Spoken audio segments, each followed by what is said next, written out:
events highlighting President Trump's campaign, Duluth, Georgia to Tempe, Arizona, and then, of course, Las Vegas, Nevada. But Charlie said the left is trying to take away us mating and our marriages and our mortgages, because when you take away fundamental aspects of American life, government then comes in.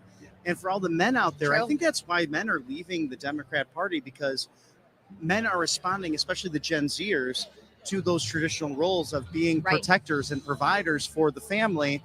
And that was a really great point that Charlie made the other day, that if we take control of this again, if we be rebels and get married and have kids and go to church and serve our communities, it will stop a big bloated uniparty that wants to control every aspect of our lives. True. And President Trump and Bobby Kennedy both have specifically addressed that they want to fix and address the infertility issue in America, because there's so many women, men and women together. Sometimes it's the man too, but there's infertility on the rise. Right. And the Republicans now want to combat that, and they want to figure out what's wrong and fix the issue. And then if you look at the Democrats, all they talk about is abortion. So it's the complete opposite. The Republicans are trying to help you and make sure you're going to have kids, and then the Democrats are trying to promote abortion. It's literally the opposite, if you really take a step back and look at it from a bird's eye view. And that's a great point, Megan, because that's what these Democrats on the far left, the uniparty, Kamala Harris, well, really now socialists and communists, I don't look at words right at the end of a campaign. I look at actions. President Trump bringing states' rights into focus and sending the abortion question back to individual states, with the appointment of justices who are outstanding, getting rid of Roe v. Wade because it was judicial activism. And he wants people to get married and have kids. He talks about this a lot. He wants to promote IVF. Look at Ivanka Trump's great work with not only adoption, but paid family leave. They are the pro-family party, the Republicans, wanting people to be procreative and wanting to get out there and have families. The Democrats at the United Center in Chicago, they had abortion mills outside. They had the DNC vasectomies happening that were free. So they clearly don't want to reproduce. They want to stop Western civilization. We want to save that as the Maha MAGA Republicans. That's exactly right. And we have a word from our sponsors, Fairwood Brothers. And then we have a special guest right after that. So stay tuned. Do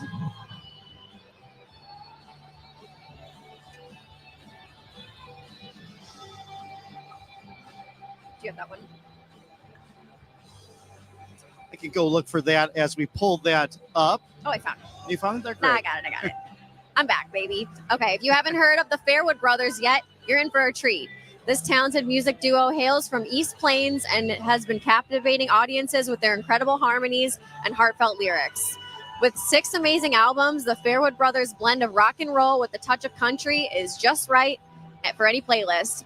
And you can get all their great music on fairwoodbrothers.com. But that's not all. They also have their own hit TV show, Fairwood, where you can watch the brothers fight the evil globalists who are trying to take control over their all-American hometown. The show is packed with many laugh-out-loud moments and musical performances.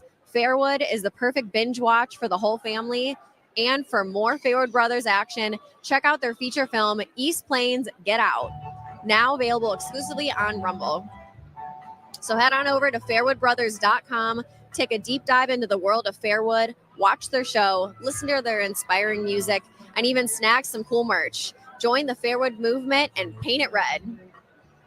You know, isn't it neat, Megan, how the culture has really changed in the last decade? There's good, the bad, the ugly, but people are coming out, artists like Christopher Macho and others, really not minding sharing how they truly feel because of the way they've been pushed into this movement. And it's Fairwood Brothers. It's, I think, about country music for the most part. Luke Bryan even did Governor Kemp's down in Georgia, his re-election inauguration, because he's like, I'm a personal friend of his, and I'm going to sing. How about Jason Aldean coming out in Duluth, Georgia, in his home state for President Trump? So it's good to see that as people are unafraid now of speaking their piece because of how much the culture has changed. And shout out to Fairwood Brothers for fighting the globalists. And now we have a special guest for you.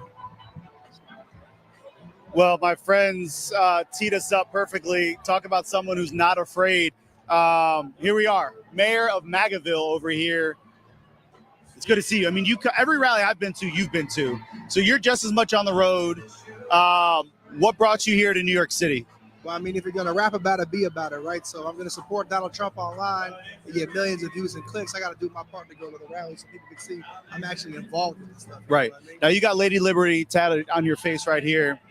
Talk about liberty. Talk about one of the themes tonight. It's going to be Dream Big America. Dream big again. Lady Liberty represents so much, not just of New York, but of our country. When you talk about liberty and freedom, why are those attributes things that are more aligned with Donald Trump and your support of Donald Trump versus the Democratic Party? It's great. It's about the opportunity that Donald Trump gives Americans, right? You're allowed to think how you want, be how you want. You know, Donald Trump, a lot of people get it confused. You know, he's nowhere near racist. He's not against anybody that sees nose color.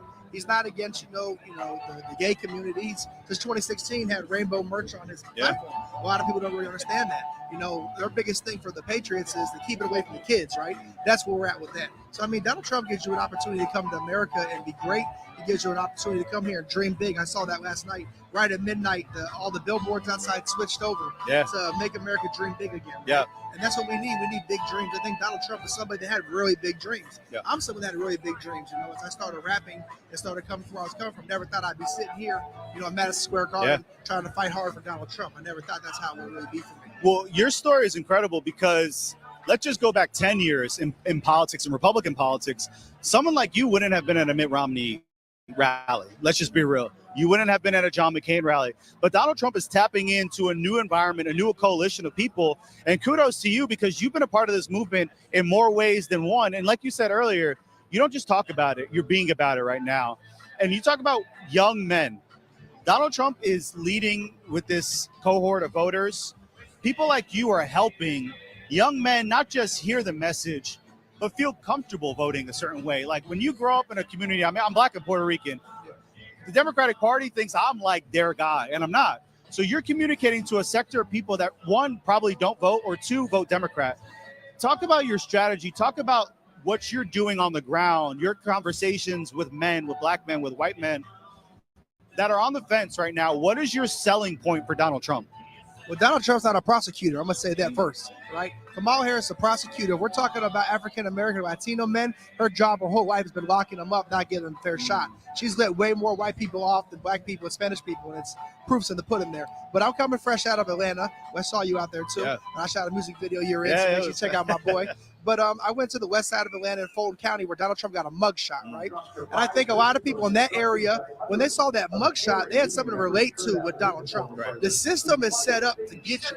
The system is set up. You fall in it, the system's never going to let you out of it. Donald Trump is somebody that's on top of the whole entire world right now. In Madison Square Garden, this is the biggest place you could be, and he's fighting to get out of that corrupt system still. Right. So, I mean, you should just look at that and be like, you know what?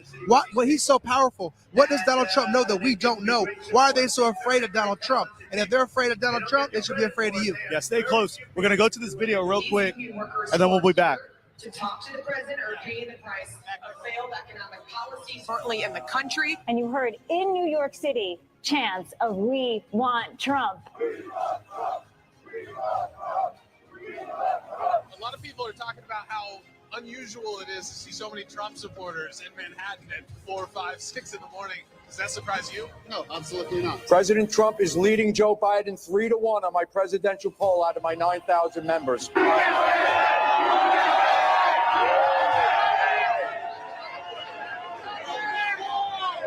Trump's turn again.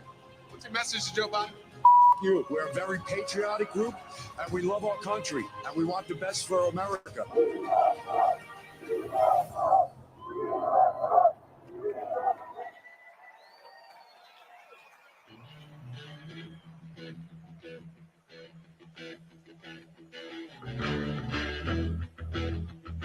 Coming out and saying our union guys are for Trump. So there's this talk about the blue collar spirit that Donald Trump has. Talk about how Donald Trump is talking not to like the stuffy college educated people that live in their own kind of glass house. Why is his message transcending to people like you? Well, look, a lot of people get it confused. Donald Trump's a billionaire. but he's not for the elites. The elites don't like Donald Trump, right? That's one thing they don't understand because he's dangerous to them. Donald Trump's for middle class. So like we just saw, those union workers out here busting their butt every day, afraid to lose their jobs to illegal immigrants, right? These illegals that are just coming in. There's 30 million of them here. They're going to try to vote. They're going to try to do all types of stuff. But Donald Trump resonates with these type of people, right? I think people realize everybody has a dream and they want to try to get a little taste of success. And Donald Trump's had a big taste of it, right? But at one time, he had the cards against him too. Just because someone helps you a little bit. I mean, if I have children one day, I want to help my children out, right? At the end of the day, you have to still do the work. Hunter Biden's had a lot of help, has he not? And what's he done? Nothing, right? With this drugs, prostitution, corrupted stuff. So, at the end of the laptops. So, Donald Trump, I think, is pretty much living for us, right? You know what I'm saying? Not to say, people look at him and think MAGA's crazy, like we're a cult. He's God. He's not God to me. But Donald Trump, they say that, he's not running as, I'm not voting him for pastor of a church, right? I'm trying to tell you. I'm voting him to be the president of this country. Right. I think he's the best man to get the job done financially, you know what I'm saying? Yeah, he's going to bring jobs back to America. I see so many people out here still showing up. Could he probably get gas to come here? Yeah. Now, they always say don't read the comment section, but for the sake of the conversation, when you come against opposition to your message, to everything you're doing, you're not a shy guy, period. But when it comes to your support of MAGA, when you face opposition, when people are like, nah, man, you're singing from a different song sheet than me, what is your immediate response to people that doubt you, doubt Donald Trump, and question if he truly is for them? Listen, I try to tell people that don't like Trump, come with me to a rally. It's the safest place you'll ever be in America. Now, let me go to a Biden-Harris or whoever rally or a BLM rally, say they treat me. Yeah. You come here in a Biden shirt, someone's going to red pill you, support you, and show you a lot of support at the end of the day. I try to tell people all the time, come out, listen to what's going on. I think if you even watch the debates, Donald Trump going against the moderators can't even win, right? You're not even letting them talk. So I think a lot of people saw stuff like that, but I really go back to this mugshot. This mugshot was to try to make it the most embarrassing day for him. I think it was the most glorious day for the other side of the world that didn't understand Donald Trump. Yeah, he takes the crap that they throw at him, and he turns it around and puts it on them in ways that they don't know how to manage it. Before I let you go, you have a lot of Black Americans supporting Trump. And the Democratic Party likes to say men, especially Black men. Obama tried to school us, try to scold us. Saw that. Yeah. So why is it that the Democrats have such an issue with men supporting the male in this race? And they keep on saying it's because we're misogynists. Like, we don't want a woman as president. Have some comments for President Obama, but speak to why, as a man, you're supporting Donald Trump, but also address the concerns that people have. Like, okay, you're not going to support Kamala for a woman. Is that true? That's the reason why you're not supporting her. It's not because she's a woman, but first of all, America, we need to be back to the strongest country in America. Certain countries, women can't even show their face. What's going to happen when Kamala goes to one of these countries? They're not going to respect us anymore. I try to tell people that. And then a lot of women and people that I talk to, they say, well, the reason why I'm voting for Kamala is for women's rights. They both have the same abortion plan. It goes to the states. Nothing is changing. Donald Trump is not banning abortions. Then I would say about the men, it goes back to people telling me she's a prosecutor, man. I hear that word all the time from a lot of people that let me know that she's not for them. And at the end of the day, they're not feeling that she's strong enough, right? And my biggest thing why I don't support her is hate or love Donald Trump. He had to earn his position. Kamala Harris, when Biden dropped out, just got the nomination. I haven't heard from our president. It's like she's already president. Yeah. I hadn't even heard from this man one time. She's going to do rally of the night in Texas, I saw, which everybody thought was a free Beyonce concert. She played them. They were mad. The crowd was walking out crazy, right? But then I see Biden getting ready to take off for a family vacation. Yeah. I think he's already logged out, which is cool. And I think he hated Kamala. Right. I think he can't stand them. And I think they went to him and said, hey, you're not going to win this race. She came in and had enough hype. They're trying to build enough hype for her to think that this election can be stolen and we'll believe it. We're not believing it. They can't do the same stuff we're doing. The people they're paying, that's what they're doing, man. They're paying them to rally. They're paying them for concerts. Donald Trump might have celebrities and rappers and artists at his thing. We're coming on our own. We're paying for ourselves to come here to watch it. There's no live concerts. Right. Now, the people back home love you. Anytime you're on the comments, people, we love you. If 5 seconds, 10 seconds, promote yourself. How do people get to know what you're doing on social media and other platforms? So everybody knows when they play Chum Chum Baby at the RNC, my song and all my music was banned, but now it's back. So right now, my new album is out, MAGA King. Go to iTunes, type in MAGA King. Yeah. Well, thank you so much, MAGA King. We're going to take this video. We appreciate you coming on. Thank you so much. We're going to have safety voting for a key. All love. We're going to do it properly. We're going to have good, secure, beautiful elections. We never want what happened in 2020 to happen again. But until then, Republicans must win. And we must use every appropriate tool available to beat the Democrats. They are destroying our country. Whether you vote early, absentee, by mail, or in person, we are going to protect the vote. That's the most important thing we have to do, is protect the vote. Keep your eyes open, because these people want to cheat, and they do cheat. And frankly, it's the only thing they do well. We will make sure your ballot is secure and your voice is heard. Many Republicans like to vote on Election Day, and we must swamp the radical Democrats with massive turnout on Tuesday, November 5th. The way you win is to swamp them. If we swamp them, they can't cheat. It just doesn't work out. But if you can't make it, you need to make a plan, register, and vote any way possible. We got to get your vote. So with your vote, we will win a victory the likes of which no one has ever seen before. We will evict crooked Joe Biden from the White House, and we will take back our country on November 5th, 2024, the most important day in the history of our country. That's what it's going to go down as. Thank you.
You see that? I want you to remember that no bastard ever won war by dying for his country. He won it by making the other poor dumb bastard die for his country. And then all this stuff you've heard about America not wanting to fight, wanting to stay out of the war, is a lot of horse dung.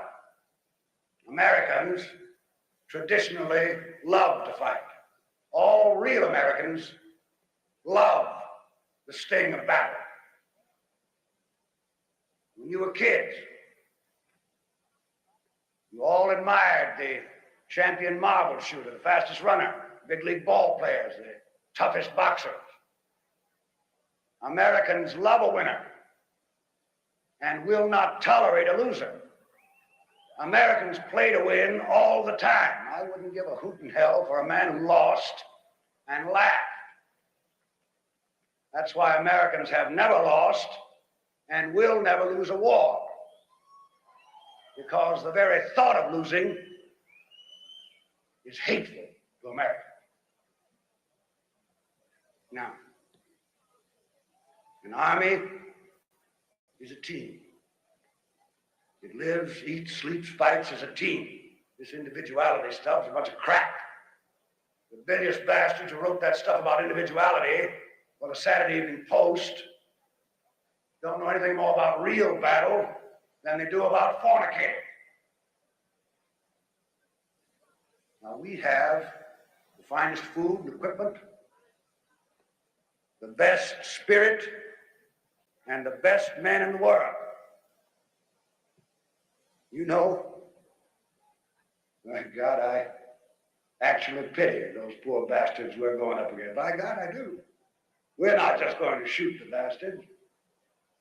We're going to cut out their living guts and use them to grease the treads of our tanks.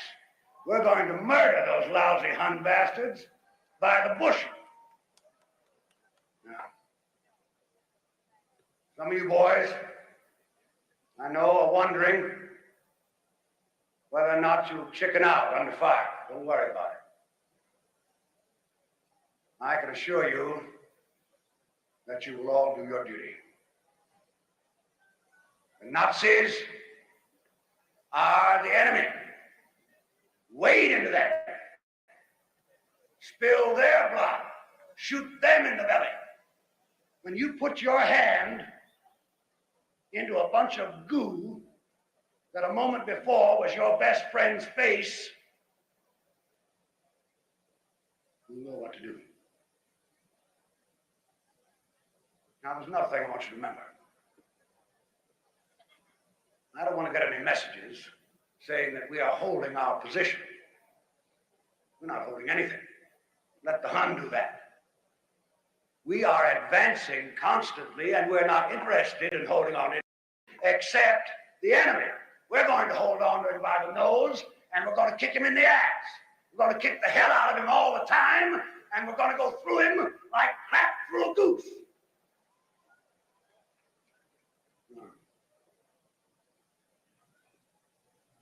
There's one thing that you men will be able to say when you get back home. And you may thank God for it. 30 years from now, when you're sitting around your fireside with your grandson on your knee, and he asks you, what did you do in the Great World War II? You won't have to say, well, I shoveled shit in Louisiana. All right, now you sons of bitches, you know how I feel.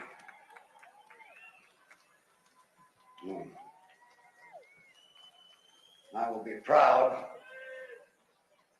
to lead you wonderful guys into battle anytime, anywhere. That's all.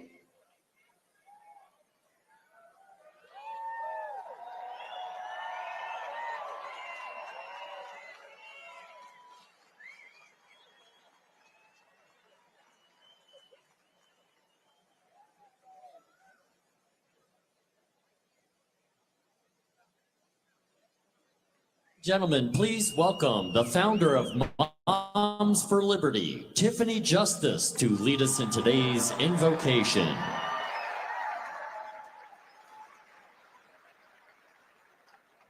Heavenly Father, we come before you today seeking your divine wisdom and guidance. Lord, we recognize that true wisdom comes from you alone. Help us to discern your will in our lives, especially in these challenging times for our beloved nation. May we seek to honor you, not just with our words, but through our actions each and every day. Father, we ask for a deep-rooted love for America in our hearts. We thank you for blessing us all to live in the United States of America. We thank you for our founding fathers, who by your guidance set the framework for our republic. We thank you for the people in attendance here today who love this country and ask you to protect it.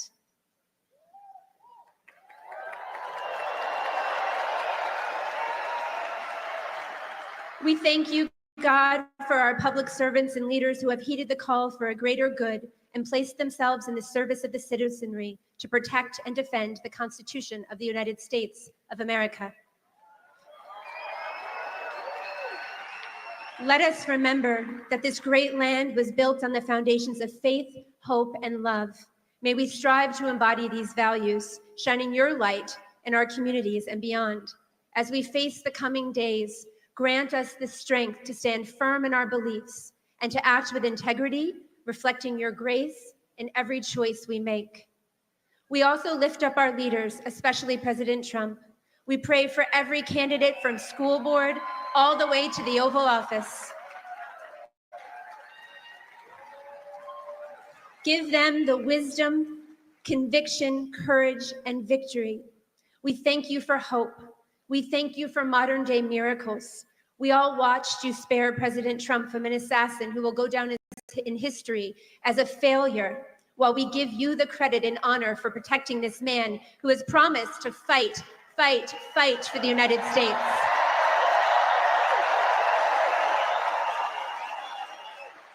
Surround him with your protection and strength, Lord. Equip him with the wisdom needed to lead with the courage, stamina, compassion, and discernment that America needs right now. May he be filled with your spirit, making decisions that align with your purpose and that serve the best interests of all Americans. Our hearts are hurting. We hurt watching our children suffer. We see them being led astray in our schools.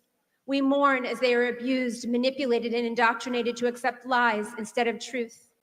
Help us to be joyful warriors as we fight fiercely for them and their future. We are fighting to raise them as they should go. We fight through persecution, but we will not be stopped.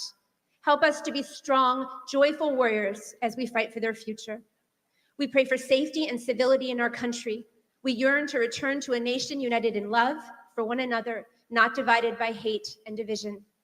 Finally, we ask for you to bless our country with faithful leaders. We pray for the candidates here today that they will gain victory in the polls, that voters will vote for these good men and women of integrity by a resounding margin. Be with our election workers. Bless us with a safe and fair election. We pray that as our people go to the polls, that you will deliver us a victory so great and wonderful that all will be amazed at the work of your hand.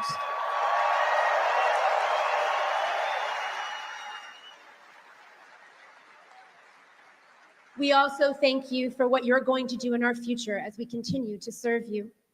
Together, let us commit to praying for our country and acting in ways that glorify you. Thank you for being willing to forgive those who ask for forgiveness and to use every single person to work for you for good.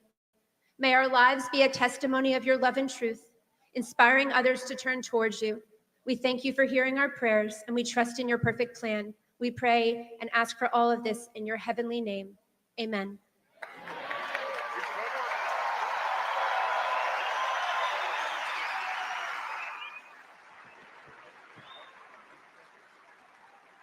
Ladies and gentlemen, please welcome retired members of the New York City Fire Department to lead us in the Pledge of Allegiance.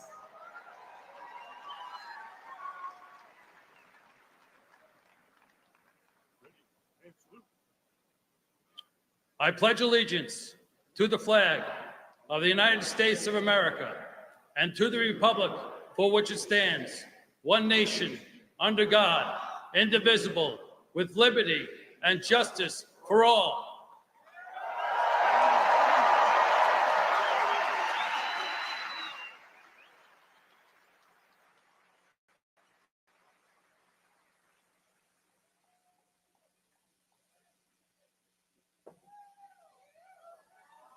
Ladies and gentlemen, please welcome Mary Milben to sing our national anthem.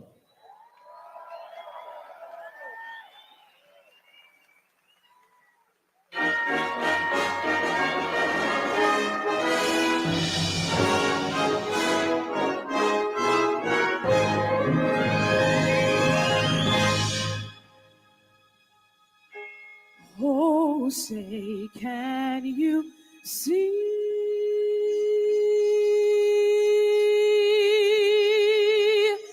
by the dawn's early light what so proudly we hailed at the twilight's last gleaming?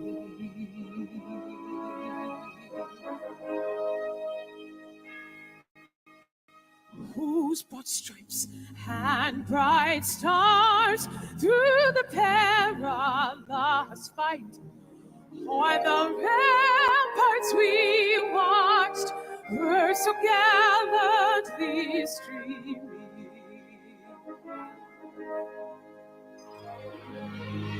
And the rockets clear, the bombs bursting in air. Yeah.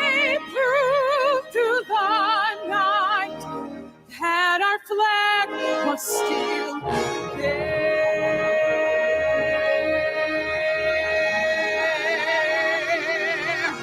Oh, saved us that star-spangled banner yet wave.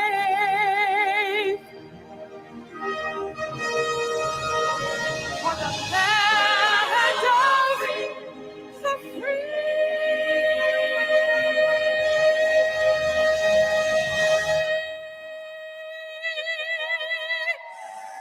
And the home of the brave.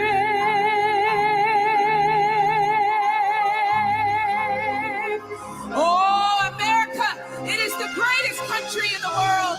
I said, America, it is the greatest country in the world. Yes, it is.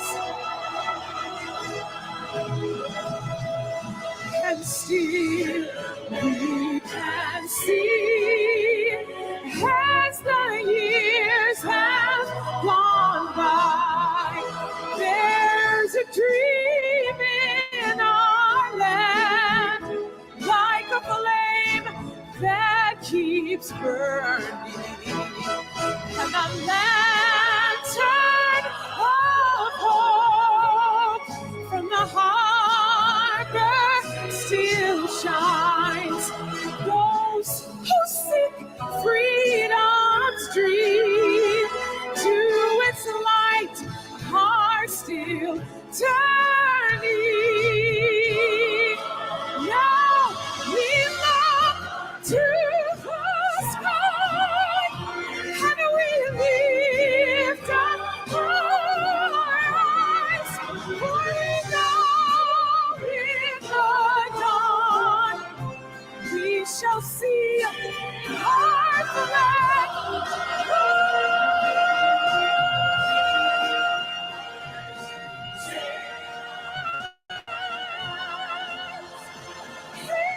This is our star-spangled banner yet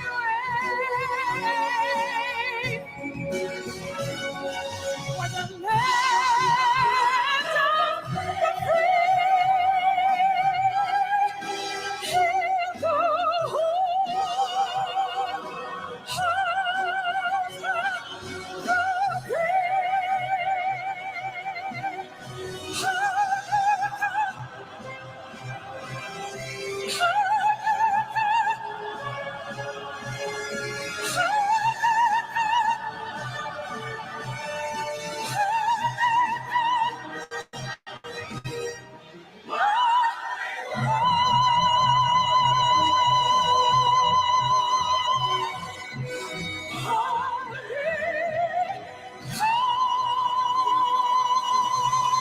Oh, God bless America!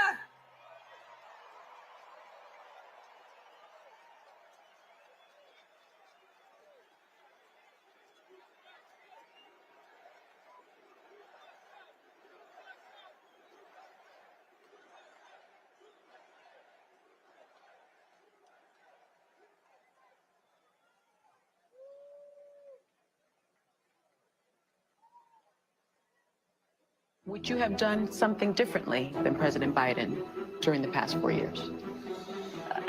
There is not a thing that comes to mind. I stood there on the tarmac watching you check your watch. The chaotic and deadly U.S. evacuation from Afghanistan stunned Americans and the world and cost the lives of 13 U.S. soldiers. Would you have done something differently? There is not a thing that comes to mind. More than 13,000 illegal immigrants convicted of murder have been caught at the border and then released into the United States. An Afghan national is in custody today after being accused of plotting an election day terrorist attack. The suspect entered the U.S. on a special immigrant visa. Gut-wrenching new details in the murder of Georgia nursing student Laken Riley. The illegal immigrant suspect, who cops say committed the heinous murder, is a Venezuelan national who crossed the unsecured southern border back in 2022. Two men investigators say are in the country illegally from Venezuela are charged with capital murder in the death of Jocelyn Nungaray. A fifth illegal immigrant accused of attacking two New York City police officers over the weekend showed no remorse or regret. Would you have done something differently? There is not a thing that comes to mind. A little nearly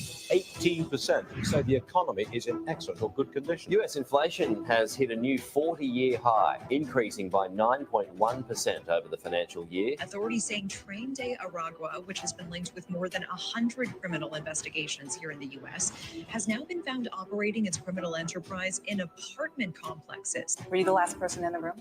Yes.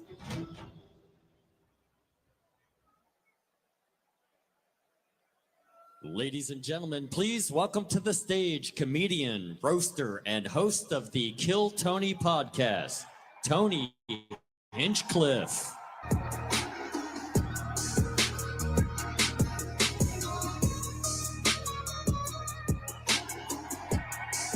Hey, see y'all from Texas, where we should ride in swangers and put diamonds in our necklaces. Her drink inside my lemonade till it look like a Pepsi. See, I come from the D where we got checks and we be flexing. If you ain't from my state, then you should know don't miss it. Madison Square Garden, how we feeling, huh?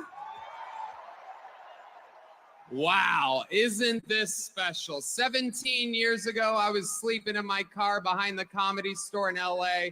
And I'm proud to say this is my 4th time performing at Madison Square Garden, the most famous arena in the damn world.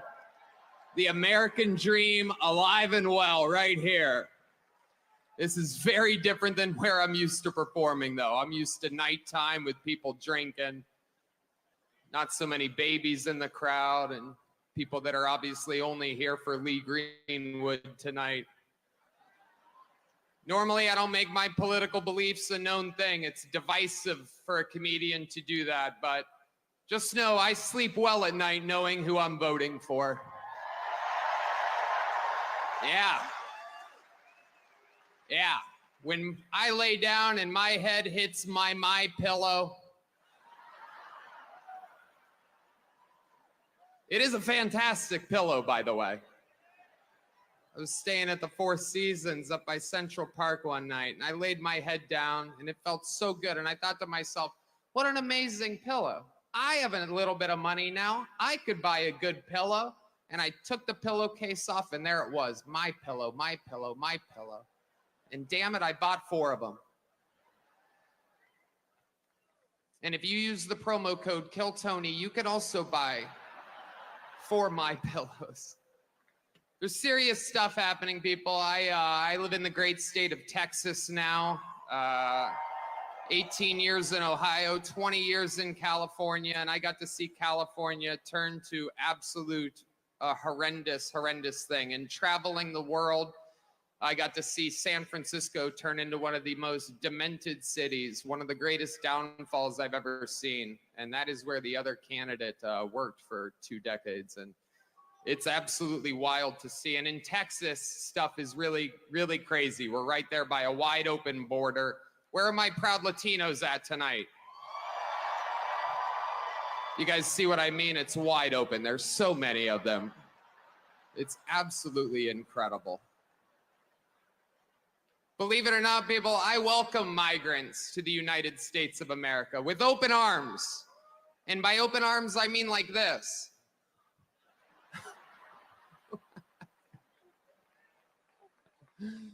It's wild. And these Latinos, they love making babies too. Just know that. They do. They do.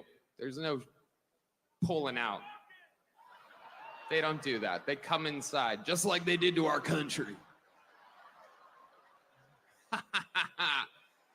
Republicans are the party with a good sense of humor.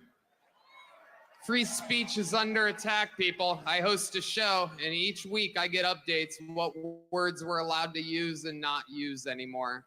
It's happening right now the past few years. It's a real thing. And, you know, used to be able to tell people to Google stuff. My mom's a boomer in the state of Ohio, and there's no convincing her of anything. She's eating the cats. She's eating the dogs. They're eating the pets up there. It is absolutely wild times. It really, really is. And, you know, there's a lot going on. Like, I don't know if you guys know this, but there's literally a floating island of garbage in the middle of the ocean right now. Yeah. I think it's called Puerto Rico. Okay. All right. Okay. We're getting there. Again, normally I don't follow the national anthem, everybody.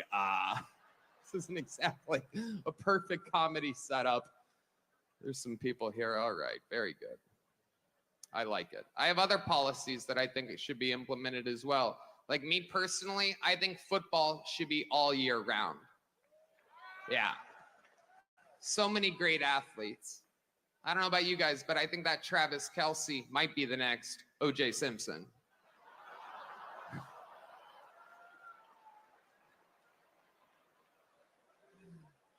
Feels good in here. The other side's got a lot of crazy endorsements. Swift, Eminem, Leo DiCaprio, Beyonce. Every day the Democratic Party looks more and more like a P. Diddy party. Oh, okay. Okay, that's what you guys want. All right, heck yeah. It's a cool black guy with a thing on his head. What the hell is that, a lampshade? Look at this guy. Oh my goodness. Wow. I'm just kidding. That's one of my buddies. He had a Halloween party last night. We had fun. We carved watermelons together. It was awesome. You guys are, this is a groany little morning crowd, huh? It's tough to follow this audition for the next Commissioner Gordon's over here. It is, though. It's crazy times we're living in. I mean, all these pointless wars. It is unbelievable what's happening right now. It is incredible. Ukraine versus Russia, Israel, it's like bad soccer games. Who even cares? What are we doing? Why is our money involved in these wars?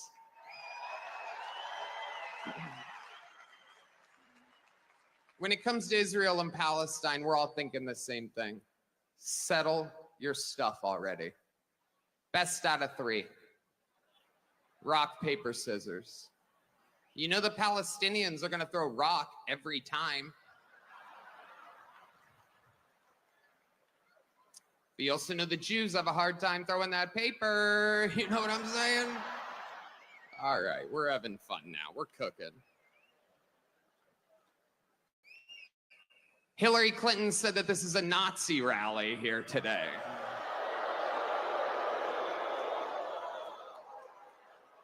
Can you believe that? For the most anti-war president of my entire lifetime, and she calls him Hitler. Let me remind you, Hillary, it was your husband who shot innocent people, or as he called them, interns. Yeah, Hillary, I bet you did not see that one coming. By the way, if I commit suicide in 3 weeks, I didn't.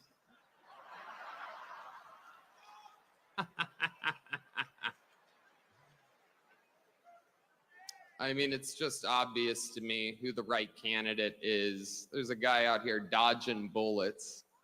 It is unbelievable, right?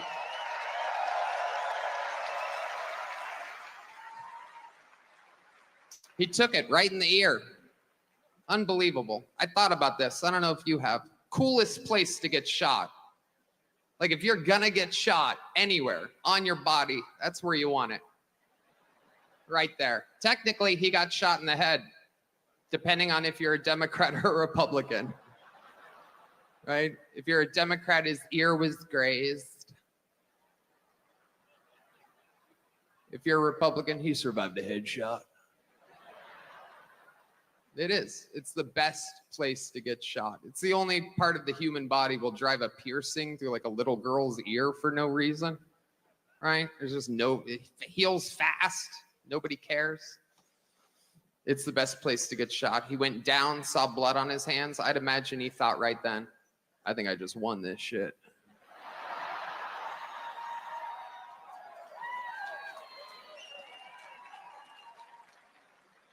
Stands up and says the most American words I've ever heard in my life.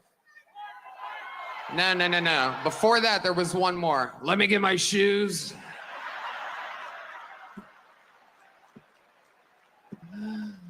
Fearless. Perhaps still with an active shooter. He's talking like a guy that just had the best one-night stand of his life. Right? Like, where's my shoes at? I got to get the hell out of here. Let me get my shoes. And then the fight. What he did was so cool that Biden got COVID. Oh, yeah. Go back. Look at the timeline of everything again.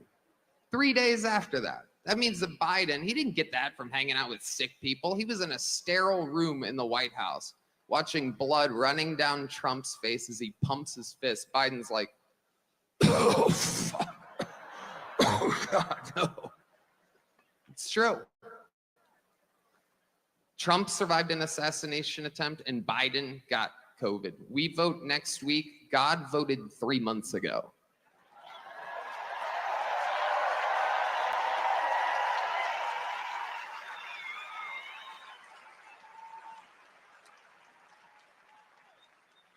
Another great Austin, Texas resident, Elon Musk, will be speaking here later today.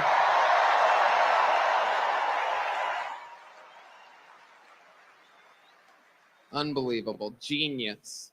You guys saw him shoot that rocket into outer space, the largest aircraft ever, fires it off into space, and then parallel parks it back to planet Earth. Meanwhile, Kamala supporters can't parallel park their Toyota Priuses properly. Sorry, I listen to Elon Musk. I follow his lead. The world's smartest, richest man has my attention. Except for when it comes to stock trading, then I listen to Nancy Pelosi. But censorship is amongst us, people. It's a very, very, very big deal. And I'm just here to say that you guys are for the right candidate. Tell your friends. Let's close it out. And let's make speech free again. Make America healthy again. Let's beat the team from California. The team from New York should beat the team from California, not only in this election, but in the World Series of Baseball, America's sport. I love you, New York. God bless New York. God bless America. Let's make it great again. I love you. Thank you. Welcome.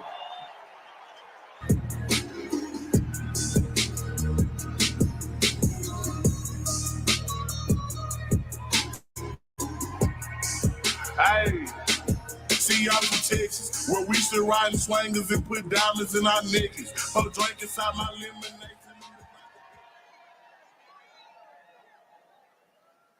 Ladies and gentlemen, before we bring up our next speaker, please bring your attention to the video screens.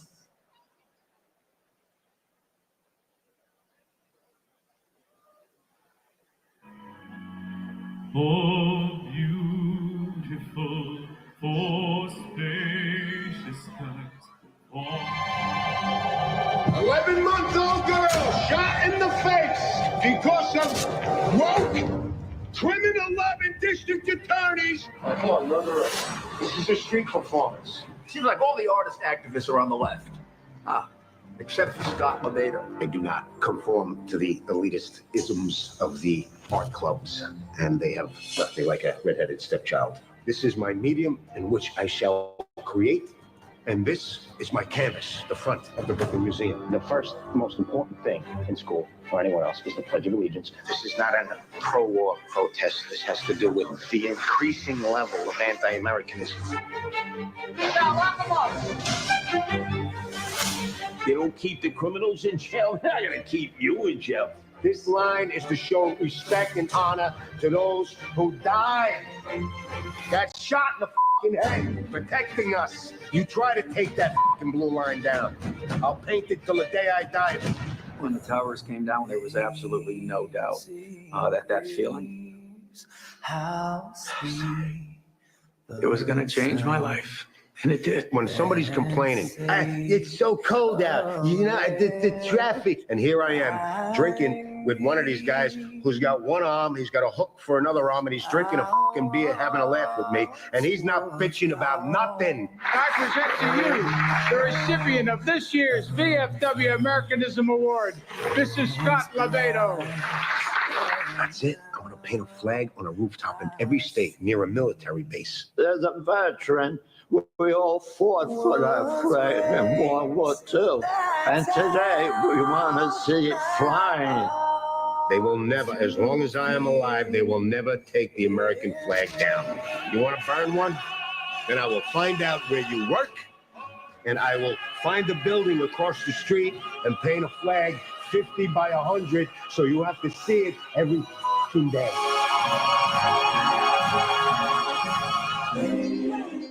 A pro-Trump sign on the front lawn of the Staten Island home was burned to the ground. The hate I get is astronomical. If everybody liked me, I'd be doing something wrong. My mother's advice, whatever you do with your life, as long as you believe it in your heart, and always take care of those less fortunate. My father's advice was, son, take from nobody. This is about control and division. We must unite. We must take a stand. Are you ready? Live, right, live. God didn't give me a gun and a bayonet. He gave me paint and brush, and I will fight to the f***ing death for this country.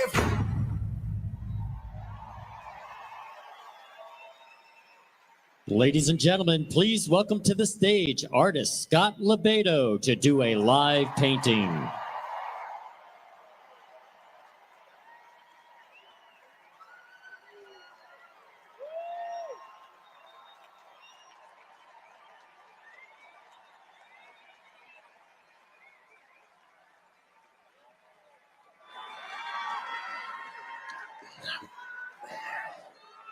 Before I create some art, I gotta say this.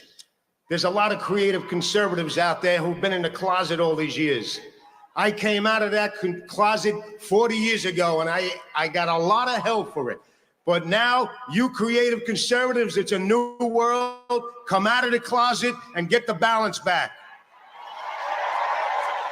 Back in the 90s, I came to Manhattan to find my niche in the art world. And the art world didn't like me because I came from this place called Staten Island. Do I hear Staten Island in the house? The art world didn't like me because I like God, girls, and guns. The art world didn't like me because I refused to succumb to the America-hating isms of their agenda. And they said I'd never make it in their world. Fast forward 35 years, I'm standing on the greatest stage in the world, in the greatest city in the world, in the greatest country in the world, and I'm opening up for the greatest fucking president in the world.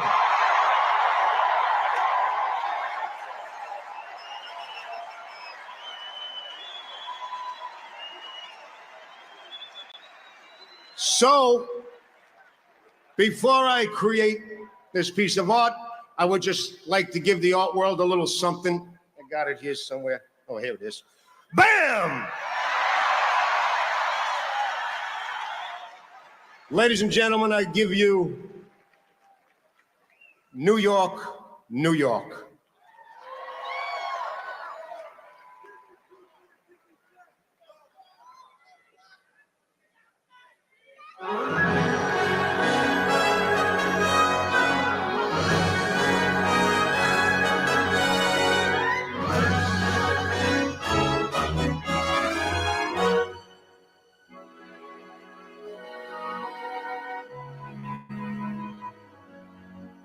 Oh, beautiful for spacious skies, for amber waves of gray, for purple mountains' majesty, above the fruited plain. America, America, God shed his grace on thee. and crown thy good with brotherhood from sea to shining sea. From sea to shining sea. Oh, beautiful for nature dream that sees beyond the years. Thine alabaster cities gleam, undimmed by human tears. America,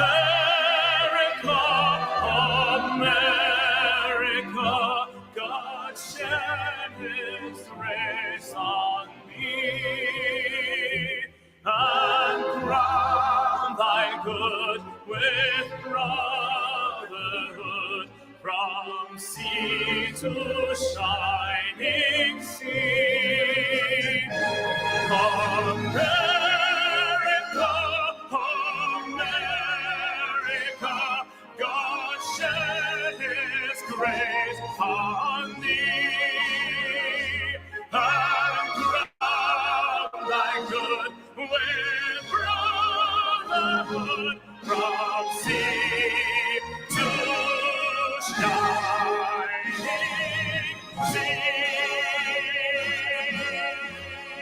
America,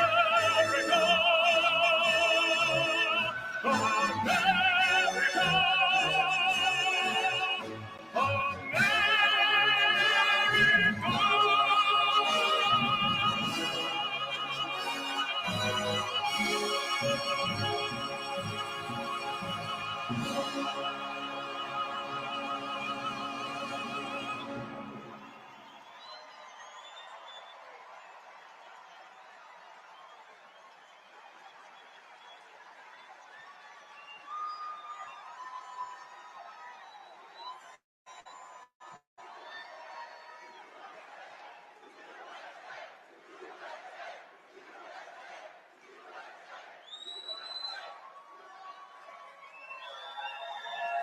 This is the final battle. With you at my side, we will demolish the deep state. We will expel the warmongers from our government. We will drive out the globalists. We will cast out the communists, Marxists, and fascists. We will throw off the sick political class that hates our country. We will rout the fake news media, and we will liberate America from these villains once and for all.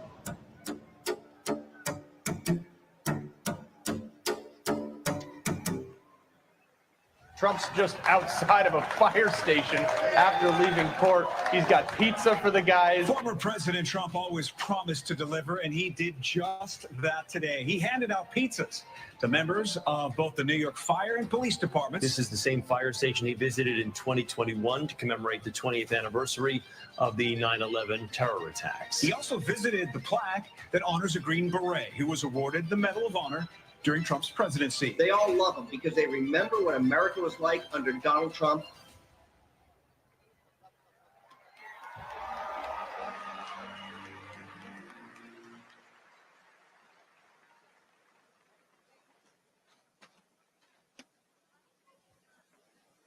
Ladies and gentlemen, please welcome to the stage radio host Sid Rosenberg. Let freedom ring. Let the wonders sing. Let the whole world know that today is the day of a reckoning. Let the weak be strong. Let the right be wrong.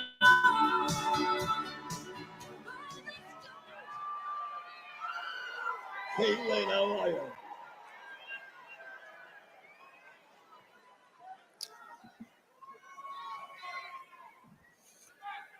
Well, I guess I'll start with this. I can't fucking believe I'm Madison Square Garden with all you people. I've been in this building many, many times. I've seen Mark Messier score game-winning goals.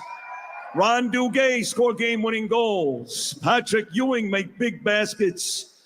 Too young to remember Clyde and Frazier. Same building, of course, with Muhammad Ali, Billy Joel, and Frank Sinatra. A building made of champions and all-time greats. Well, ladies and gentlemen, don't confuse the issue. The greatest champion of all will be backstage in about an hour. He is the 45th and soon to be 47th President of the United States, the great Donald J. Trump.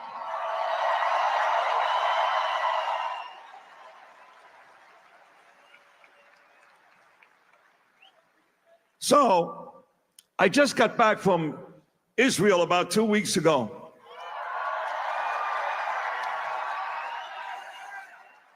They love Trump in Israel, just so you know, they love him. They love him and Bibi, they love them both.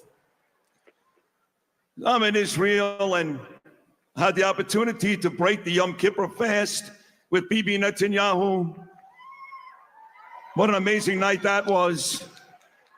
Cried with Israelis in the streets. They listen to me from Jerusalem. They really do. It's like all of you listen to me, all of you. I get back and they go, Sid, you want to speak at this MSG thing? I go, sure. Out of character for me to speak at a Nazi rally. I was just in Israel, but I took the gig. She is some sick bastard, that Hillary Clinton, huh? What a sick son of a bitch. The whole fucking party, a bunch of degenerates, lowlives, Jew haters, and lowlives. Every one of them. Every one of them. Look at my city. Look at my city. Yes, this building is beautiful. You're all beautiful. Look at you. But you can't walk outside past about 10 o'clock at night here. If you're a pretty woman like my beautiful wife Danielle out there somewhere, you get punched across the face just for walking down the street. Who did that? Bill de Blasio, Eric Adams, shitty Democrat mayors. Andrew Cuomo, Kathy Hochul, shitty Democrat governors.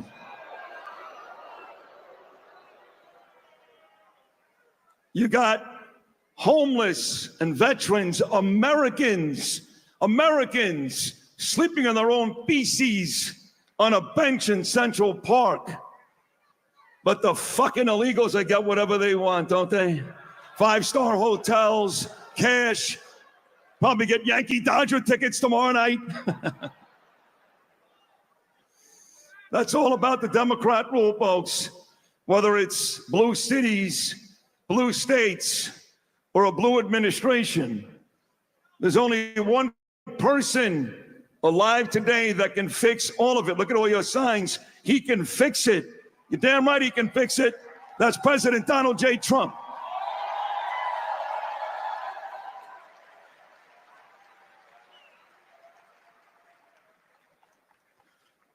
I said to my dad when I was a little kid, I was born in 1967 before John F. Kennedy was assassinated. I couldn't understand until Thurman Munson died why grown men cried in the streets over Kennedy.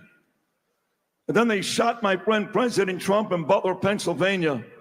And I sat at the end of my bed in Milwaukee, Wisconsin before the RNC, and I cried. And all of a sudden I knew what it meant to have a man like that scared the hell out of me. But as you've seen tonight already with just 2 speakers, and Muhammad Ali fought in this building, is there a greater fighter ever in the history of our country than the great Donald J. Trump?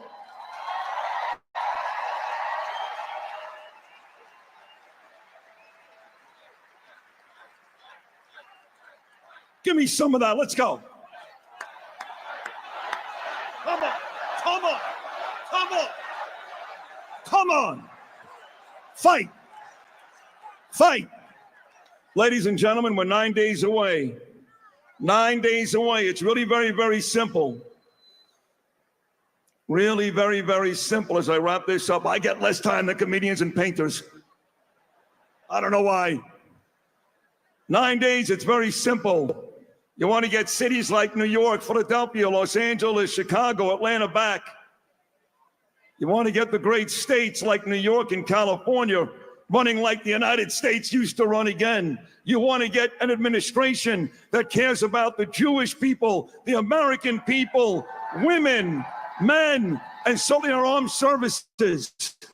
There's only one choice to make. In 9 days, you fight, fight, fight, and you vote like your life depends upon it for our great president, President Donald J. Trump.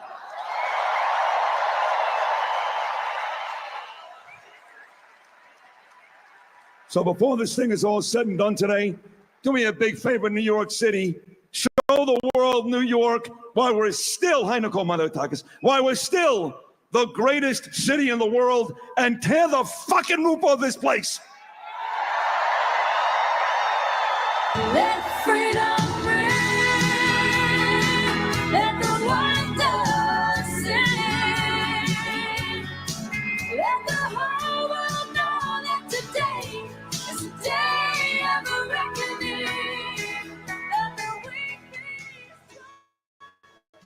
be Trump's left the building. We can now project the winner of the presidential race. Donald Trump wins the presidency. What started off as unlikely, impossible, is now reality. I will fight for you with every breath in my body, and I will never, ever let you down. We have a president who actually fulfilled the promises he made during the campaign, securing the border to foreign policy. He now has a record as president that's pretty damn impressive.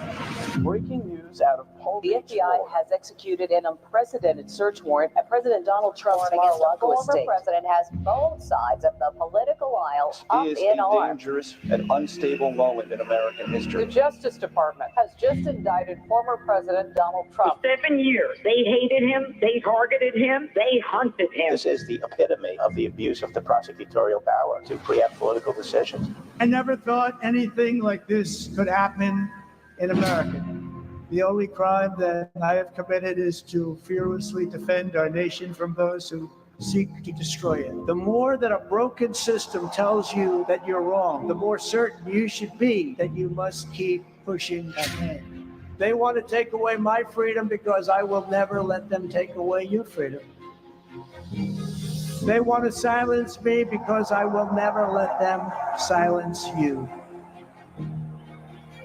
They're not coming after me, they're coming after you, and I just happen to be standing in their way, and I will never be moving. On November 5th, 2024, justice will be done. We will take back our country, and we will make America great again. America will always rise to every challenge and overcome every danger. Donald Trump seems to always get stronger when challenged. These types of things, I think, give him strength. When I'm reelected, I will totally obliterate the deep state. As long as we have pride in our beliefs, courage in our convictions, and faith in our God, then we will not fail.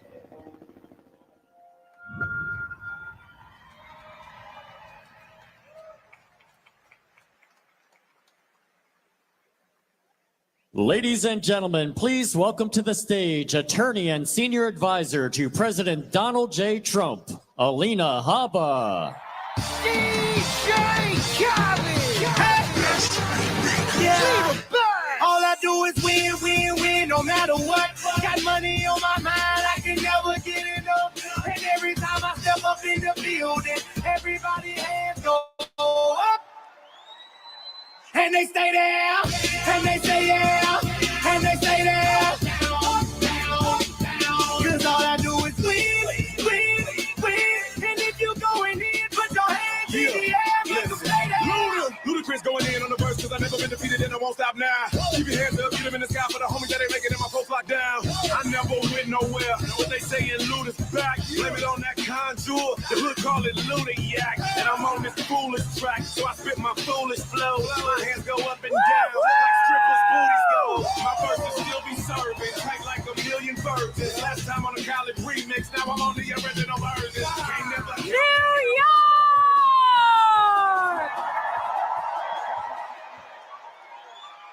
You see, I put my MAGA jacket to trigger Hillary Clinton. There you go, Hill. Are you ready to make history tonight and make some liberals cry?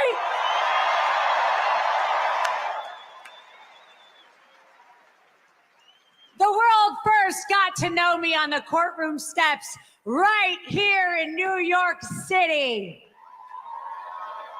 And they thought they could take the greatest president down through lawfare, with lawsuits, fake charges, raids, and endless investigations. They thought so. It's okay. They thought they could crush the man who built this city skyline. But they underestimated how hard President Trump would fight.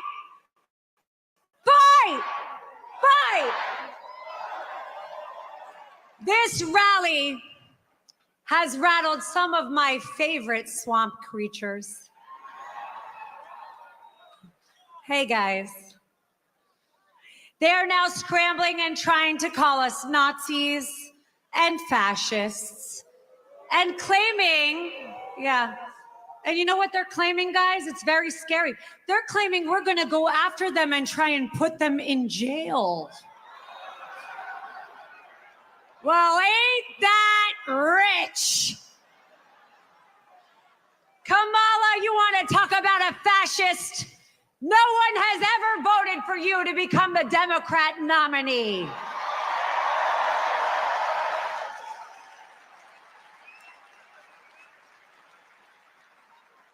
You see, I believe in something called the Constitution.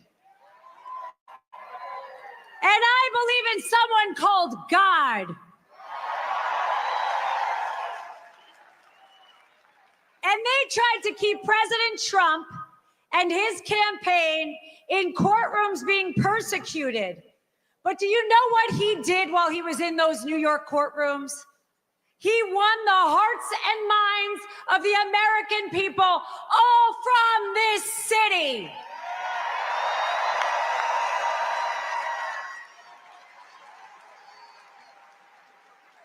You see, the deep state, they underestimate how smart we are. And they want the American people to fall in line like a bunch of sheep. You know what they don't realize, New York? We're gonna be the ones herding sheep out of the White House on November 5th. Because Kamala Harris, you are getting evicted from my president's house.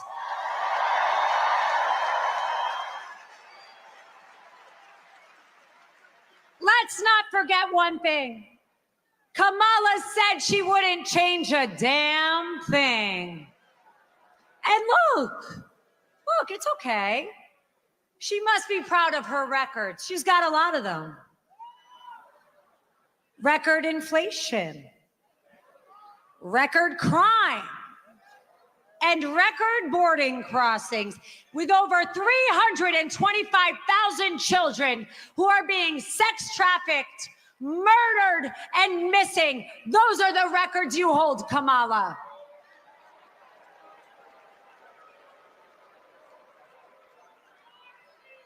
Look at my family. I love my family. And that's my family right there. By the way, where's my Trump Bedminster people? Let's go, Trump. Don't get me started on my boy, Tampon Tim. You know, Timmy, in the words of your wife, we are ready to turn the page on your indoctrination of our children, your tampons in boys' bathrooms, your deadly fentanyl pouring into our country through your wide open borders, and your inflation that is crippling hard-working American people.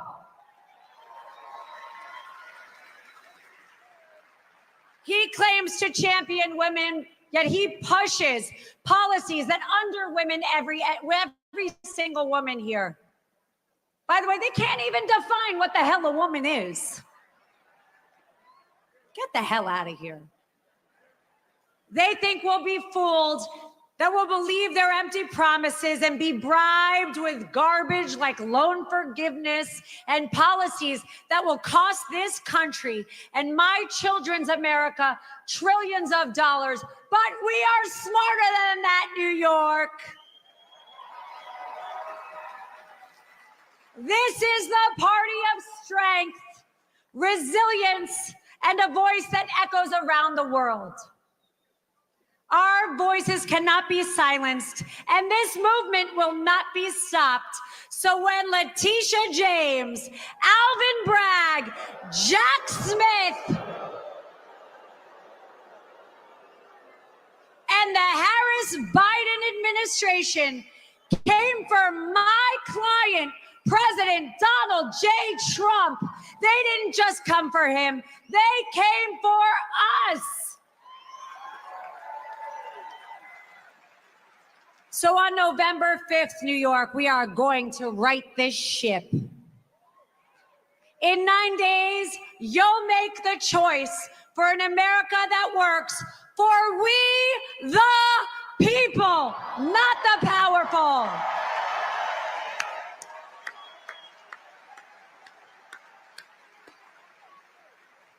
So Nancy, it's time to sell your stocks.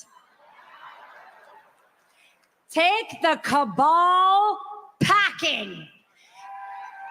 The Clintons and Obamas can get out of our White House because America has had enough with you all. Bye now.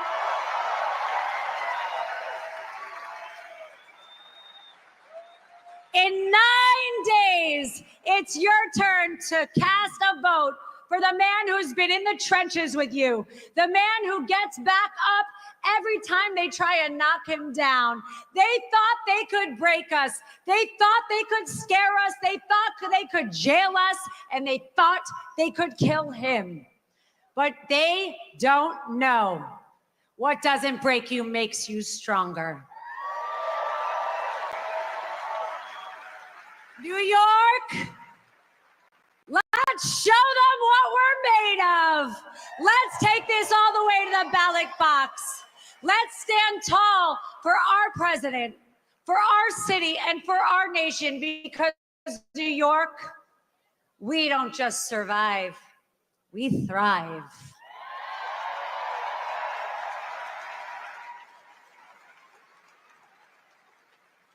And on November 5th, Donald Trump will tell Kamala one very important thing.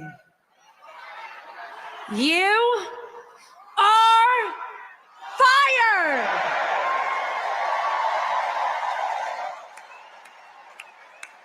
I will see you at the polls. Let's make history together. God bless New York. God bless the USA. And God bless the greatest president this country has ever seen, President Donald J. Trump. DJ Khaled. Yeah. All I do is win, win, win, no matter what. Got money on my mind, I can never get it up. And every time I step up in the building, everybody hands go up. And they stay there, and they say yeah, and they say there. Cause all I do is win, win, win. And if you going in, put your hands in the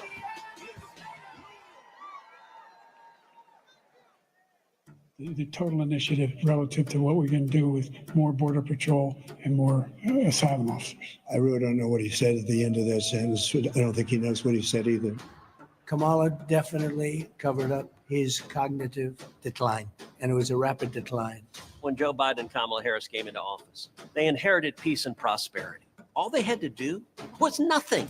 Just not screw it up. I am radical. I do believe that we need to get radical. We went from safe streets to record crime. Are you for defunding the police? How are you defining defund the police? We went from $2 gas to $4 gas. Would you ban offshore drilling? Yes, there's no question I'm in favor of banning fracking. We went from stable prices to record inflation. They're killing us without killing us. That is called Bidenomics.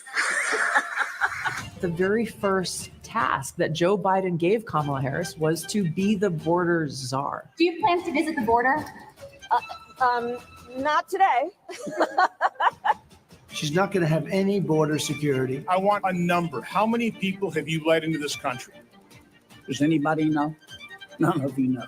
We're in the middle of a war in this country. It is a war between those of us who love the United States of America and a fringe minority who hates this country and what we stand for. We gotta let people know who brung it to them.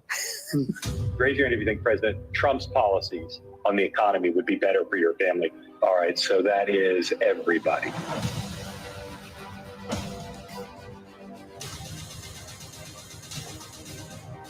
The chaotic and deadly U.S. evacuation from Afghanistan stunned Americans and the world. Afghanistan, yes. Were you the last person in the room? Yes. It was because of Kamala Harris's failed leadership why you had people hanging off the airplanes. When Putin saw how incompetent we were, he said, wow, I'm now going to go into Ukraine. This is what Russian President Vladimir Putin unleashed on Ukraine. It's almost like they intentionally tried to set the Middle East on fire. Hamas terrorists went door to door, slaughtering anyone they could find. I'll tell you what, we had a safe world. Now we have a very, very dangerous world.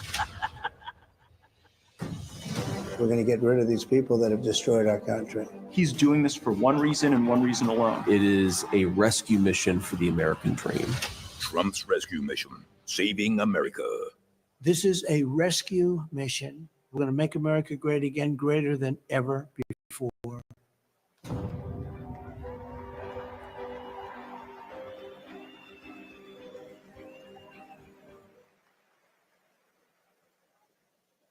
Ladies and gentlemen, please welcome to the stage CEO of 10X, Grant Cardone.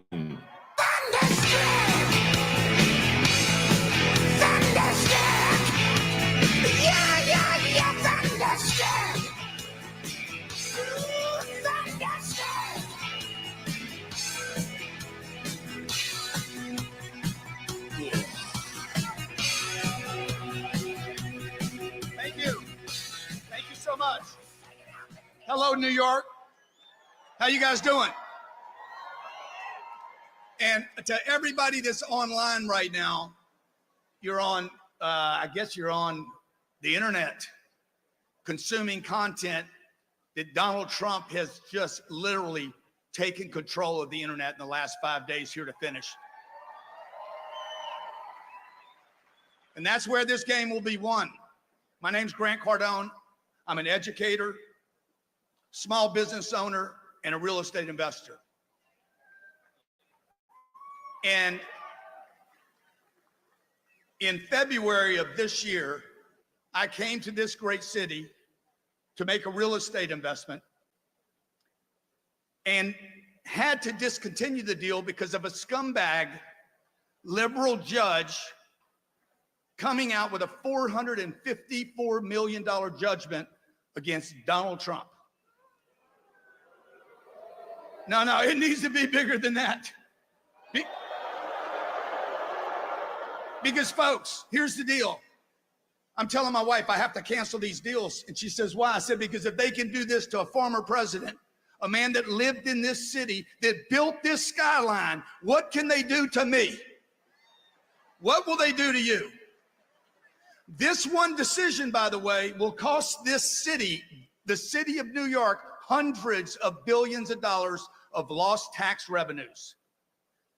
Have you guys ever noticed? Go to any of these blue Democratic liberal cities. Have you noticed that where they go, everything is more expensive? Everything. For instance, New York City, you have the highest rents in the country.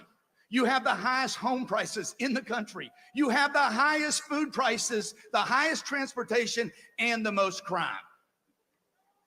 And your politicians want more taxes, not less. This is insanity, folks. Okay?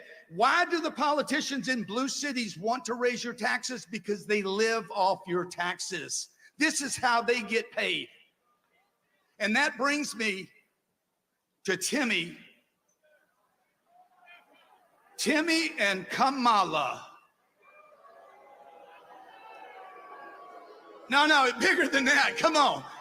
Dude, that's what I'm talking about. They're going to ruin this country, folks.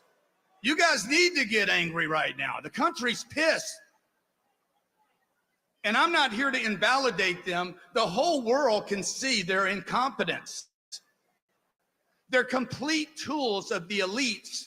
They're mere puppets. That's right, puppets. And a little common sense. Who's got a little common sense in the room? Just a little bit. And literally the math of a 5-year-old tells you that their policies don't add up. Common sense. For one, she wants to add 87,000 employees to the IRS.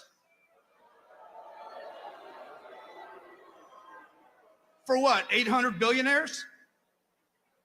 That's 1,000 employees for every billionaire. No, she's here for your pockets, your money, your small business. She's here to audit everybody in this room. She passed a $3 trillion Inflation Reduction Act that created inflation, didn't reduce it. She promised to build 3 million homes in her first year. She's never built one house in her damn lifetime. And at the same time, let 20 million homeless people, illegal immigrants, into a country that has a housing shortage. Come on, man.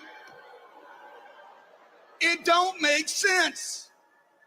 She proposes 20 million people to get new businesses. She's going to give tax money to fund 20 million new businesses while we have 22 million small business owners in America that are breaking even or losing money. And lastly, the most insane of the insane, she wants to tax unrealized capital gains. No, this is in complete gone. Not even her simp, Mark Cuban, can sell this. Even Marky Boy says this would destroy the global economy and take the USA down with it. Ladies and gentlemen, Kamala Harris is the least qualified candidate to ever run for any political office in American history. She makes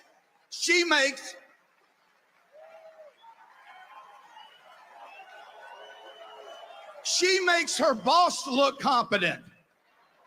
She's a fake. I'm not here to invalidate her. She's a fake, a fraud. She's a pretender. Her and her pimp handlers will destroy our country.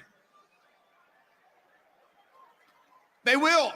They've already crippled the dollar, manufactured inflation, imported a virus, censored your voices, funded transgender surgeries, and made empty promises to the middle class for 50 years.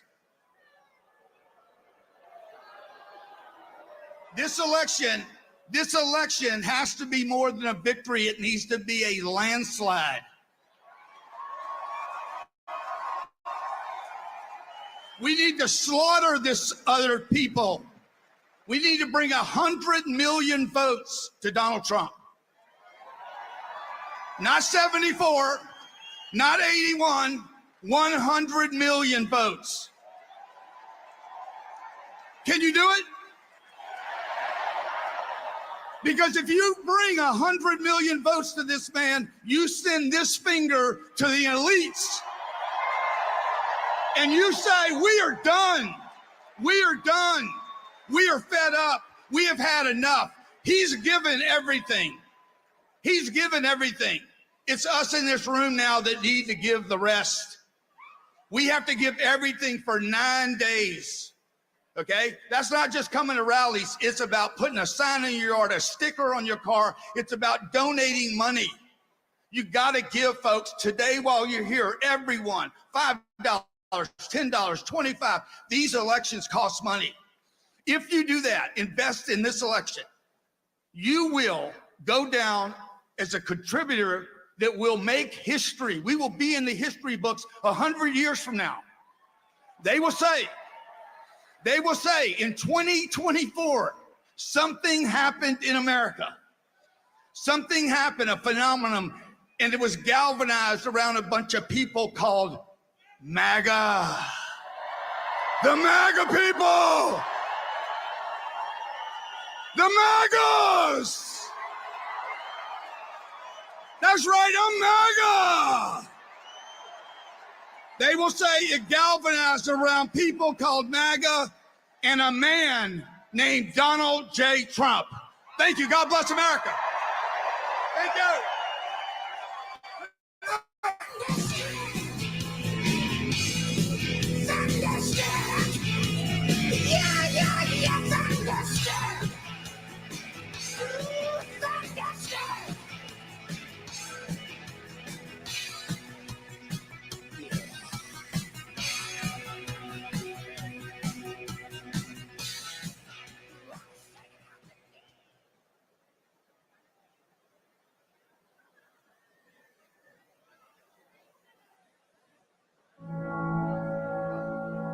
Greatness doesn't discriminate. It doesn't see where you're from, what you look like, or who you know. Greatness is for those who work for it, for those who keep moving forward. Greatness is for anyone willing to fight for it.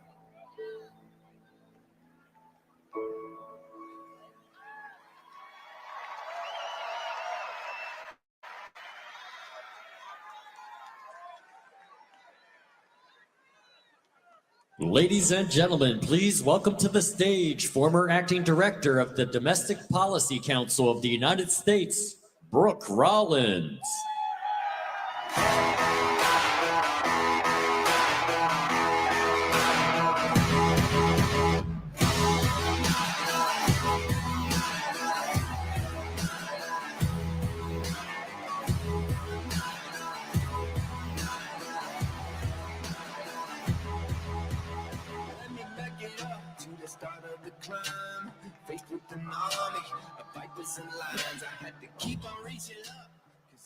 Hello, New York City.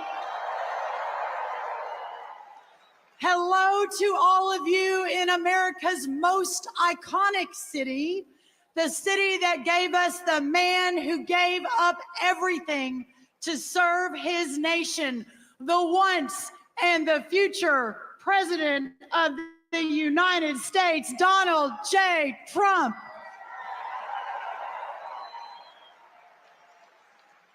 Only in America would a little girl raised by a single mom from a tiny town called Glen Rose, Texas, ascend to work in the West Wing for the most consequential president of our lifetime. And only in America would that same small town Texas girl end up here in this incredible city with all of you at the world's most famous arena. Let's go. Tell me, who here loves President Donald Trump?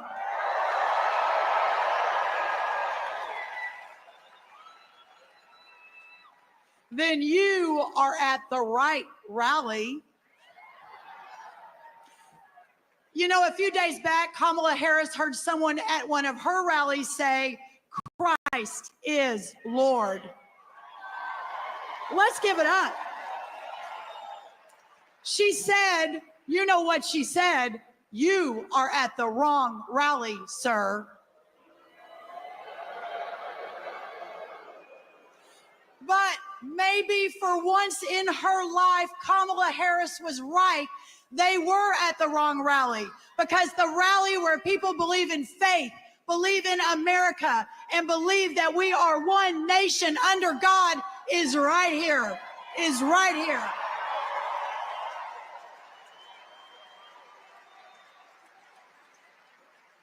So let me ask you what you believe. New York, do you believe in America? You are at the right rally. Do you believe in the power of faith and that America needs God? You are at the right rally.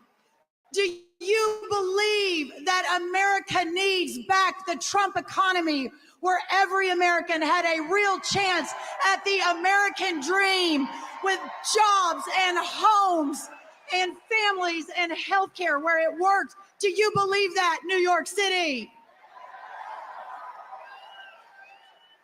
Do you believe that Americans deserve to be protected from illegal aliens who come into our communities? And the best way to do that is the largest deportation in American history. Do you believe that?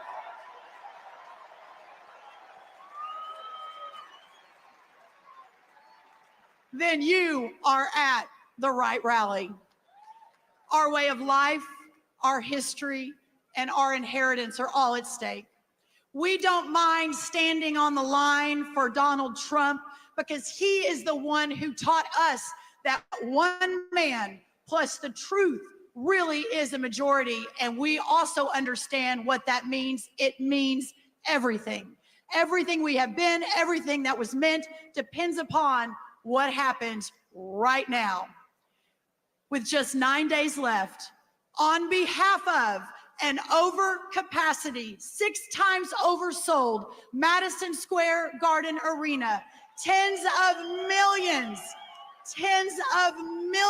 of grateful, patriotic Americans across this country, hundreds of millions of people across the world, I close today with this message to my friend, my mentor, my former boss. Mr. President, you put everything on the line for us, even your life, and you have always had our backs. And now it's our turn, and we will deliver for you, Donald Trump.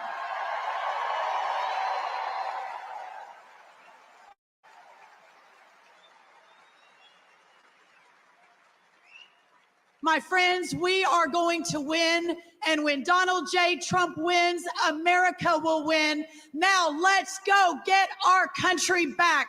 God bless you, God bless America, and God bless Donald J. Trump. Thank you all so very much. Thank you.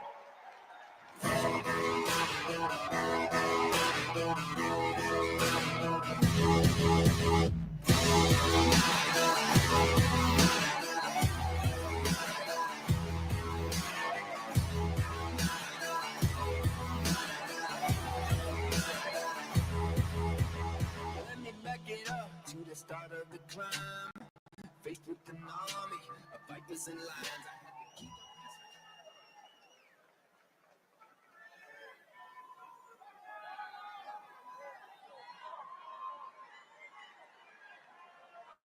Ladies and gentlemen, please welcome to the stage America's Mayor, Rudy Giuliani.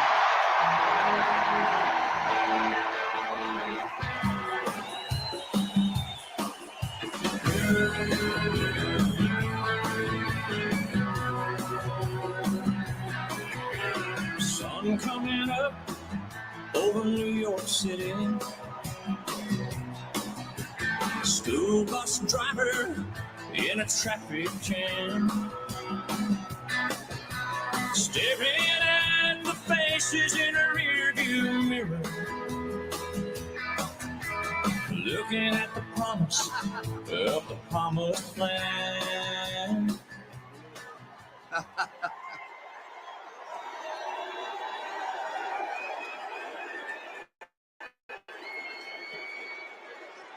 Thank you.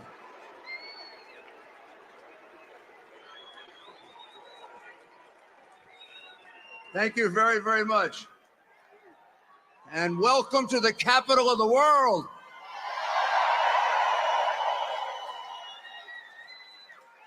That's not me. That comes from Pope John Paul when he came to New York and said, "This is the capital of the world." No one could dispute it after that. New York City, this is the city I was the mayor of for 8 years. Sitting over there is my police commissioner, Bernard Carrick, who saved my life on September 11.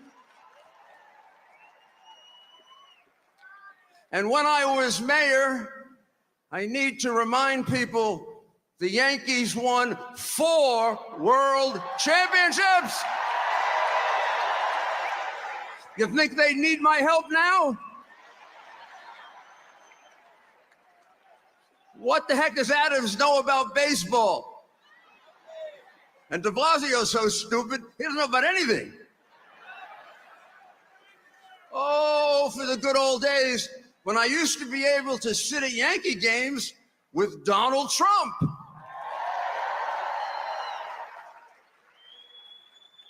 And George Steinbrenner would make us pay for our peanuts.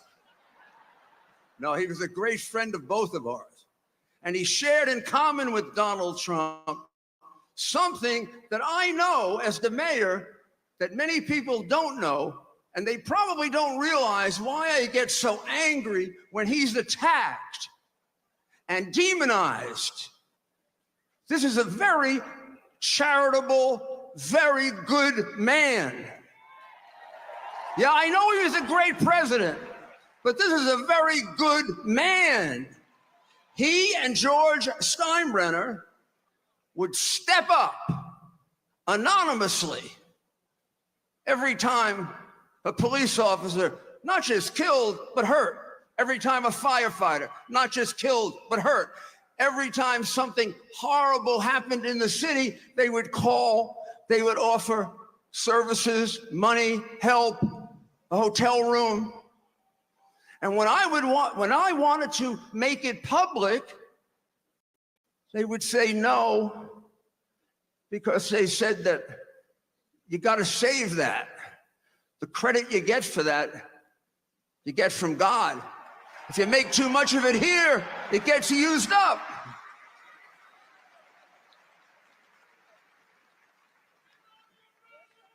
As the mayor,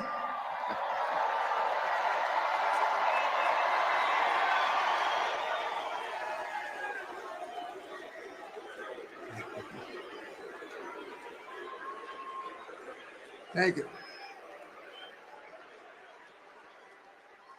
As the mayor, you know that I reduced crime more than any mayor in history.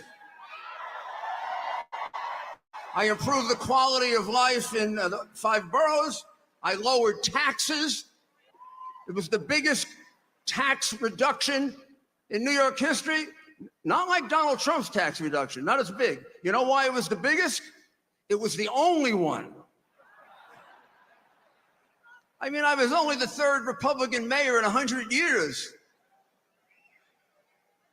And we carried out the biggest welfare to work program in the world.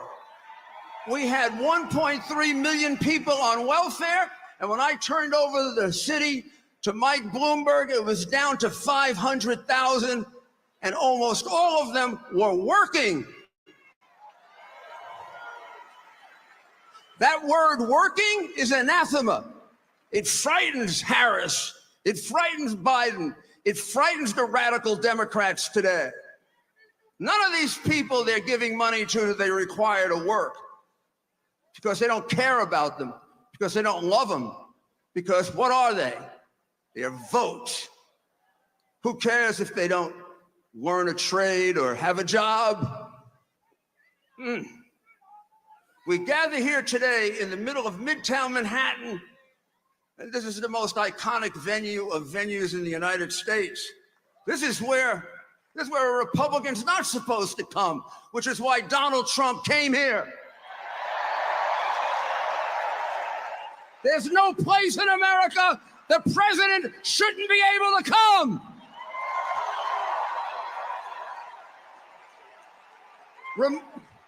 Remember New Palestine? Remember New Palestine? When they had the subway derailment? Place was horrible. People are still dying. He went there.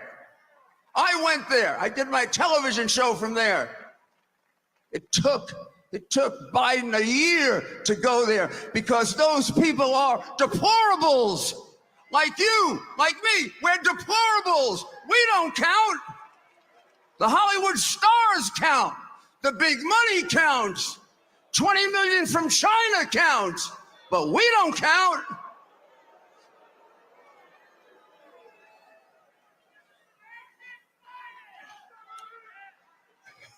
Just 4 miles from here, we had the worst terrorist attack in the history of our country. I'll never forget that through all the pain and misery, we came together. Places of worship, hundreds of funerals, praying to God. What's happened to God? We don't pray to him anymore? We're not allowed to? We don't bring God back, we don't come back.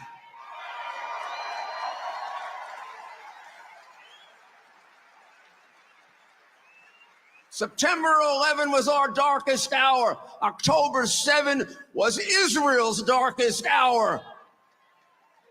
They are our best friend. I worked for Ronald Reagan for 8 years. Ronald Reagan said, we have to be there for Israel always because they are always there for us.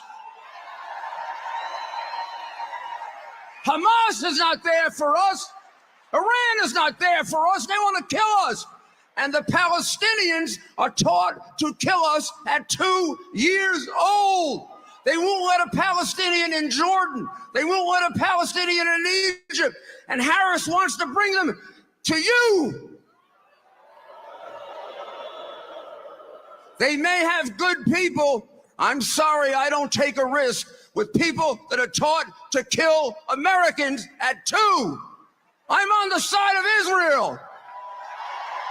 You're on the side of Israel. Donald Trump's on the side of Israel. And they're on the side of the terrorists.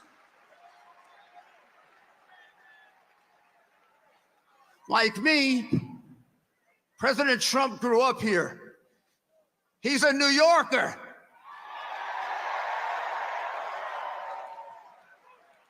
That's why some people get a little annoyed at him. He speaks his mind. But wouldn't you rather have a president that communicates with you than one who sits in a basement babbling? Or another one who, when asked, why do you want to be president? She says,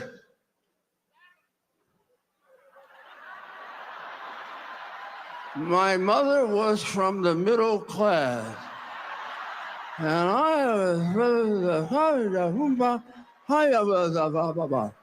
Then CBS puts in something done by a Harvard PhD. I want to be president. Even that was stupid, the one they put in, but at least it was in English. In any case, maybe you don't like what Donald Trump says sometimes. Maybe you don't agree with it, but I'll tell you what, you always know what he's thinking. And we need that from a president. He built a great empire here. He built a great real estate empire. He built some of the most iconic buildings in New York. That skyline wouldn't be as beautiful without him. That's enough for a man's lifetime. That's enough. He's built some of the greatest golf courses in the world. He's had and created for himself a privileged life. And here he is fighting 24 hours a day, twice almost murdered. Twice. And why is he doing it? For you, for me, to save our country.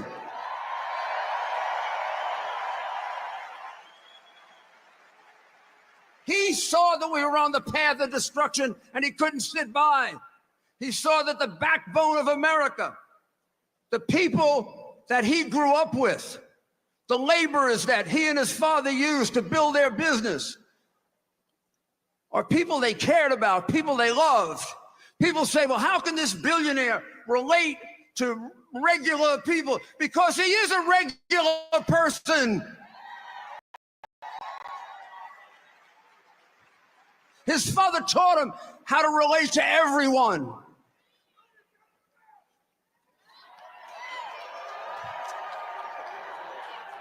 I owe him $10. Now, they tried everything, right? Russian collusion, wrong conversation with the Ukrainian president, oh my God, everything possible. Phony cases with perjury, and they committed so many crimes trying to get rid of him. Using a false story to unseat a lawfully elected president. And then they indicted him 4 times, and it had to stop. If they indicted him one more time, he'd have been elected by acclamation. And now, I don't know. I'm not going to do conspiracy, and I'm not going to do conspiracy. But it's kind of funny that they tried everything else, and now they're trying to kill him. They better not. Try again.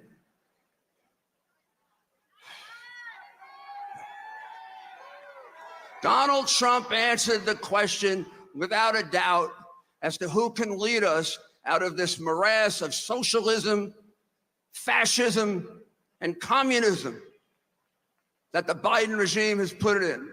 He answered it, in so many speeches and so many rallies, and in the great work that he did as president 4 years ago. I don't have to ask you, are you better off now than you were 4 years ago? There are a few people in a nut house who think they are. Otherwise, we all know things cost more. Donald Trump gave them a world at peace. They're giving us a world at war.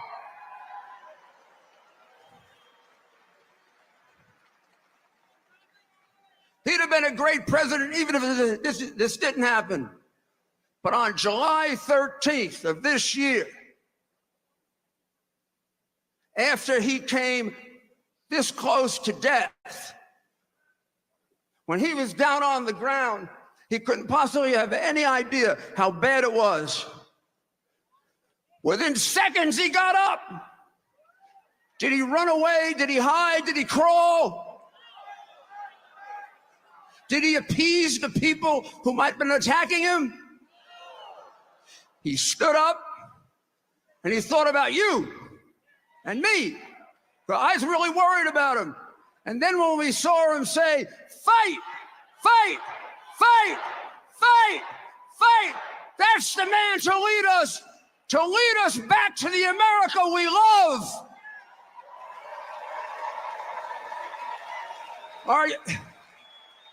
You know, Thomas Jefferson and Abraham Lincoln believed that every American, because it isn't just Donald Trump, you got to do it. Every American should take an oath to make this country better than it was handed to him or her. If I died now, I would break that oath, because America is not better today than it was when it was handed to me, or than it was 4 years ago. But in a few weeks, we get a chance to change that. I want every one of you right now, every single one of you, to say yes when I say this. Do you swear to make America better and greater by voting for Donald Trump and J.D. Vance? Now go do it! Fight!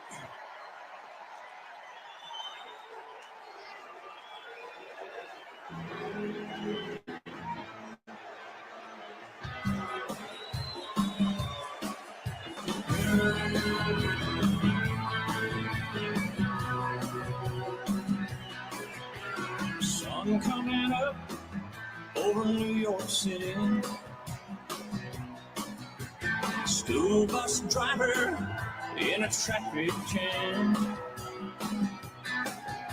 staring at the faces in a rearview mirror, looking at the promise of the promised land.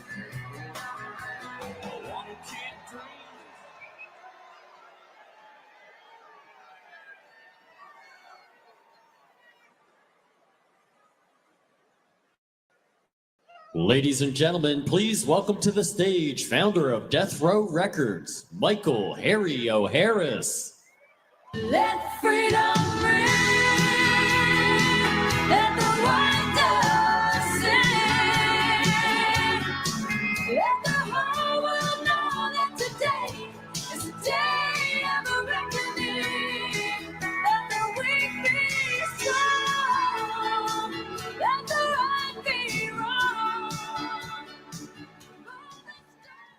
Thank you, thank you. Thank you.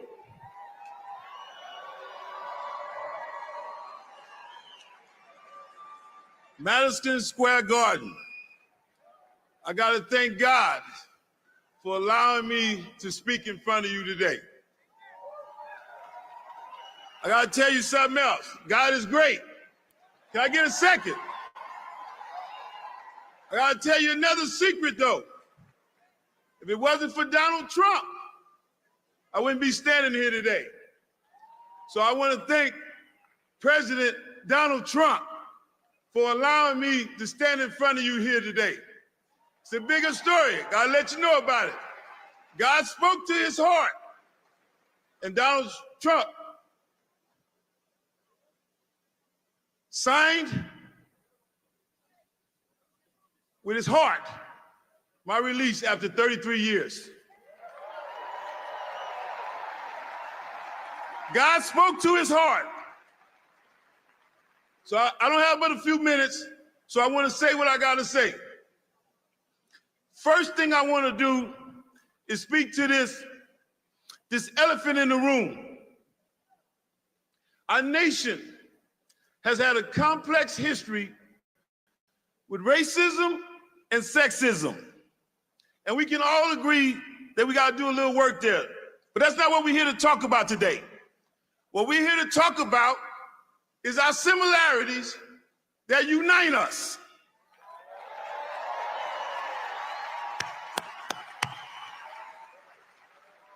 We want to talk about family security. It's important. We want to talk about economic development. It's essential. We want to talk about education for our children. It matters. It matters. For example, Kamala Harris talks about an opportunity agenda for Black men, but there is no opportunity unless you have the foundation that starts with a strong education.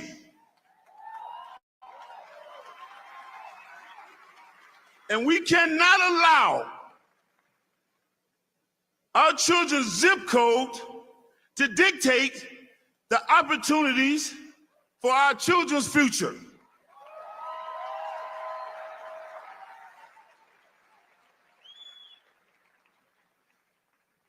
School choice is like the First Amendment of opportunity agenda.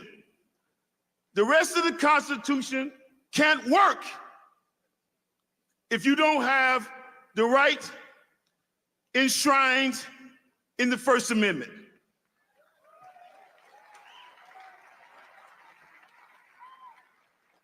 That is why we created Community First, to promote economic self-sufficiency, to increase access to capital, to expand educational opportunities.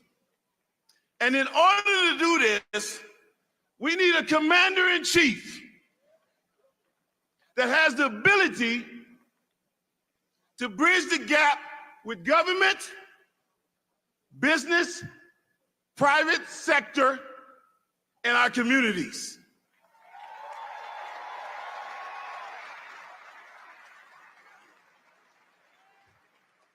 Maybe I didn't mention, I'm the founder of Community First.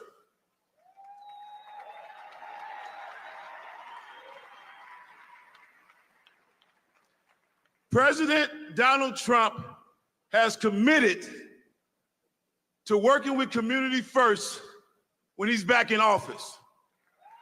And in case you didn't know, Community First is you, and people that look like me. So Community First endorses Donald J. Trump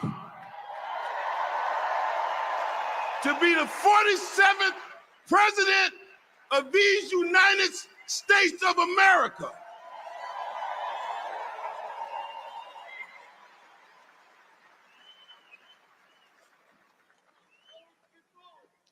opportunity, and dignity for all. That's what we get with Donald Trump. The President of the United States. We know that's what he's gonna be. So I don't act like, I'm not the only one that know that, right? I think the world needs to hear us say, we want a real commander-in-chief in office to represent all of our communities. I love you, and thank you.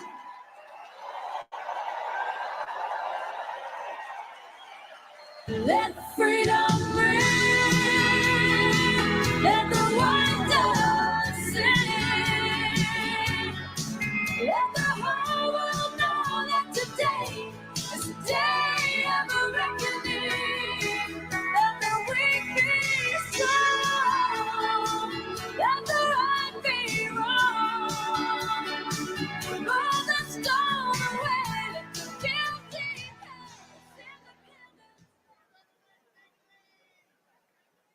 Ladies and gentlemen, please welcome to the stage CEO of the Right for America PAC, Sergio Gore.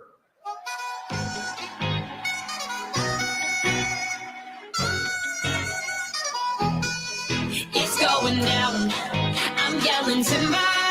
You better move. You better dance. Let's make a night you won't remember. I'll be the one. Hello, New York! Are you ready to make history in 9 days? I said, are you ready to make history in 9 days? Are you ready to send Donald J. Trump back to the White House? Only one man is fighting for America's prosperity. Only one man is fighting for America's security. Only one man is fighting for you. Will you join the fight? Fight!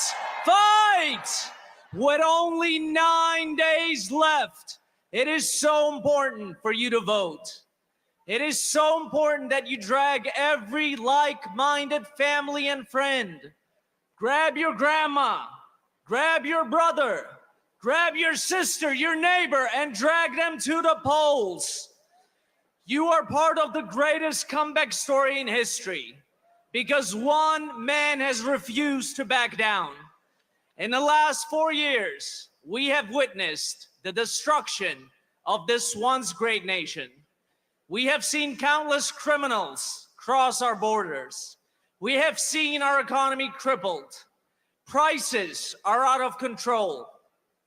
Ask yourself, are you better off today than you were 4 years ago?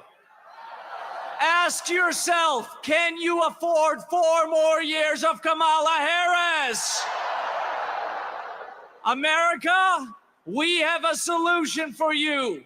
We must send Donald Trump back to the White House. President Trump has reshaped our party into the party of the working class, a party which values prosperity and security, a party which doesn't want new wars in faraway lands. Kamala Harris today is crisscrossing the country with Liz Cheney. Well, we have a message for you. You can keep Liz Cheney and, for that matter, Dick Cheney too. I am so honored to be with all of you tonight as we work to push President Trump over the finish line. You and I are witnessing the greatest movement in American history, a movement that will be remembered for generations, a movement that will be remembered long after we are gone. Nothing will stop Donald Trump. He's been indicted more than Al Capone. They have tried to imprison him, bankrupt him, and even kill him. Well, it didn't work because he will never stop fighting for you. There is nothing that can stop the America First movement or the man who started it all, the 45th and soon 47th president, my friend Donald J. Trump.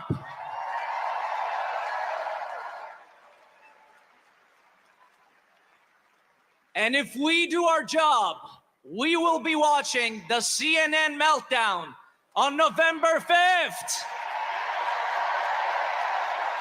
As Wolf Blitzer announces, Donald J. Trump has been elected the 47th president of the United States. Thank you, and onwards to victory.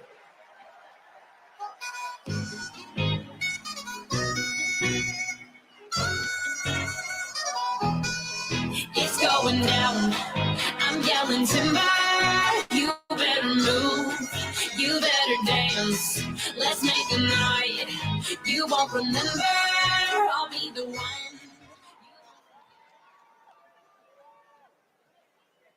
Ladies and gentlemen, please welcome to the stage David Rem.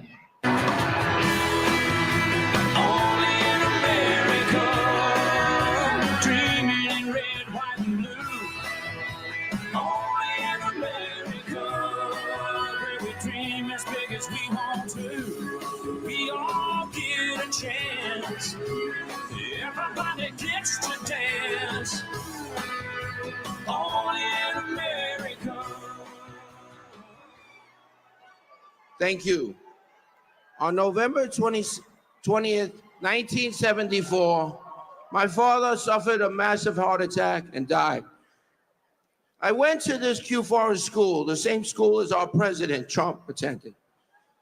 3 days after my father's burial, there was a knock on the door. One school morning, about 7 a.m. I answered the door. There was a very distinguished gentleman standing in front of me. And he said, when I opened the door, "Kid, call your mom down, please." I called upstairs to my mom. "Mom, there's some guy here, please come down." And she came down.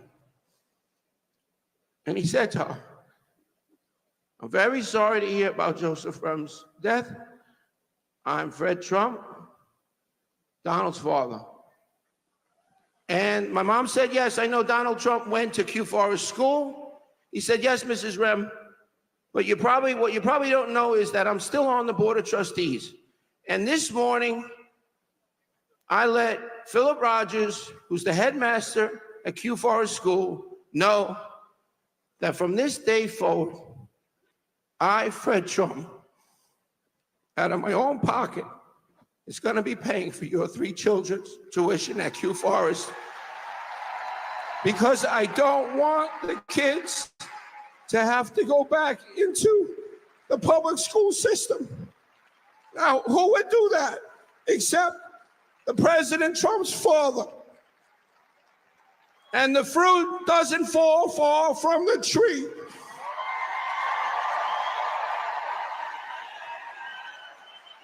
Can you imagine Kamala Harris performing a random, kind, generous act like that? Never, never, ever. In fact, she is the devil, whoever screamed that out. She is the Antichrist. At her rally last week, she said that Jesus Christ followers are not welcome at my rally. You should go down the block to President Trump's rally. Let me say this, and maybe I'm speaking for the president and I shouldn't, but I think that President Trump loves Jesus followers at his rally.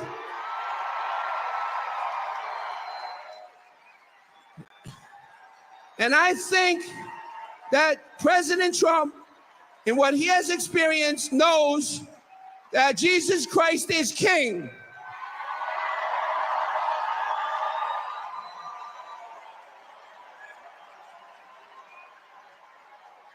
I was the victim of a violent, armed with a gun, carjacking. And I'm lucky to be standing here. If it wasn't for this man, Jesus Christ, I wouldn't be standing here.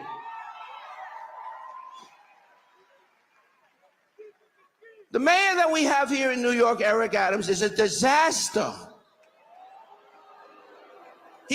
I once called out Bill de Blasio. This mayor is worse than Bill de Blasio and David Dinkins combined. I just want to say this. The cross that I'm holding is the cross that my mother, Beatrice Rem, used to hold in the air when she prayed at night, every night, for Donald Trump and his family. Because we knew 3 years ago that his life was going to be killed. Because they don't want to face Donald Trump at the ballot box. So they'll do anything they can, imprison him, kill him. And I'm just going to wrap this up. And I just want to tell President Trump that I'm fluent in Spanish and I will follow you to the swing states and I will speak in Spanish to the Latino voters and I will make a difference. Donald, you need the Latino voters. The Latino voters will switch this election for your favor. And I just want to drop an announcement here. I decided I am gonna make a run for mayor of New York City. Please go to David Rem, D-A-V-I-D-R-E-M for mayor. And I just want to say that we need to make New York red. We need to make New York great again. We need to make New York healthy again. We need to make the world great again. And I want to say, I love you, President Trump. I love your entire family. They give you nothing but grief. And to the fake media out there who won't show my story or won't back Donald Trump, I love you, Donald. God bless America, and God bless the United States of America. USA, USA, USA, USA.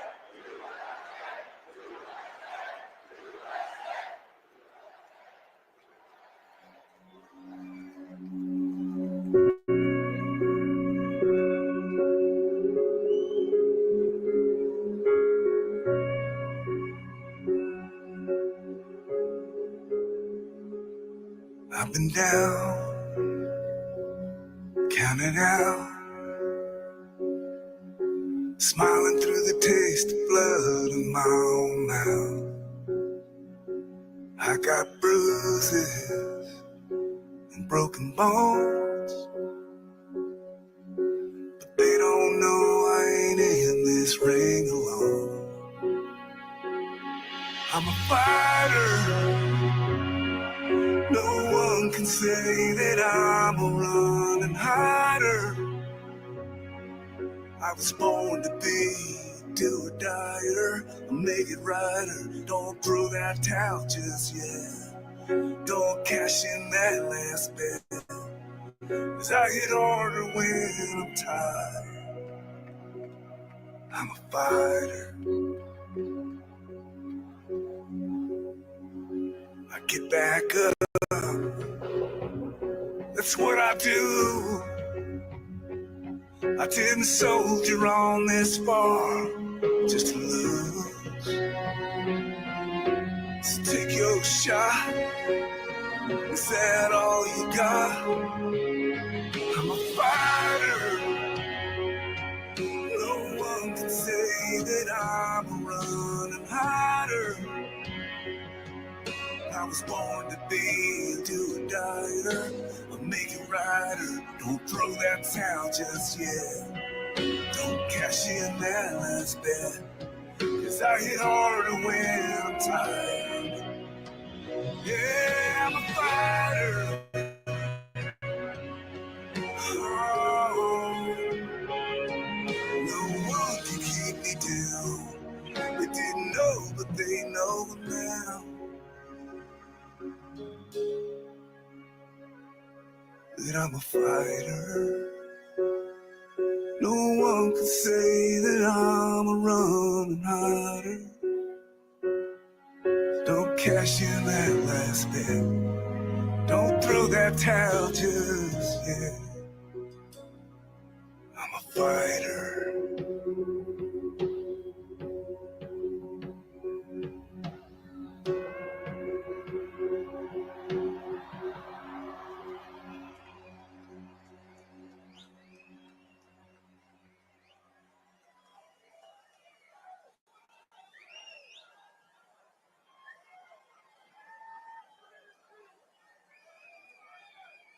Ladies and gentlemen, please welcome to the stage former White House Deputy Chief of Staff, Dan Scavino.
Wow.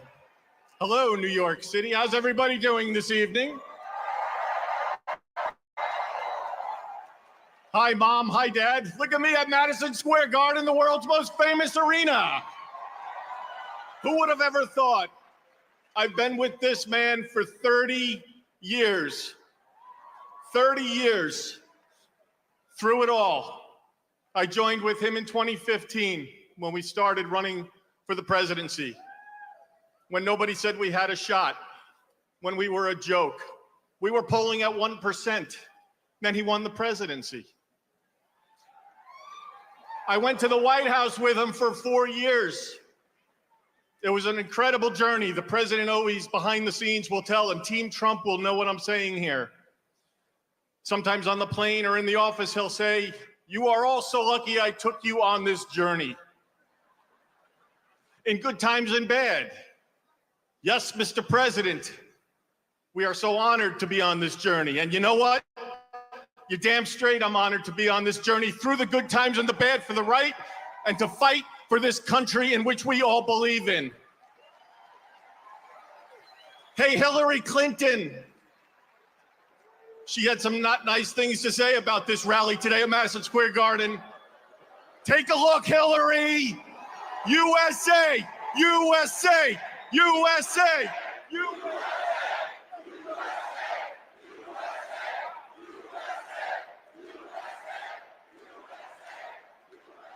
This has been the journey of a lifetime. The last 9 years have absolutely been incredible, but guess what? We've got 9 days.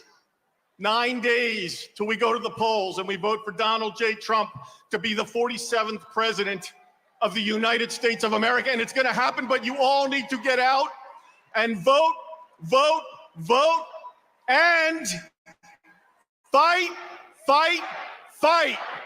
Just stay strong. The president loves each and everybody in this arena. Quick story, Butler, Pennsylvania, an attempted assassination. We went to the hospital. I'm going to give you a behind the scenes with the president. We go to the hospital, shot in the air. The entire world is watching on TV. He's in his hospital room, asking how things are going. I showed him that iconic photo of him raising his fist and said, "Sir, this is the most iconic photo, I think, in the history of not only politics, but of all time." He stared at the photo. I told him it was from Doug Mills, New York Times photographer, a great photographer. The president's reaction was, "How is Doug? Is Doug okay? Reach out to Doug, see how he's doing."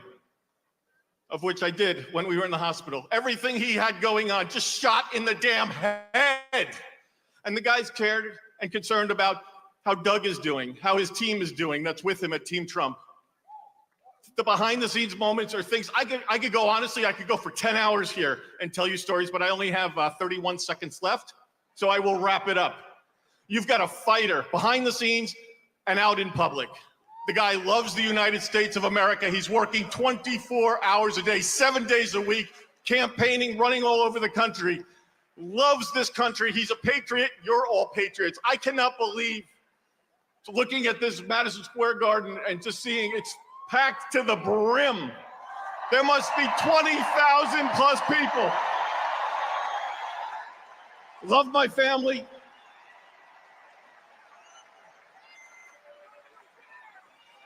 Just do me a favor, go to TrumpForce47.com, check it out. Okay, get on there. Get out and vote, vote, vote, please. We gotta win. We've gotta win. We are going to win. We are going to have Donald J. Trump as the 47th president of the United States of America. If you all go out and vote, vote, vote, and fight.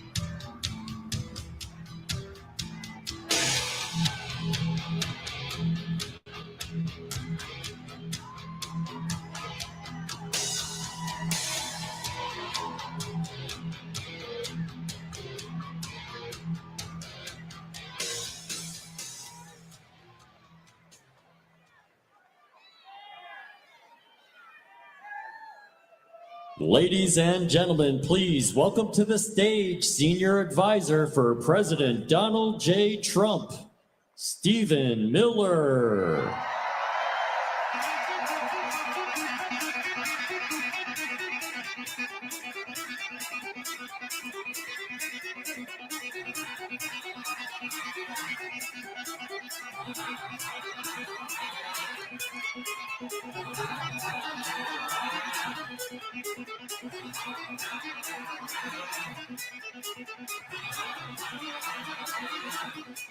Hello, New York. Hello, Madison Square Garden. And hello to the United States of America, people watching in all 50 states. We are here tonight with a message for you. In 9 days, your rescue is coming. In 9 days, your salvation is at hand. In 9 days, Donald J. Trump is going to go back to the White House. We stand here today at a crossroads in the history of this nation, in the history of our civilization. This is a choice between betrayal and renewal, between self-destruction and salvation, between the failure of America or the triumph of America. I want you to think for a minute about the decades of abuse that has been heaped upon the good people of this nation. Their jobs looted and stolen from them and shipped to Mexico, Asia, and foreign countries. The lives of their loved ones ripped away from them by illegal aliens, criminal gangs, and thugs who don't belong in this country. A political system that punishes hardworking citizens, oppresses them at every turn, takes away their right to free speech, the right to political expression, the right to fundamental safety in their own country. One man dared to step forward 9 years ago and say, enough, no more, America gets its future back. And what happened next? What happened after he stepped down that escalator 9 years ago? The system he was fighting tried to do everything in its power to stop him, to take away your voice, to take away your vote, to take away your right to have your own country. They lied, they defamed, they smeared, one witch hunt after another, one hoax after another, one betrayal after another, lie after lie, slander after slander, libel after libel, lawsuit after lawsuit. They tried to jail him. They tried to bankrupt him. They tried to imprison him. And they even tried to take his life with not one, but 2 assassination attempts. And let me ask you, When his life was on the line, did he falter? Did he waver? Did he yield? Did he surrender? Did he hesitate? Did he back down? Did he give one single solitary inch? Or did he stand up, strong and proud and resilient, the warrior that he is, and raise his fist into the air and shout on behalf of all of you, fight, fight, fight. And what was he fighting for? He was fighting for your children, for your wives, your husbands, everyone that you love and know in the world. The right to live in a country where criminal gangs cannot just cross our border and rape and murder with impunity. Think about how corrupt and hateful and evil a system is that allows gangs to come into this country and rape and murder little girls. I'm not just saying that. You've read the stories. It happens every day. You read one of these heartbreaking headlines. Who's going to stand up for our daughters? Who's going to stand up for the girls of America, the women of America, the families of America? Who's going to stand up and say, the cartels are gone, the criminal migrants are gone, the gangs are gone, America is for Americans and Americans only? One man, and that man, ladies and gentlemen, that man took a bullet for you. He took a bullet for democracy.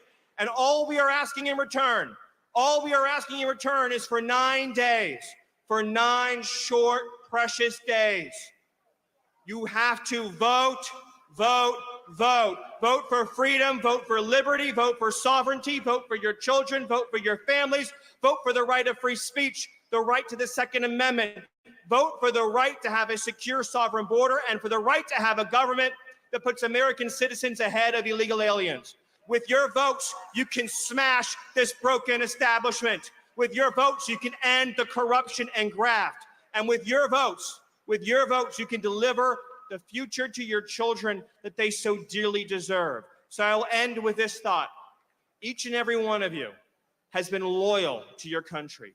You have loved your country. You followed the rules. You paid your taxes. You did everything right. And the system just keeps beating you down, beating you down, and beating you down.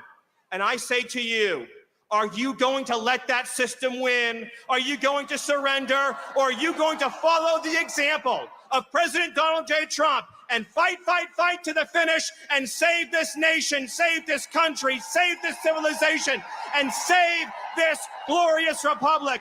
Thank you, New York. God bless you. God bless New York, and God bless America.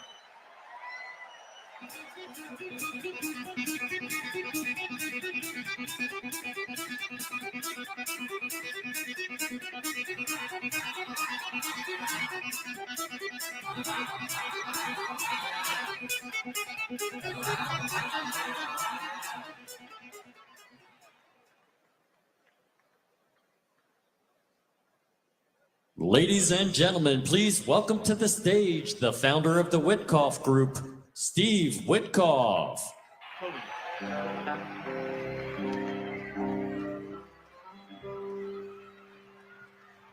Oh, I wish I was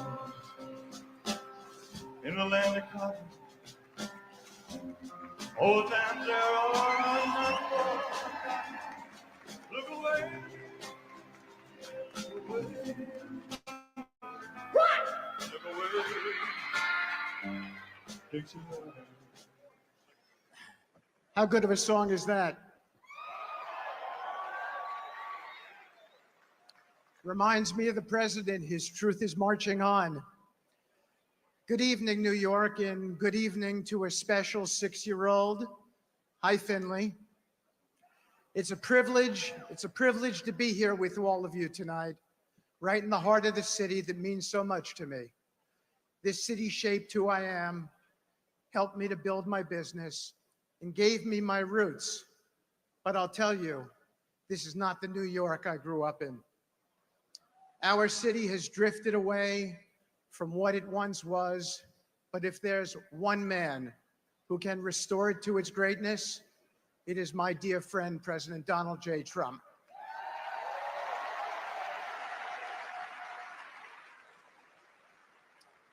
I've known the president for over 30 years, not just as a leader, but as a friend.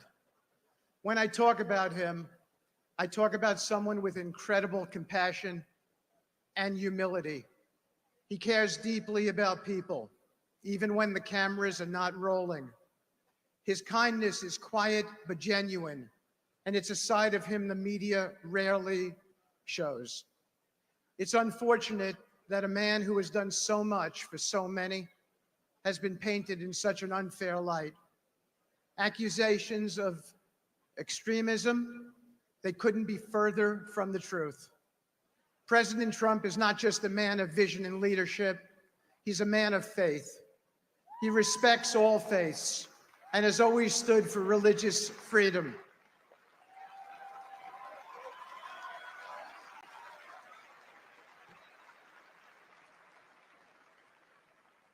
His unabiding belief in the value of every individual is grounded in his respect for God and country.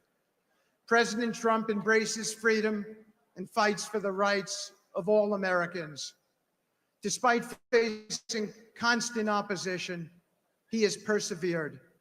He's been targeted with lawsuits and accusations, yet he's never wavered in his commitment to the American people. I know he'll fight for each and every one of you, as he's always fought for me. That's the kind of leader we need. Someone who never backs down when things get tough, but keeps pushing forward for what's right. In a world, thank you. In a world that often feels uncertain, President Trump offers each of us clarity. His policies are rooted in common sense. He understands the importance of strength, both at home and abroad, and leads with courage. New York deserves someone who's ready to fight for it, as the country does. We need President Trump's leadership to bring back the city we all love. Now, let me leave you with a quote from one of my favorite presidents, Ronald Reagan, who said, "Freedom is never more than one generation away from extinction. We didn't pass it to our children in the bloodstream. It must be fought for, it must be protected, and handed on for them to do the same." While Reagan was an extraordinary president, there is no doubt in my mind that President Donald J. Trump is the greatest leader and president this nation has ever seen.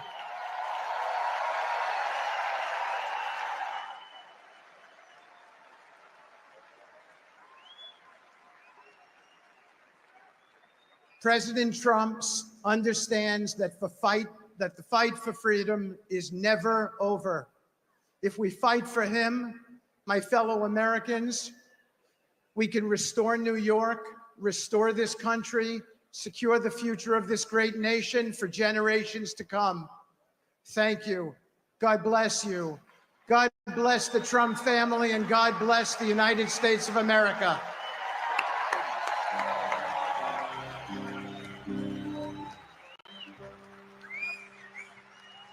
Oh, I wish I was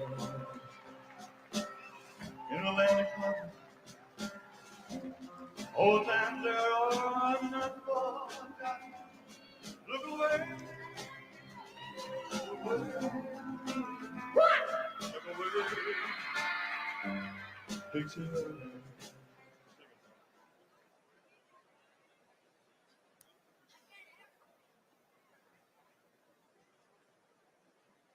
Ladies and gentlemen, please welcome to the stage Congressman Byron Donalds.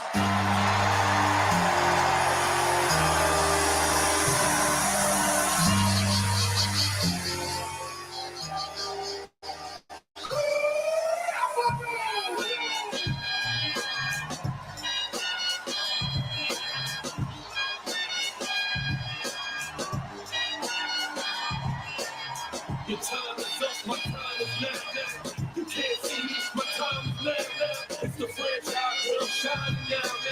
You can't see me, my time is now. In case you forgot or fell off, I'm still knock your shell off. I'm only stacked back, plus I can't turn the swell off. Franchise through a big business, limits is automatic. I win it, so you wheels move, you finish, exposure. And I stay with you fighting, cause I'm stolen. I'm like a thunder, lightning. They know when you breaking your kid, I'm hard as nails, plus I keep it on.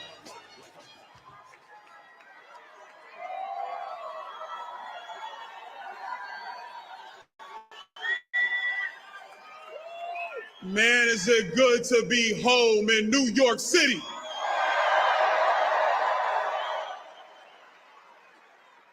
You know, usually I got a lot to say, but this one's special to me. I was born in Brooklyn, New York.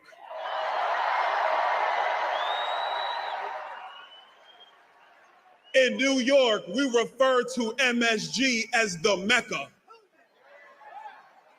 We refer to it as the center of entertainment. And in 9 days, it's going to be the launch point for the center of making Donald Trump the 47th president of the United States.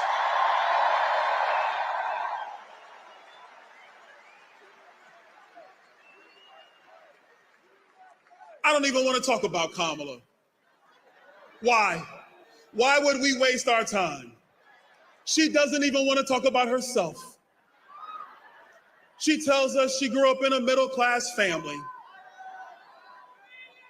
But I don't care, because it's families today in New York, in Chicago, in Philadelphia, in Milwaukee, in Phoenix. They are struggling because of Kamala Harris, and they are saying the same thing we're saying. We had enough. We need Donald Trump back.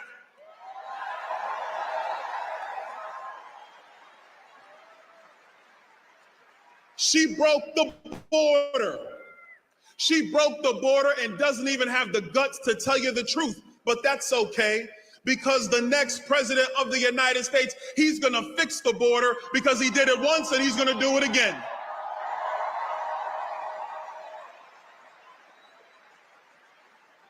She unleashed the massive inflation that has made it harder for every working family in our country. If she was around when I was a kid, it would have devastated my mom, who still lives in Brooklyn. Hi, Mom. How you doing? And you think she has an answer for the people who are trying to find ways to get ahead? No, she doesn't. Nothing but word salad. I kind of like salad. Everybody should have some. It's healthy. It's good for you. But this word salad mess is demented. It is meant to make you think that she's smart and you're somehow dumb. The truth of the matter is, the common sense of the American people is what is needed today, and that will be brought by Donald J. Trump.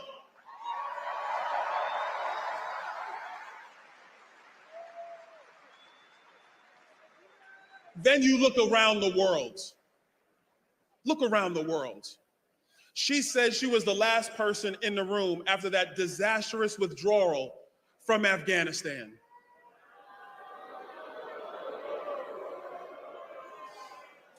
You know, that withdrawal is seared into my mind.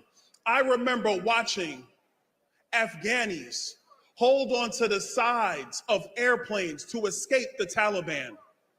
And as I'm watching this, the one thing I know is that if Donald Trump was president, that never would have happened. Never would have happened. But I have a special message to everybody around the world, especially those who want to find themselves getting into the business of other people or messing with our greatest ally in Israel. Donald Trump is going to stand by Israel 100% of the way. 100% of the way. And Donald Trump is going to get us out of these wars, because he did it once and he's going to do it again. But the last thing we're going to fix, and it's a big one. You see, I got 3 kids. They're all boys. And I'll be damned if you're going to have some school tell my boys that they can now be girls. Not on my watch. Not on the watch of Donald Trump. I can promise you that. We're going to have common sense in America again under Donald Trump. We're going to get men out of women's sports under Donald Trump.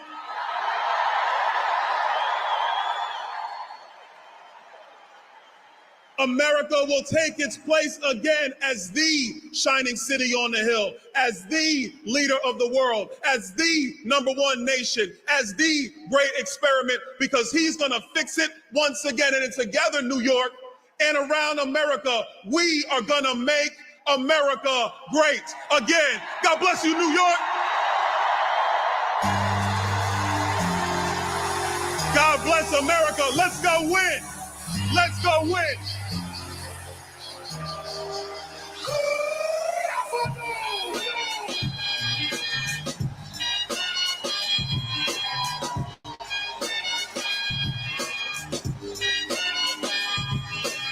Your time is up, my time is now. You can't see me, my time is now. It's the franchise where I'm shining now.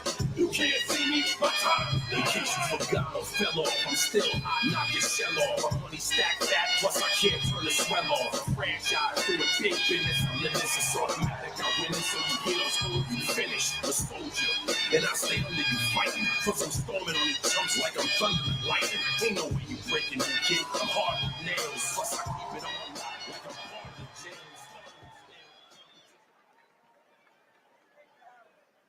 jail. Ladies and gentlemen, please welcome to the stage Chair of the House Republican Conference, Congresswoman Elise Stefanik.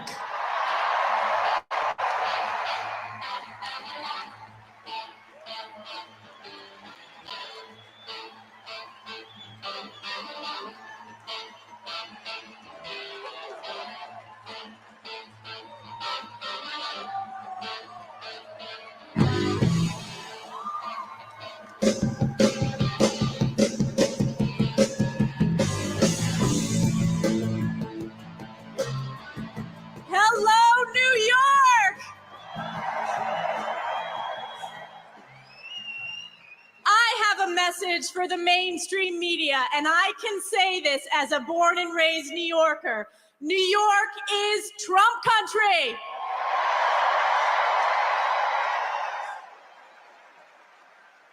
Wow, it is incredible to be here in the iconic Madison Square Garden. President Trump has been talking about this rally for years, and what a way to kick off the final week of the most epic campaign to save America.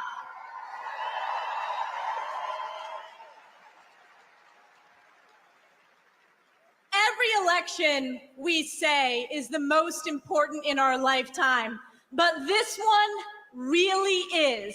No matter where you go, whether it's in New York City, upstate New York, or in any of the swing states, people understand there is so much at stake. And it is we the people, when we vote for President Donald J. Trump, we the people will save America.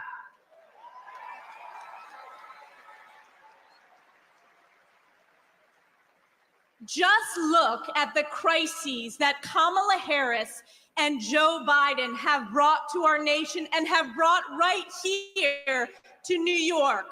The border crisis, illegals swarming our streets, taking billions of our hard-earned taxpayer dollars, all because Kamala Harris is Joe Biden's open border czar. She owns this border crisis. She created it. Or the inflation crisis, the highest rate of inflation in our lifetime. And you know who was the deciding vote for Joe Biden's Inflation Expansion Act? Kamala Harris. And the crime crisis. Democrats are the party of defund the police, and Kamala Harris has turned her back on our men and women in blue. New Yorkers, support our police. We will always back the blue.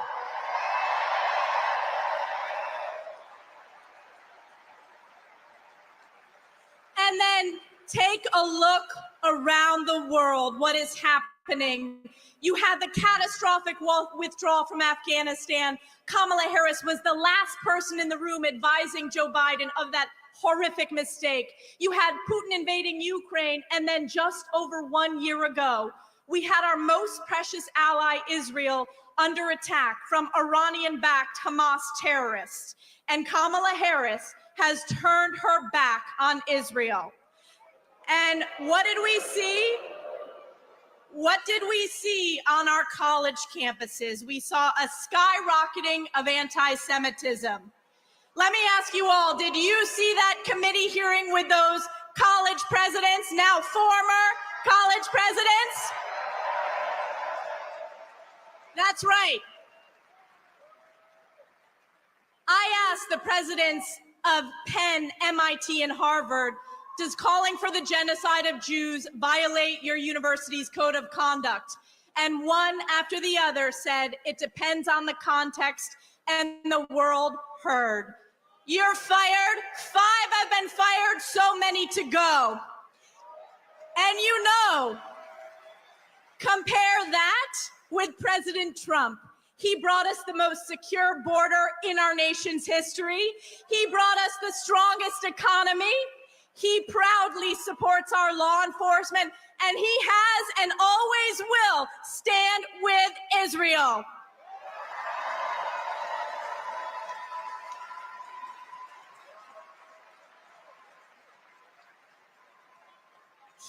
Donald J. Trump has fought for us, the American people, whether it was fighting against the sham impeachment, which I was a proud member of President Trump's impeachment defense team, whether it was standing up for election integrity, or whether it was facing the witch hunts by New York's own Tish James, Alvin Bragg, and corrupt judges. You know, after we fire Joe Biden and Kamala Harris, we're going to fire Kathy Hochul, Alvin Bragg, Tish James. You're fired.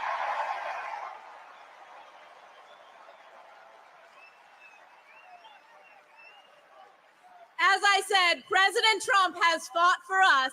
It is now our opportunity to fight for him. And New York, we made history when we fired Nancy Pelosi once and for all and flipped those 5 congressional seats.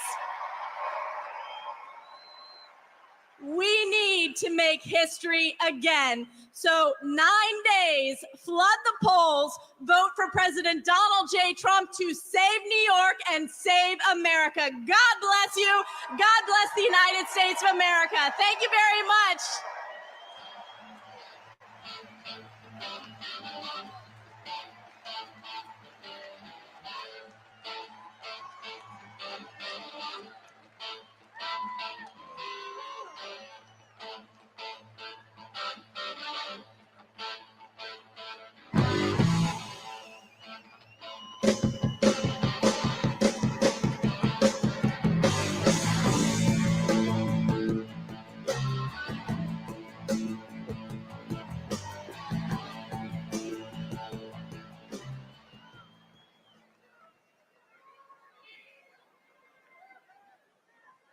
Ladies and gentlemen, please welcome to the stage Speaker of the U.S. House of Representatives, Mike Johnson.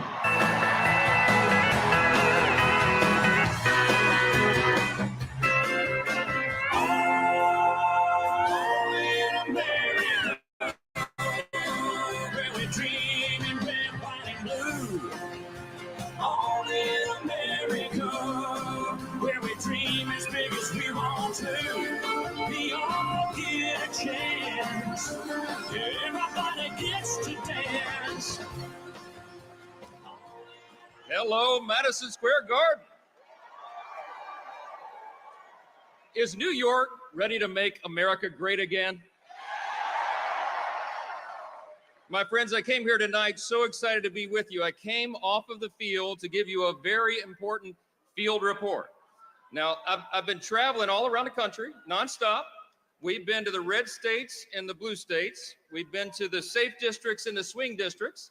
We've been all around America. And I'm going to tell you what's happening right now. I'm here to report something. There's something very powerful happening out there among the base, okay? I'm telling you, there's an energy out there that we have not seen before. And I am convinced that in 9 days, we are going to grow the House majority. We're going to take back the Senate and send Donald Trump back to the White House.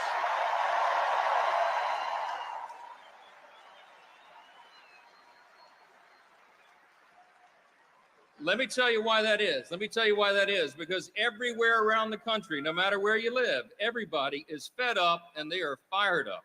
They're fed up. It doesn't matter what demographic they're in. It doesn't matter what walk of life. They know that we cannot afford 4 more years of Kamala Harris in the White House. And we can't possibly afford turning the House or the Senate over to the Democrats. Let me ask you a question. Let me ask you what I ask these groups all around the country. Do you want 4 more years of open borders? I don't think you do. No. No. You want 4 more years of high cost and inflation? You want 4 more years of rising crime in every community? No. How about 4 more years of woke ideology in our schools and our military? You want 4 more years of wars and weakness on the world stage? Nobody does. American voters are sick of it and they want to change. Now listen, for the last 2 years, we've had a bit of a dilemma, right? The House has been the only firewall in Washington standing between Chuck Schumer and the Democrats in the Senate, Kamala Harris and Joe Biden, and the American people. Now, we played defense. We blocked their woke America Last agenda, and we passed solutions to all the great challenges facing the country. But here's the problem. They got stopped in the Senate. We also had the smallest Republican majority in U.S. history. But you know what the good news is? We're about to grow that majority. That's what's going to happen on November 5th. New York is going to make that happen. You're going to elect your incumbents here and our challengers, and you're going to make the big difference. And we need a Republican Senate so we can retire Chuck Schumer for good.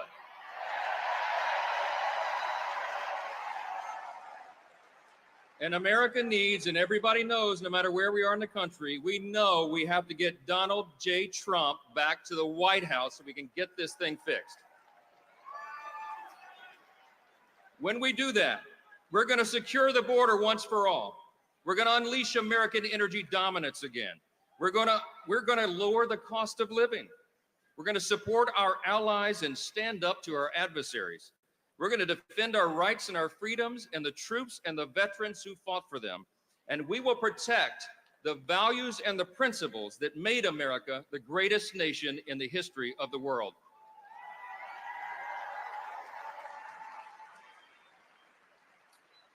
I'll just leave you with this thought.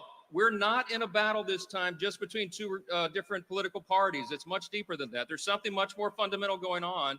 We're in a battle between two completely different visions for who we are as a nation and who we're going to be.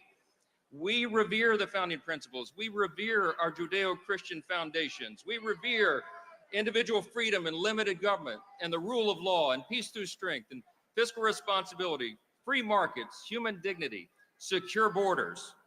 But the other team doesn't anymore, my friends. This is not your father's Democratic Party.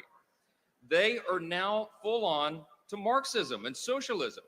They don't envision for us to save the founding principles and the greatest nation in the history of the world. Instead, what they envision for us is that we would be some sort of European-style Marxist borderless utopia. We all know that's a dangerous fool's errand. You know what's going to happen in 9 days? The American people are going to let their voices be heard. We are going to take this country back.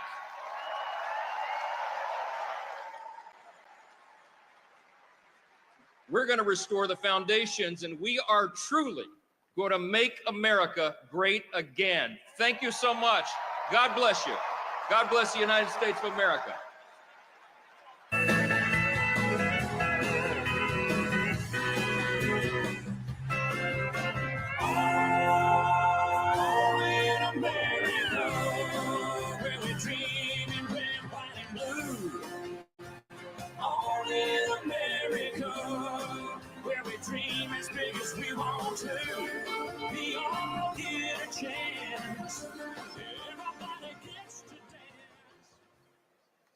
Ladies and gentlemen, please welcome to the stage Vivek Ramaswamy.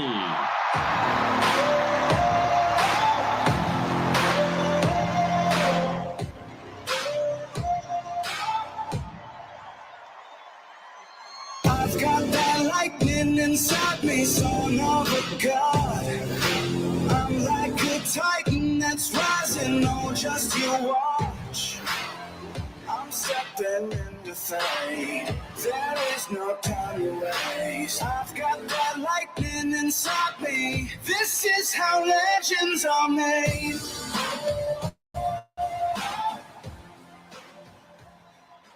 I'll tell you something. I don't follow the polls. I don't follow the pundits. But I follow the energy. And this does not feel like second place energy in here tonight. I had a friend of mine, smart guy, he's a billionaire, texted me this morning. And he said, why the hell are you guys wasting your time in New York City instead of going to a swing state? You want to know what I told him? I said, welcome to 2024. New York is a swing state.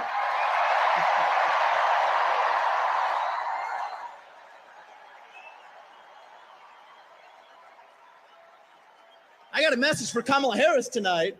We're feeling the joy in New York City tonight, aren't we?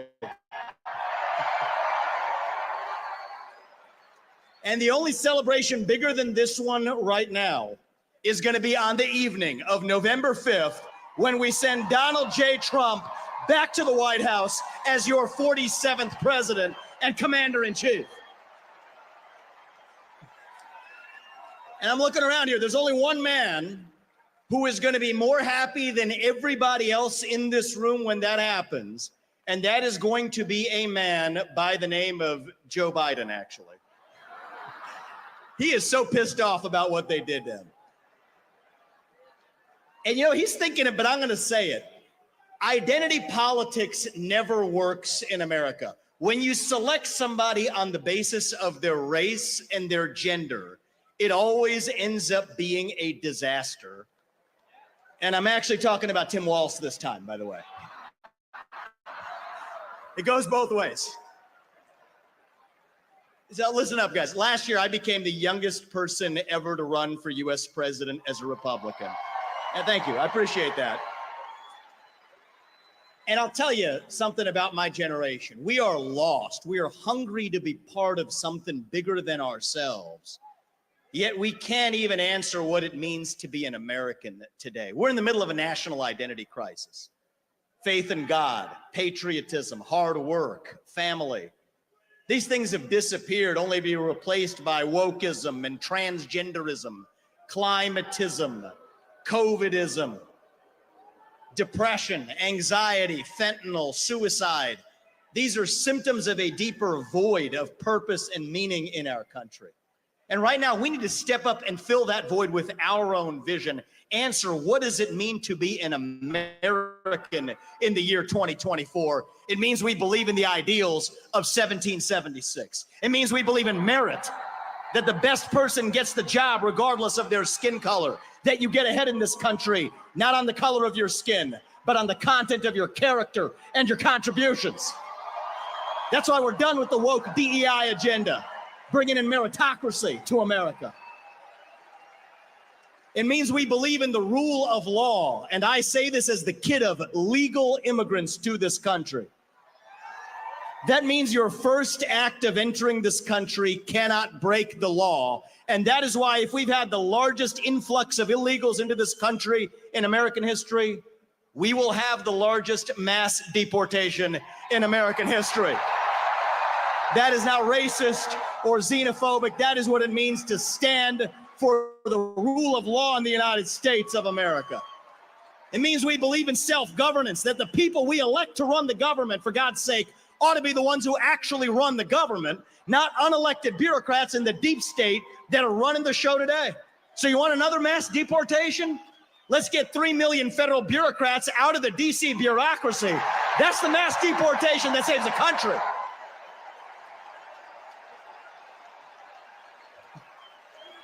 What does it mean to be American? It means we have elections we can trust and believe in, and that means single-day voting on Election Day as a national holiday with paper ballots and government-issued ID to match the voter file. That's how we save the country after we win it this time by voting early. These are not black ideas or white ideas. They are American ideals that set this country into motion. We're in a war to revive them, and right now we need the commander-in-chief who will lead us to victory. That is your next president, Donald J. Trump. If you want to seal the border, vote Trump. If you want to restore law and order in this country, vote Trump. If you want to grow the economy in this country, vote Trump. If you want to revive national pride in this country, vote Trump. If you want to stay out of World War III in this country, vote Trump. If you want to make America great again, vote Trump. I'm going to give you one more reason to vote Trump, and it's this. It's the one the media in the back, they won't talk about this. But they know it to be true. Donald Trump is actually the president who will unite this country, actually. And we don't talk about that enough.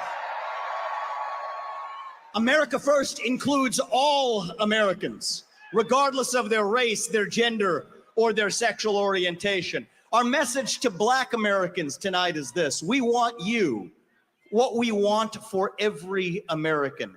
Safe neighborhoods, good jobs, clean streets.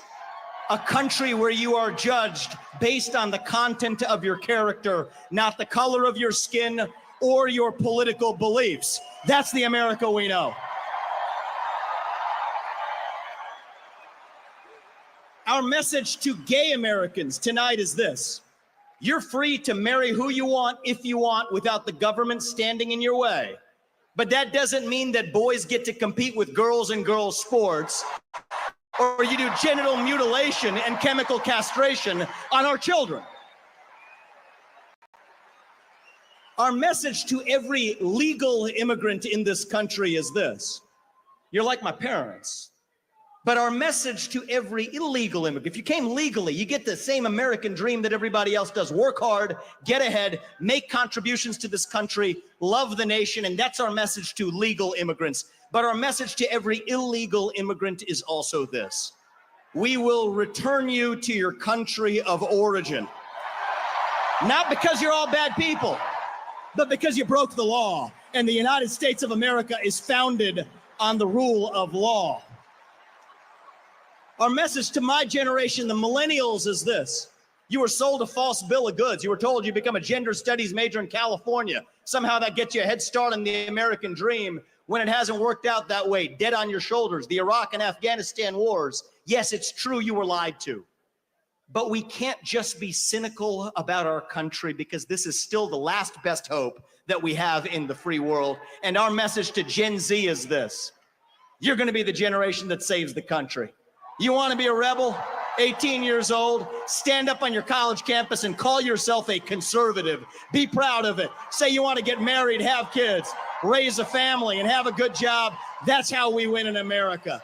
We don't have to be this nation in decline. We are still on our way up. We're still that country where we will look our children in the eye and mean it when we tell them, you get ahead in the United States with your own hard work, your own commitment, your own dedication, and that you know what? You are free to speak your mind at every step of the way. That is the American dream. That is what we are running to. And that is what we get when we send Donald Trump back to the White House this November. Thank you. God bless you and the great state of New York. And may God bless our United States of America. Thank you. God bless. Thank you, guys.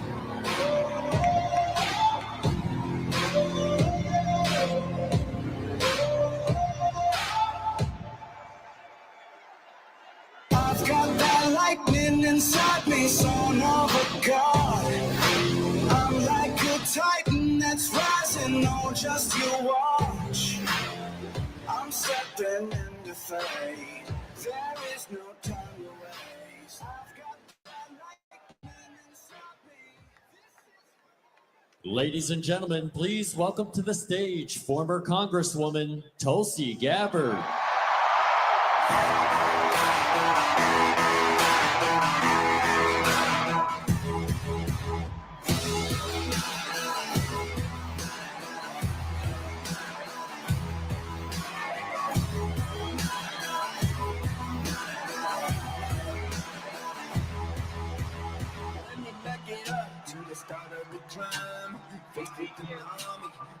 I had to keep on reaching up, cause it was my time to tear down the kingdom, call out the lions. Gotta jam. Hello, New York.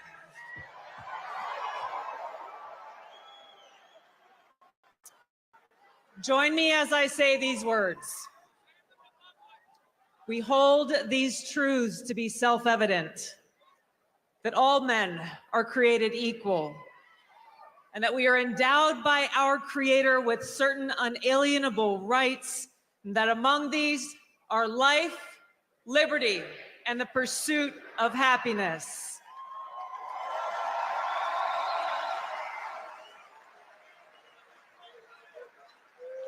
As we gather here today on this historic occasion, we stand together as proud Americans in understanding that these very rights are under attack.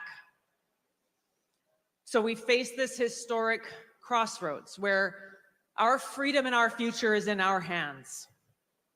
There's never been a more clear choice in any election in my life, and our ability to live in a truly peaceful and free and prosperous country is on the line.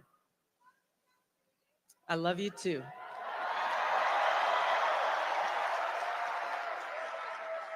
And it is that love that brings us together here today, that love for freedom, that love for our country and love for each other as fellow Americans, as children of God, that compels us to take action to save our country and defend our freedom.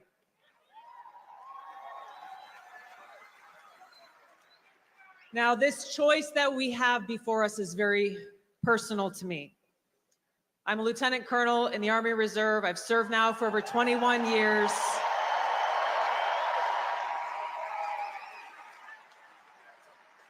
I've deployed to different war zones 3 times over that period, and I've seen the cost of war. For my brothers and sisters who paid the ultimate price, I carry their memories and their sacrifice in my heart every day.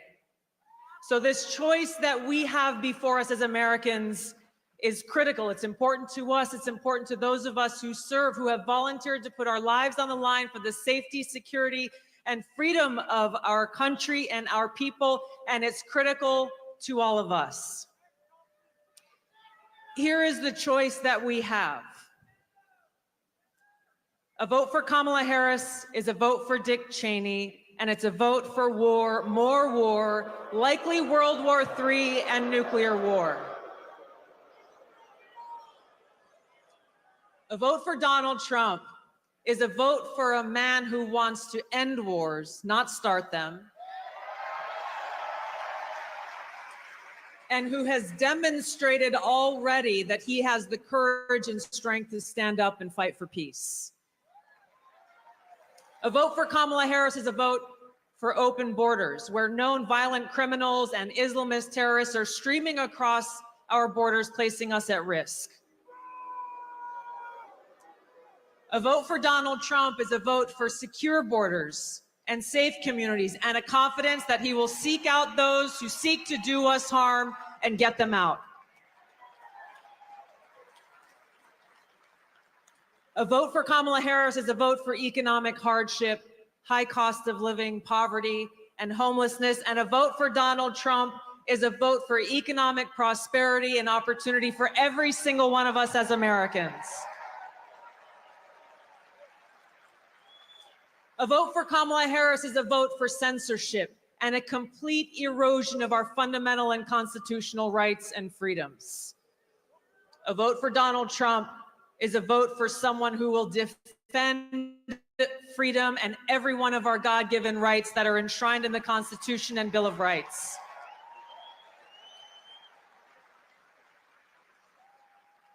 So the choice is ours. History will look back on us at this moment for the choice that we make. Did we choose war or peace? Did we choose poverty or prosperity? Did we choose censorship or freedom?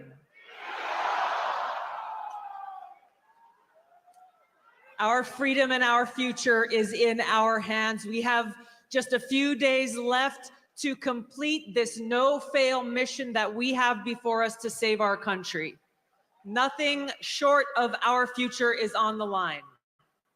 So now, just as we've gathered here today in this historic place and this historic time, we will gather together all across this country, people of every race, ethnicity, religion, and creed, to stand together and defend our freedom and ensure our right to life, liberty, and the pursuit of happiness.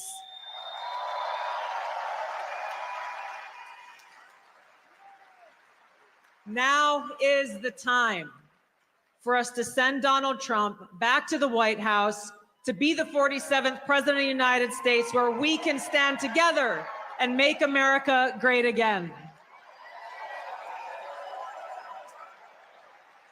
Thank you so much. Let's get it done. Aloha.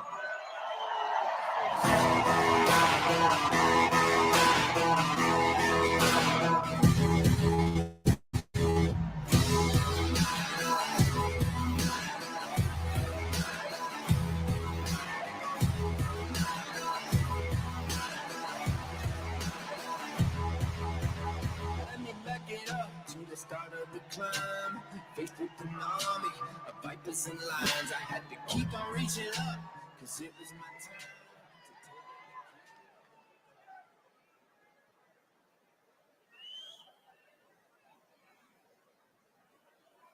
Ladies and gentlemen, please welcome to the stage former presidential candidate Robert F. Kennedy Jr. And I set up and put out this stage with my own two hands. We've traveled this land, packed tight in minivans. And all this for the fans, girls, money and fame. I played their game, and had to scream my name. I will show no shame. I live and die for this. And if I come off soft, please you on this. Thank you, New York. Thank you.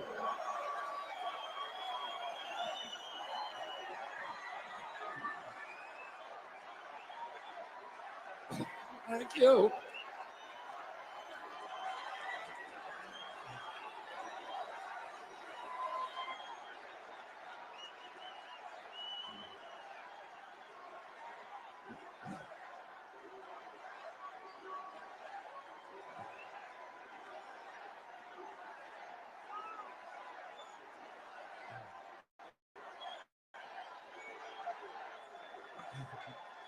Thank you. A lot of people ask me why I left the Democratic Party.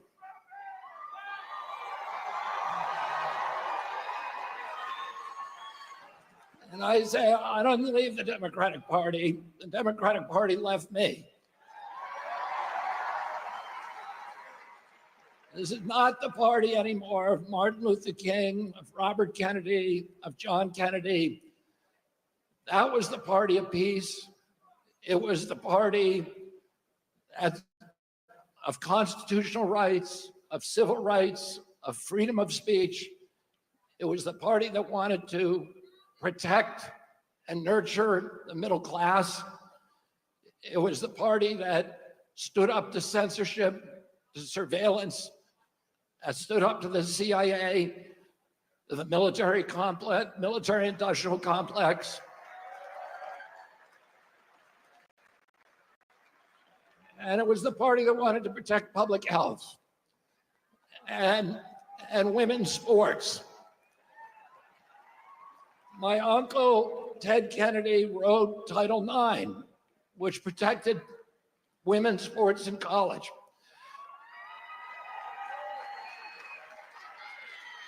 It was the party that believed in voting rights and fought for the right of every American to vote for the person of their choice.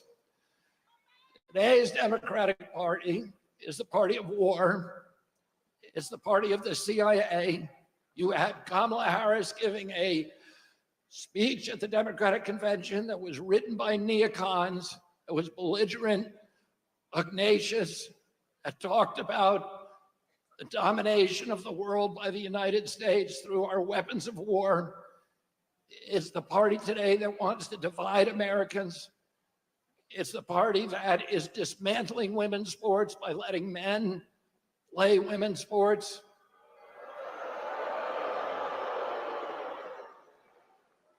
It's the party of Wall Street. It's the party of Bill Gates, who just gave $50 million to Kamala Harris. It's the party, and the Harris campaign is very proud that it received the endorsement of 50 former CIA agents and officers. and of John Bolton and of Dick Cheney. These are the people that gave us the war in Iraq, the worst foreign policy catastrophe that's ever happened to this country. These are the people that gave us the Patriot Act, that launched the surveillance state. These are the people that are trying to undermine voting rights in this country by weaponizing the federal agencies against political candidates, including me and Donald Trump and all other political candidates. They can't win an election. And instead of bringing in a candidate who wins the primaries, abolish the primaries, and then pick two candidates, anointed them without receiving votes. We don't even know how Kamala Harris received the nomination.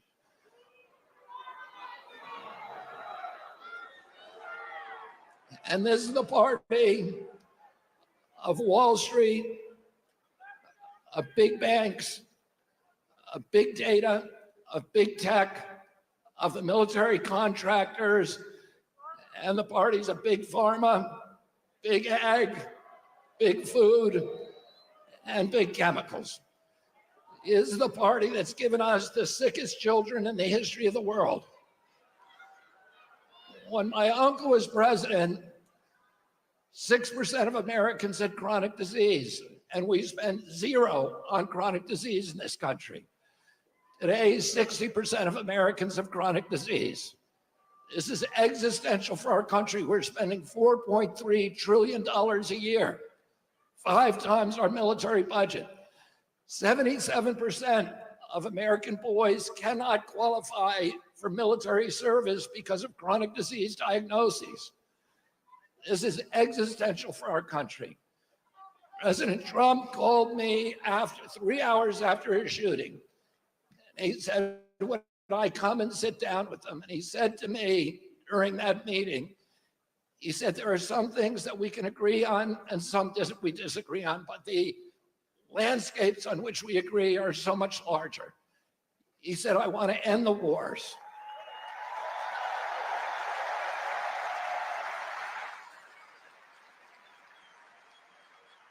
I want to end this surveillance and censorship. I want to protect the Constitution. I want to protect freedom of speech. I want to end the surveillance. I want to end the weaponization of government against American politicians. And I want to end the chronic disease epidemic. Now, don't you think that we deserve a president in this country who's going to restore the moral authority of the United States of America?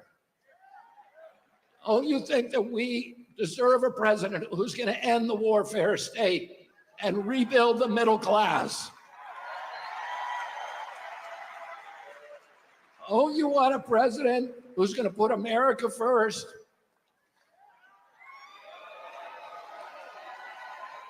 And don't you want a president who's going to protect our children? And who's going to protect women's sports? And who's going to stop dividing this country along racial lines? And don't you want a president who's going to end the corruption at the federal agencies, at FDA, at NIH, at CDC, and at the CIA?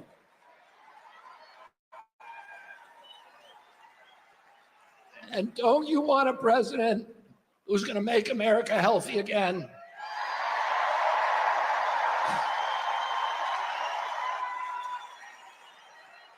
And don't you want a president who's going to make America great again?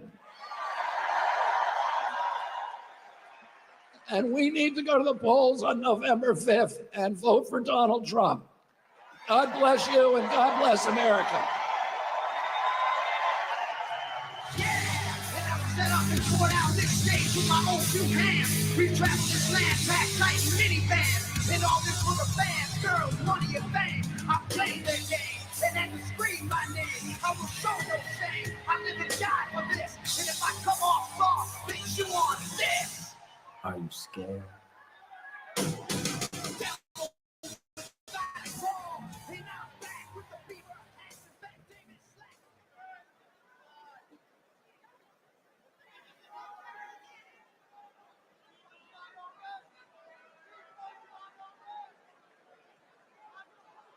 Ladies and gentlemen, please welcome to the stage Tucker Carlson.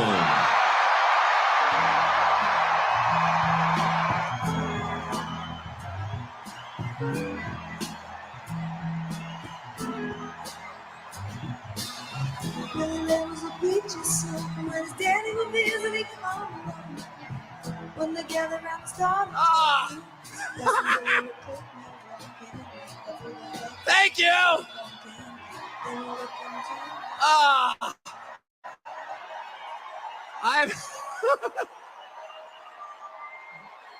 I saw the Grateful Dead in this arena in 1987. I was seated right there. How weird. It's such an honor to be here, and it's wild. Just another day following Bobby Kennedy Jr. at a Donald Trump rally in Madison Square Garden. I mean, what? That's totally normal. Liz Cheney's out there with Kamala Harris. And there's Bobby Kennedy calling to protect women's sports at a Trump rally. It's a realignment. It's unbelievable. And the fact that it's here is even sweeter. Imagine if you're, and just pause for one moment. Imagine you're Donald Trump. You're from New York City. You become famous in New York City. You make your fortune in New York City.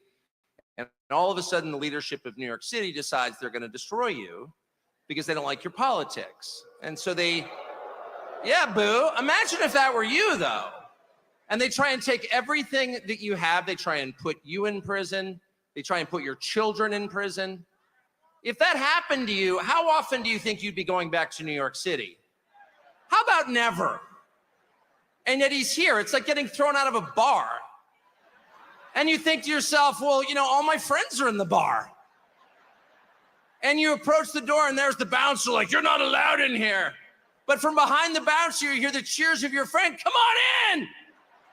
And the bouncer hangs his head in shame.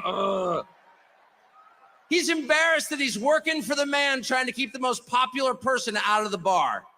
And that's Donald Trump back in the city that produced him with no embarrassment at all in a room full of his friends. The stones that takes, the bravery that takes is incredible. Donald Trump's gonna win. He's gonna win. I know that that's true. Why is Donald Trump gonna win? The people he's about to defeat have no idea. And they're panicked. They have no idea why people like Donald Trump. And their first theory was, well, Donald Trump is evil, so half the country's evil also.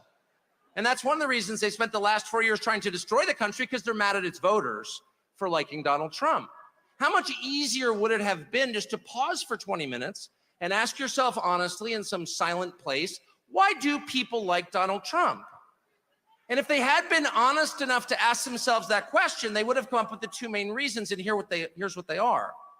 The first reason that people like Donald Trump is because he likes them. That's why. And it's real. Affection is something you can't fake. I don't care how many times Kamala Harris would tell me she loves me, I don't believe her. I saw her kiss her husband with a mask on. A mask version of love.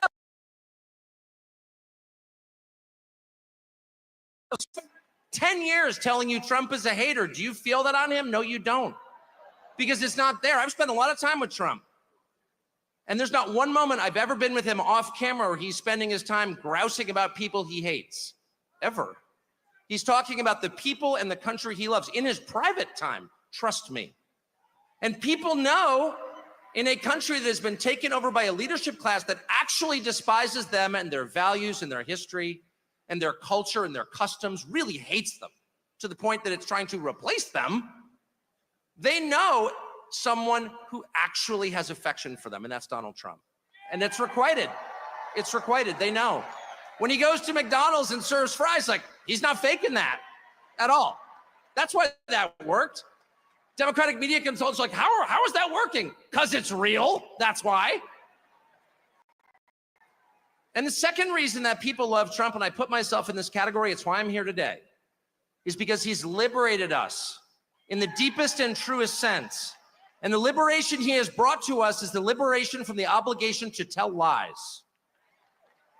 Donald Trump has made it possible for the rest of us to tell the truth about the world around us.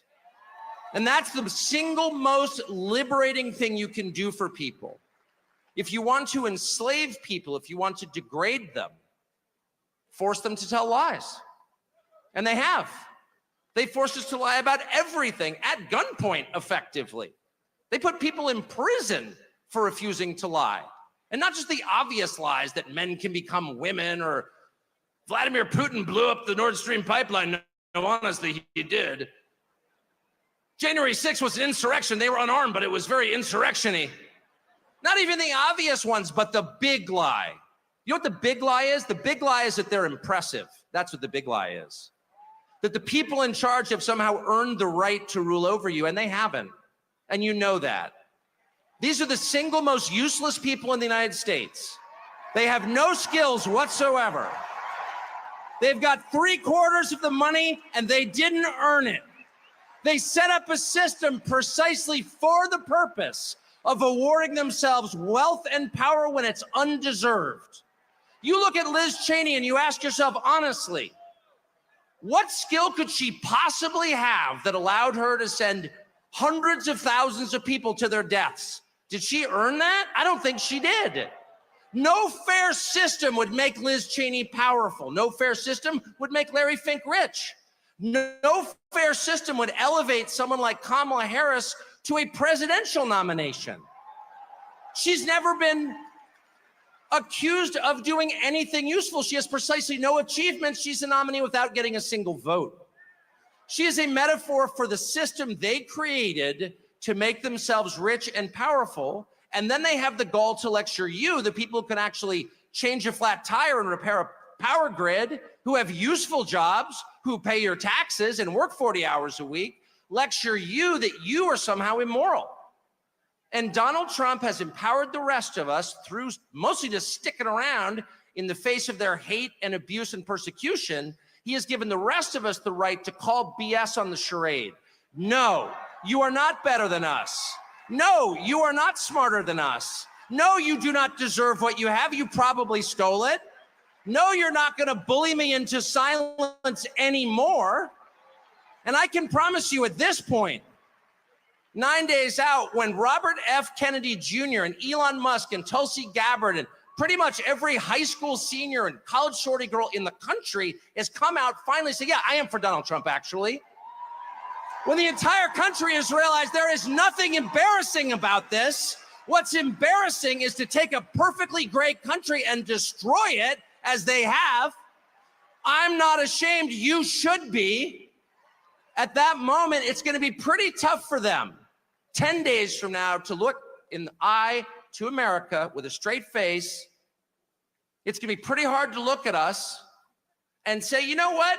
Kamala Harris, she got 85 million votes because she's just so impressive. As the first Samoan, Malaysian, low IQ, former California prosecutor ever to be elected president, it was just a groundswell of popular support. And anyone who thinks otherwise is just a freak or a criminal. At this stage of the game, after 9 years of listening to their lies and finding every single one of them totally false, no, it's not safe and effective, and no, she's not impressive. It's very hard for me to believe the rest of us are going to say, you know what, Joe Scarborough, you're right. You're right. She won fair and square because she's just so impressive. I don't think so. And to me, that is liberation. It's the freedom to say what's obviously true as a free man and not a slave. And I just want to say thank you, Donald Trump, for that.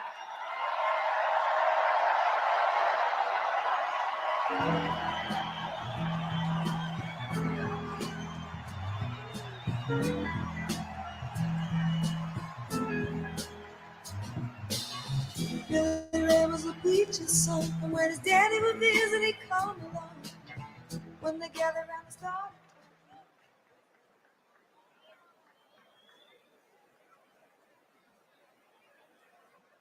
Ladies and gentlemen, please welcome to the stage professional wrestler Hulk Hogan.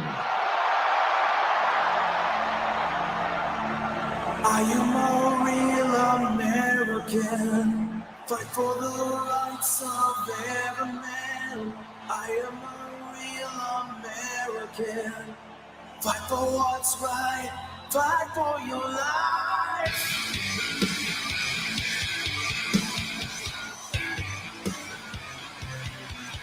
When it comes crashing down and it hurts inside, you gotta take a stand, it don't hurt to hide. If you hurt my friends, then you hurt my pride. I gotta be a man, I can't let it slide. I am a real American, fight for the rights of every man. I am a real American, fight for what's right, fight for your life.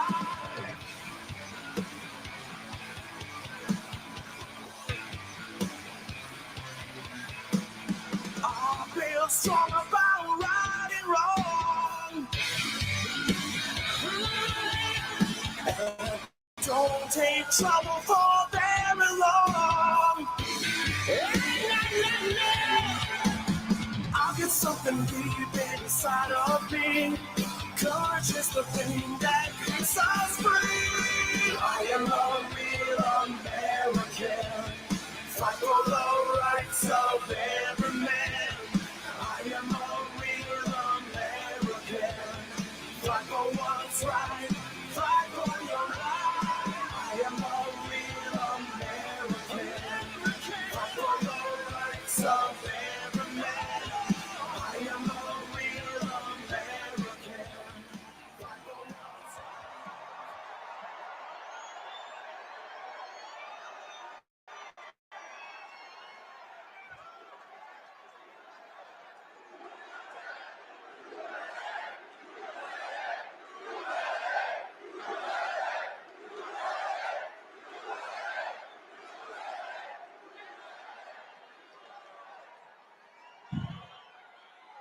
Well, let me tell you something, Trumpomaniacs. Welcome to the house that Hulkamania built. You know something? Usually when I'm in Madison Square Garden, I'm body slamming giants.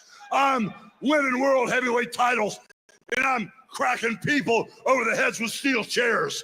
And the energy in Madison Square Garden is off the Richter scale. But today, Trumpomaniacs, the energy in here is something like I've never felt. The energy of all these Trumpomaniacs is the most powerful force in the universe.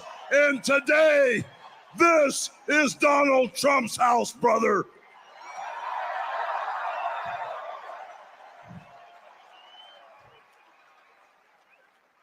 You know something, Trump maniacs? I don't see no stinking Nazis in here.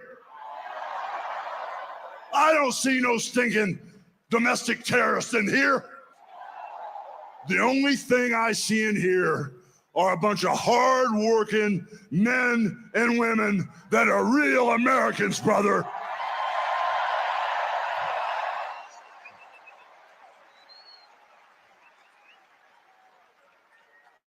You know, when I hear my president and our president, Donald Trump, speak, he sounds for real, brother. He sounds like he has a heart of gold that's all for the USA. But when I hear Kamala speak, it sounds, it sounds like a script from Hollywood with a really, really bad actress.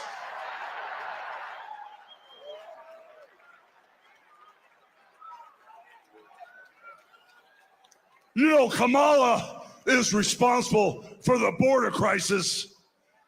And Kamala is also responsible for inflation. And then you know something? She acts like she's the victim.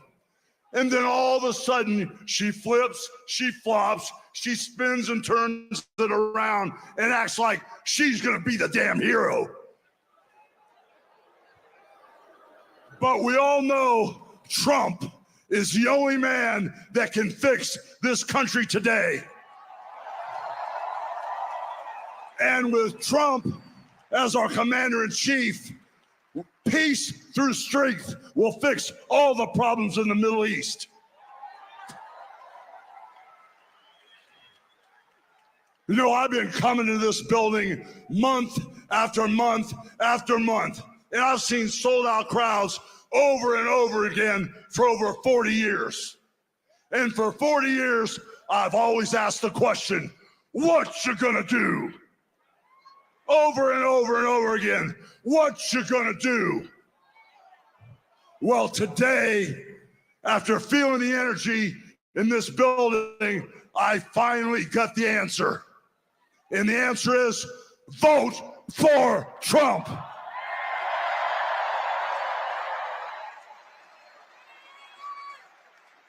So now, I got a couple questions for you. What you gonna do about the border invasion? What you gonna do about inflation?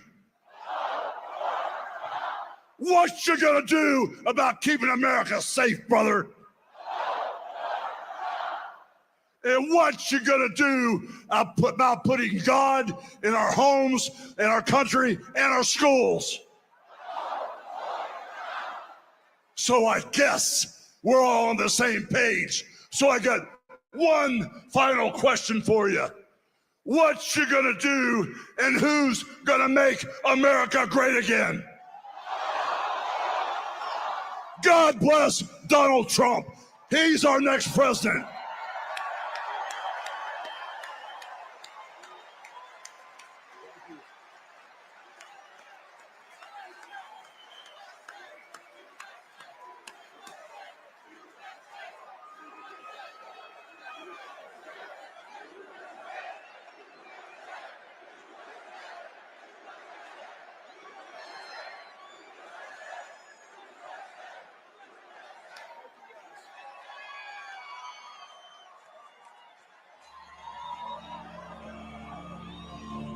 I am a real American.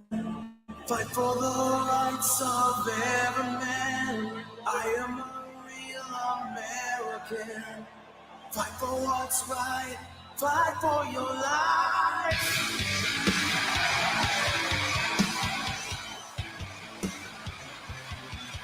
When it comes crashing down and it hurts inside. You gotta take a stand, it don't hurt to hide. If you hurt my friends, then you hurt my pride. I gotta be a man, I can't let it slide.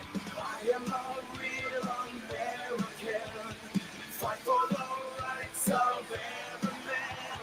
I am a real American. Fight for what's right. Fight for your life.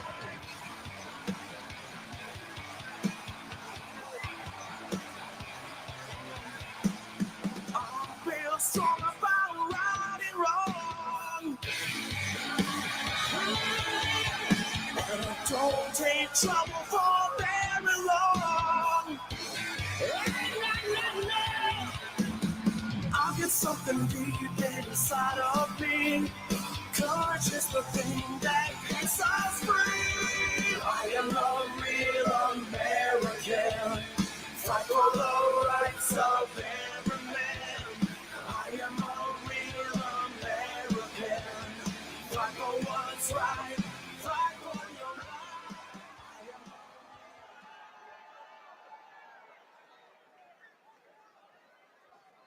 Ladies and gentlemen, please welcome to the stage founder of Marriage Street Media, Dr. Phil McGraw.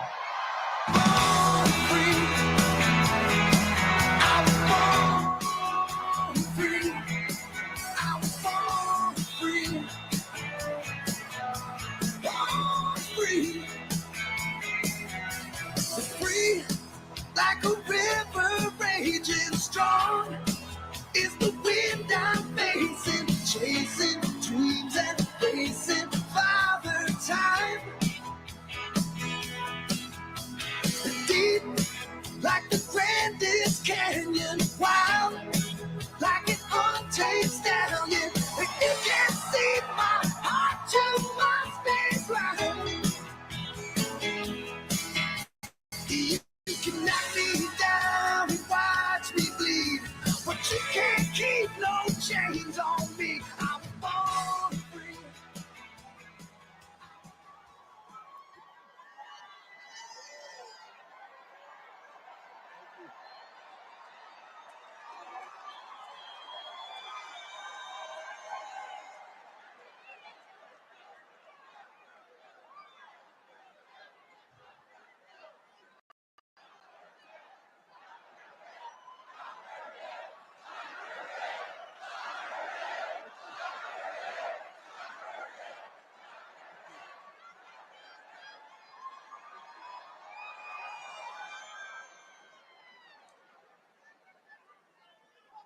Well,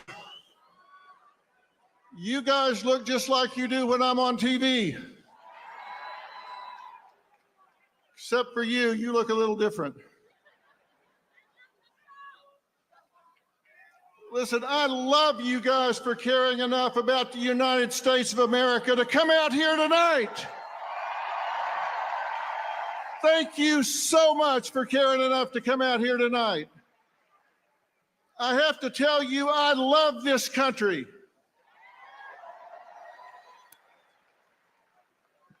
I do. I love this country. I stand up when our flag goes by. I put my hand over my heart when they play our national anthem. And I'm so proud to see so many people take time out of their day to come out here and stand up for this country.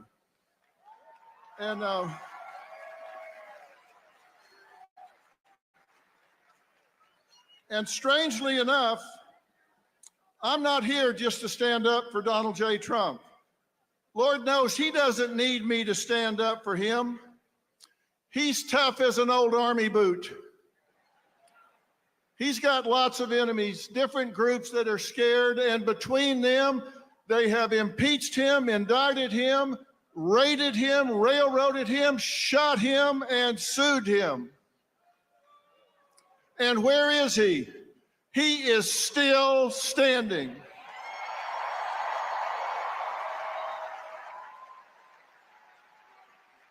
He just keeps on coming because he loves this country too. I can be honest and say, I can be honest because we have free speech in America. I can be honest and say, I don't like or agree everything that Donald J. Trump does or says. I mean, come on. Nobody agrees with everything or likes everything somebody else says or does, right? No human is perfect. We don't strive for perfection, we strive for excellence. But you don't have to love everything about someone in order to love them. And the last thing he needs is some celebrity endorsement. What the hell do I know? I know I'm no celebrity to begin with. And celebrities don't know anything about policies or politics. So,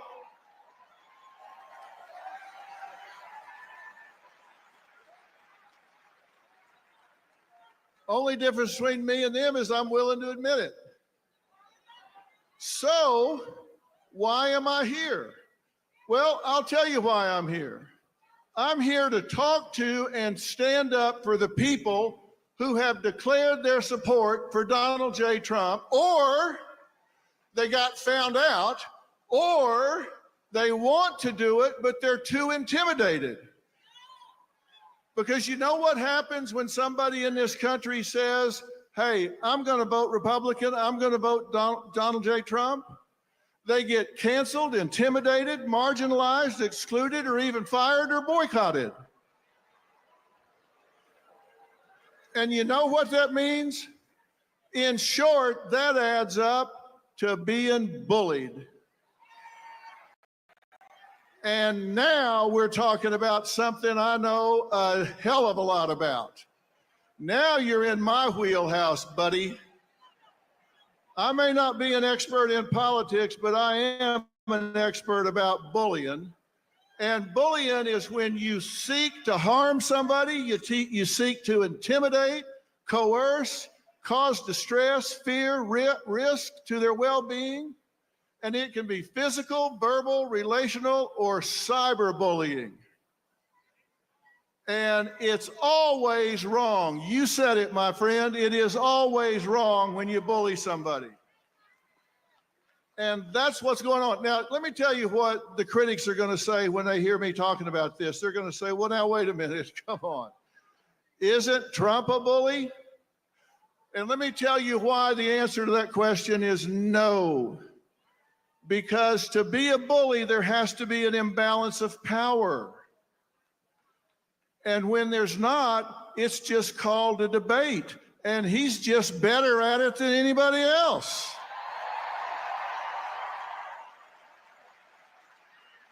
It's called debating. It's called arguing. It's just, it may even name calling, but it's not bullying unless there's an imbalance of power. And whoever he talks to, they've got a microphone, they got on their big boy pants, they got a stage, they got everything else. He's just better at it. And the same thing is true when the Democrats or Harris call him fascist, Hitler, racist, misogynist, or a crook. Is that bullying? Well, not really. It's ugly. But with the First Amendment, which we all want to keep, there's no imbalance of power, so it's not bullying.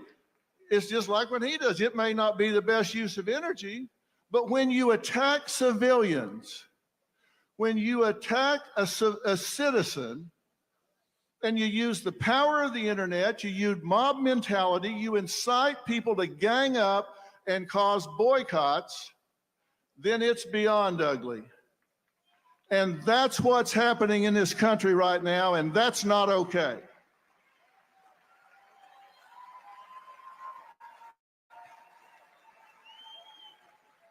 There is an imbalance of power there, and it's time that every one of us close ranks. We have to stop this now. It's time that we push back against cancel culture. It's time that we push back against intimidation tactics.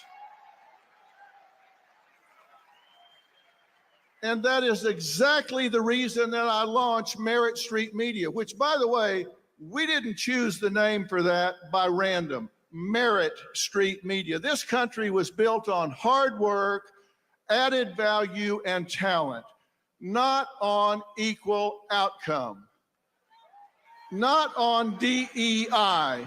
This country was built on hard work, and it needs to continue to be built on hard work. And the legacy media has sold out. The legacy media has sold out. And I'll tell you, one night I was sitting at dinner with my wife, Robin, and I was complaining as we were flipping around and listening to the spin on what supposedly news. And I said, damn, I'm tired of listening to all this media spin and everything. And without even looking up, she said, well, you are the media. Why don't you do something about it? She said, you got bigger ratings than the four of them combined. Why don't you do something about it? Well, as usual, she was right.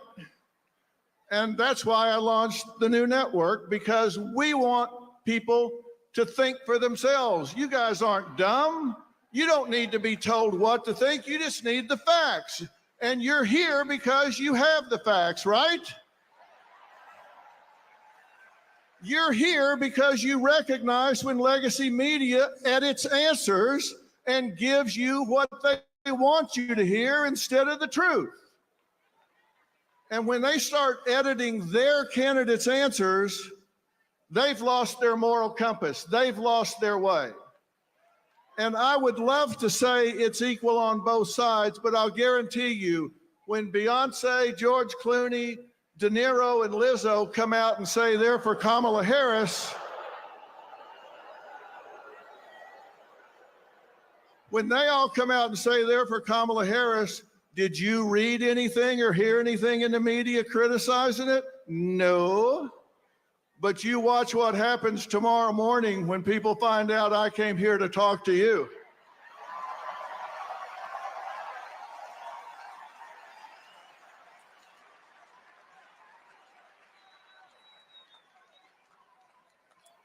You say this in Hollywood and all of a sudden you ain't got a job. The problem is I don't need one.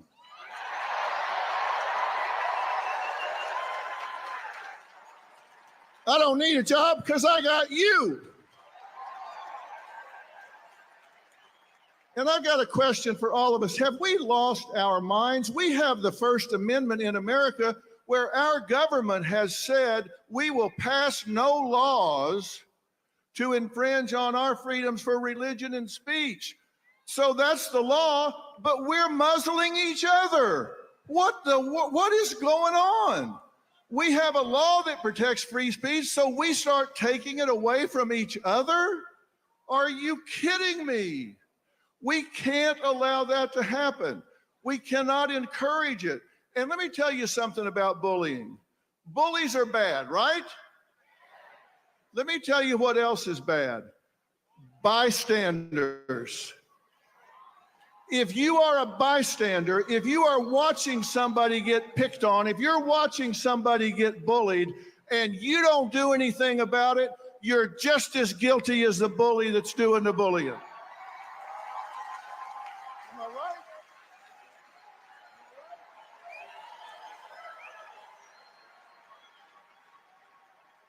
I have talked to so many children in schools that tell me the worst feeling they've ever had is being bullied and feeling alone and abandoned when they are picked on and intimidated, when they wish even one person, even one other kid would step up and say, hey, come sit with me at lunch. Don't sit in a stall in the bathroom and cry your way through lunch and eat alone. We're not going to let you be alone. And it's the same thing with adults. Adults don't want to be cut out of the herd and feel like they're alone. The number one need in all people is acceptance. The number one fear is rejections, and bullies, they prey on that. We must claim the right to our point of view. We must be critical thinkers. And when you see somebody being picked on, then you've got to be willing to step up and say, hey, I'm with you. Don't let that happen. And you've got to know why you're strong on the issues you're strong on. You got to know why you're strong on affordability and safety and security and the border and family care for men and women and law and order and your core values for your children's education and our military. Know why you're where you are. And when you come to your friends and coworkers being bullied, don't be a bystander. Don't be a bystander. You can't let it happen. When you say you love America, that's a verb. That also means you love Americans. You've got to push back and call out the bullies. You've got to stand with those that have targets in their lives. Targets if they're picking on them by calling their jobs to get them fired. Boycotts or kicking them out of their jobs at church or their groups at church. I've spent 45 years listening to people. And I was just in North Carolina and after the hurricane hit down there. And you know what? I saw neighbors helping neighbors and not one of them asked, are you a Democrat or a Republican?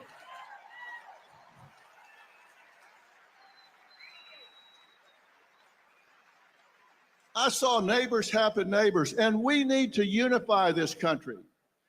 You have the right to vote for who you want to vote for president, and we need to step up and claim it, and we need to stand with each other. There are so many who want to, but they're bullied, so they're afraid to. Let me tell you something. One of the most important days in American history was 9/12/2001. Not 9/11. We all know what happened on 9/11. One of the most important days was 9/12, because on 9/12, we all woke up and we were all Americans on 9/12. If you were an American on 9/12, stand up right now. If you were an American on 9/12, stand up right now. That's who we were. That's who we are. And the difference between winners and losers is winners do things losers don't want to do. And we have to stand proud to help our neighbors who want to vote their conscience and not be afraid. No one should be alone. No one should feel abandoned. No one should have their business boycotted. If you hear somebody's getting their business boycotted, you should get your friends and make sure their business gets doubled. If somebody pulls their advertising from your friend's business, you should let those advertisers know you're going to spend the rest of your life making sure that advertiser is boycotted until they do the right thing. You need to let people know this is over in America. We're going to unify this country. We're going to listen and not be intimidated. We're going to go out and lead by example. Let's quit complaining about what is and start doing something about it. If your neighbor wants to vote the other way, say fine, go vote the other way. I'll love you anyway. Let's lead by example. If they want to do it, let them do it. Love them anyway. But as for you, the collective you, I don't want you to just listen and say, nice talk, Dr. Phil. I want you to march in your life. I want you to march with your beliefs. I want you to not be intimidated. Don't be stopped, and don't just vote. Take 5 people with you. Like I said, the difference between winners and losers is winners do things losers don't want to do.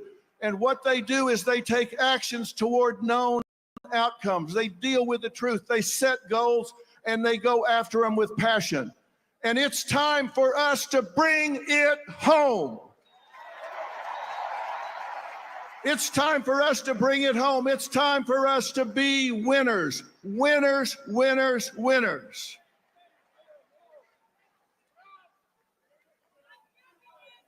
I started by telling you I love this country. I'll finish by telling you I love this country, and I love you for loving this country. God bless you, and God bless the United States of America.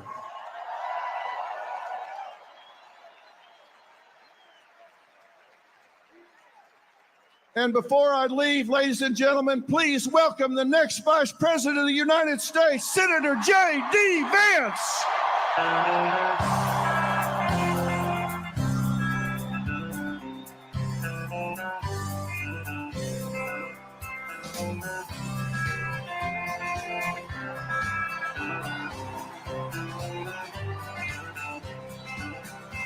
Why don't we liberate these United States? We're the ones who need it worst. Let the rest of the world help us for change, and let's rebuild America first. Our highways and bridges are falling apart. Who's blessed? Who has been cursed? There's things to be done all over the world, but let's rebuild America first. Well,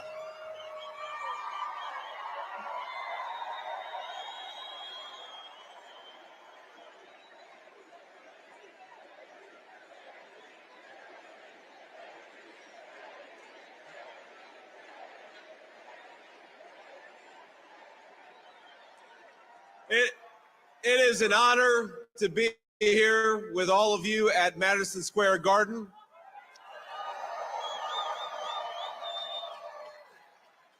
Now think about this. For more than a century, America's most celebrated heroes and legends have made history inside this iconic arena.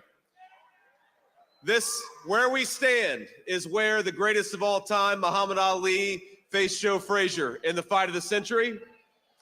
It's where the King, Elvis Presley, played for 80,000 screaming fans. It's where the immortal Hulk Hogan pinned the Iron Sheik and let Hulkamania run wild.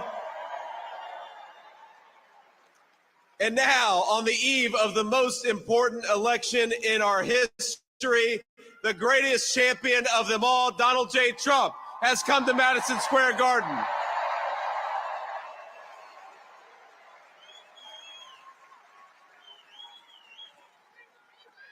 And I believe in just 8 short days, we are going to turn the United States of America red and make Donald J. Trump the President of the United States.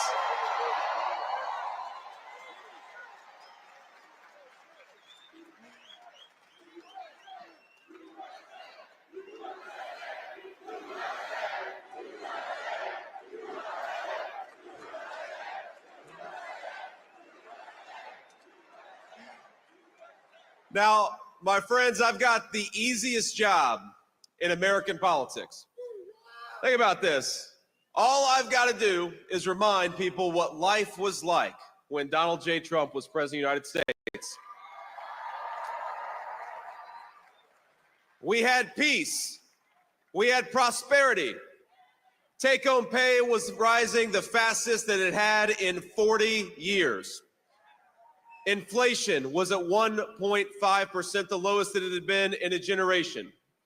Gas and groceries were affordable. And when Donald Trump was president, we had the most secure border in the history of this country.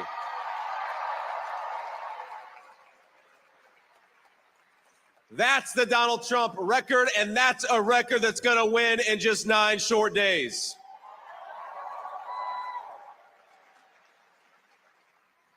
Now, I'm going to maybe surprise a little bit of the folks in this arena because I'm going to be a little bipartisan here. I'm going to talk about Governor Tim Walz, and I got to be honest with you, I feel bad for him. No. We ought to spare a prayer for Governor Tim Walz because he's got the hardest job in American politics. He's got to convince the American...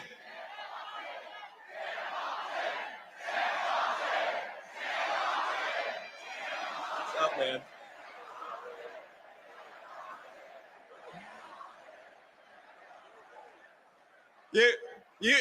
You all can say that. I probably shouldn't say that. But think about our friend Tim Walz has got to convince the American people that Kamala Harris is going to somehow fix the very problems she's been creating over the last 3.5 years. He's got to pretend that Kamala Harris didn't open up the southern border and let millions of illegal aliens in, even though we know she did. He's got to pretend that Kamala Harris didn't cast the deciding vote on trillions of dollars of new spending, which created the worst affordability crisis in 40 years in this country. And he's got to pretend that Kamala Harris actually has ideas in her head for how to govern the United States of America. Now, if you are the praying type, and I imagine a lot of us are, please say a prayer for Tim Walz because they're asking him to do the impossible. Kamala Harris acts like she's the candidate of change when she's been in office for 4 years. She says she can fix everything, but Kamala, day one was 1,400 days ago. What the hell have you been doing that whole time?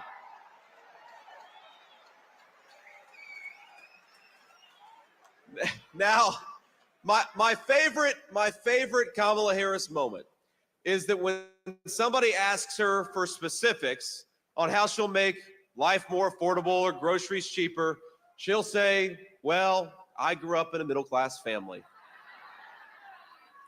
You say, Kamala Harris, how are you going to close down the southern border? Because for 4 years, you've left it wide open. And she'll say, well, I made the hash browns when I worked at McDonald's, and I was pretty good at it.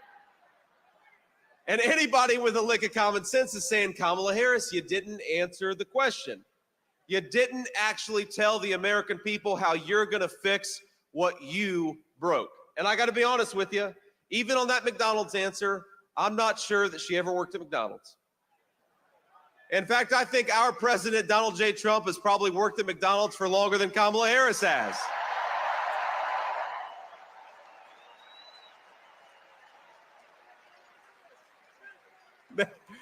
Now, I will say, I'm going to say one thing in Kamala Harris's defense. She does one thing very well. Look at this.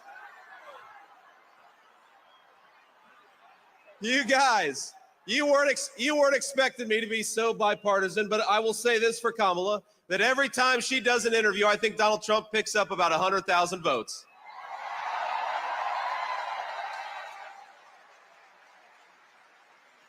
Now, we're, of course, in one of the proud baseball cities in the United States of America. So you know the problem with a softball interview is that you've got to be able to hit a softball still. And that's the problem with Kamala Harris, is I don't think that she could hit a T-ball based on what we've seen over the last couple of weeks.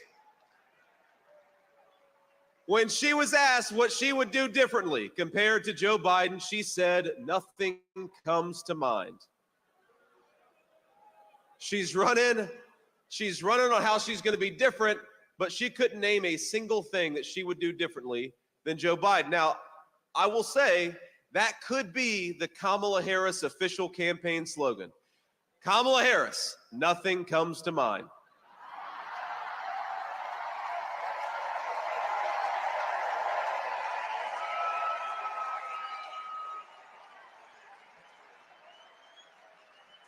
Now, the other day, CNN asked if she had made any mistakes as vice president. Now, here's what she actually said, and I am quoting word for word. She said, in my role as vice president, I've probably worked very hard at making sure that I am well versed on issues, and I think that is very important. It's a mistake not to be well versed on an issue and feel compelled to answer a question.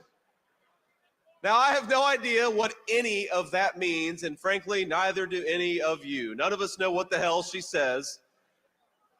Now, she may not be able to name any of her mistakes, but the American people sure can. And 9 days from now, we're going to tell Kamala Harris, you're fired, go back to San Francisco where you belong, get the hell out of the White House.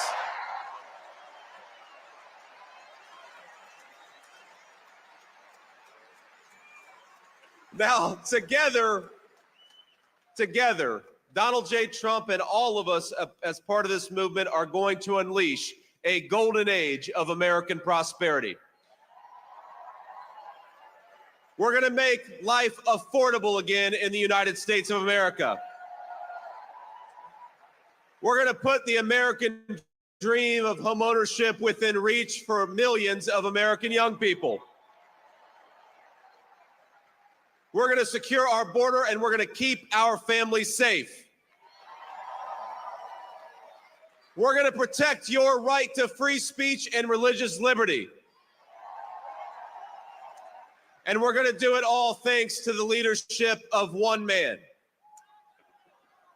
Now, we have to remember that one man, Donald J. Trump, 8 years ago, go back 8 years, he had everything. He had fame, he had fortune, he had family, he had friends. But he gave up the easy life to save the United States of America.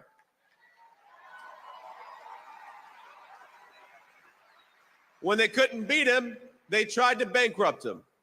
When that didn't work, they tried to impeach him. When that didn't work, they tried to put him in federal prison. And when that didn't work, they even tried to kill him. But as sure as the American flag still waves, Donald Trump still stands, ready to fight, ready to win, and ready to make America great again. God bless you all. Thank you so much. Let's do it.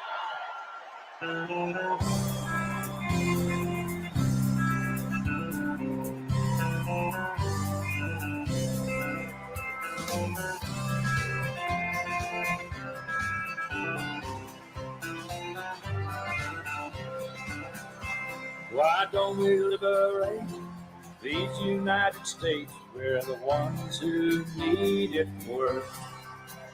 Let the rest of the world help us for change, and let's rebuild the very first. Our highways and bridges are falling apart. Who's blessed? Who has been cursed? There's things to be done all over the world, but let's rebuild America.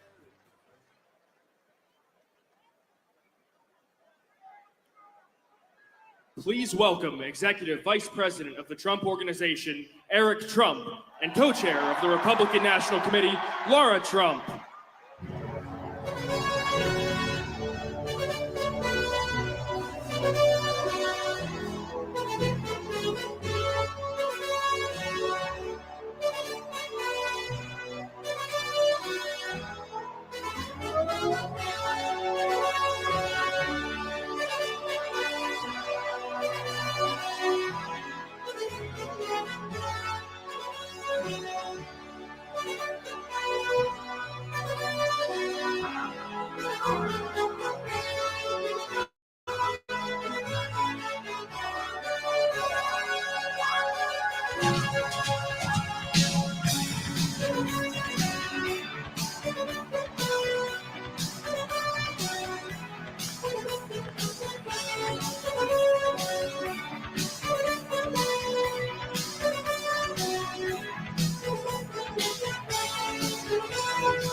New York City!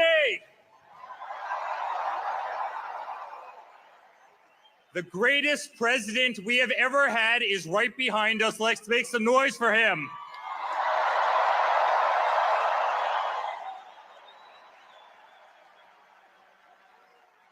Guys, this isn't politics. This isn't politics. This is a family. It's hard. We love you too. We love you too.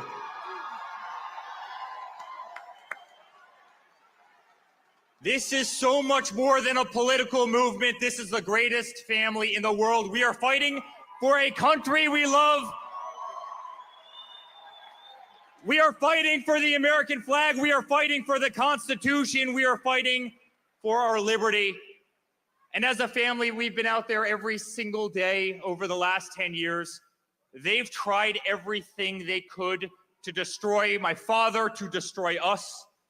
Dirty dossiers, Russian hoaxes. They tried to impeach him twice. They went after his Supreme Court nominees.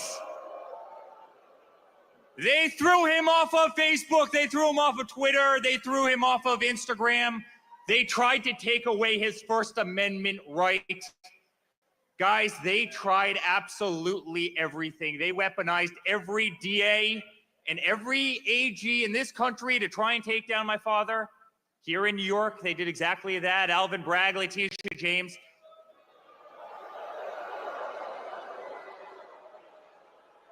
They tried to destroy his life. They tried to take him off the ballot in Colorado. They tried to take him off the ballot in Maine. They tried to subdue the vote of literally hundreds of millions of Americans who absolutely adore the guy. Guys, it's been political lawfare every single day. And then somebody tried to kill him. And despite that, every single time he stands up and he says, fight, fight, fight.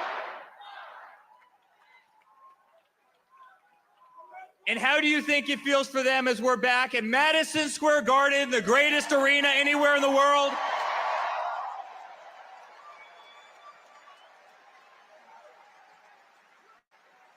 Guys, I saw the Rangers play here and win the Cup in '94. Every Knicks game, every concert, the greatest arena anywhere in the world. And you better believe the entire party who has failed at taking down Donald Trump, an entire party who has failed at taking down his family, they're sitting there on those cameras right now, watching all of us, watching all of you.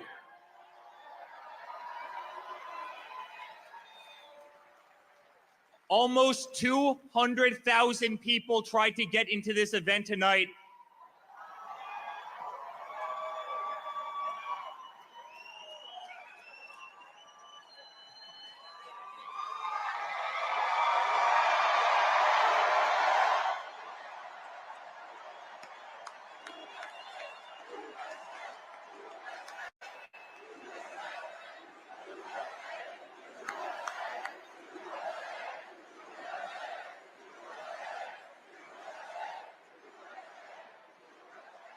The streets, Fifth Avenue, all the way from Trump Tower, all the way down to Madison Square Garden, 10 people deep. That's how much love there is in the greatest city anywhere in the world.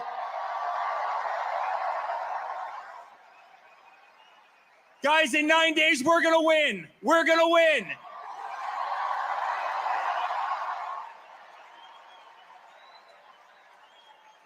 And not only is he going to make America great again, he's gonna make New York City great again.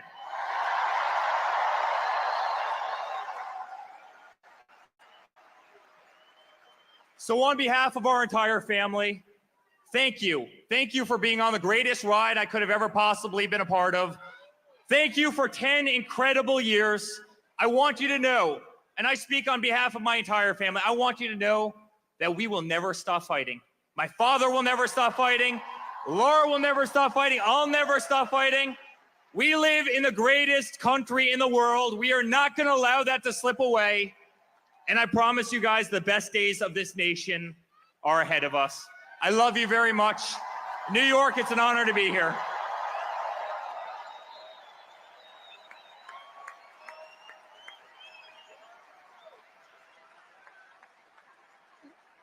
All right, y'all aren't done with us just yet.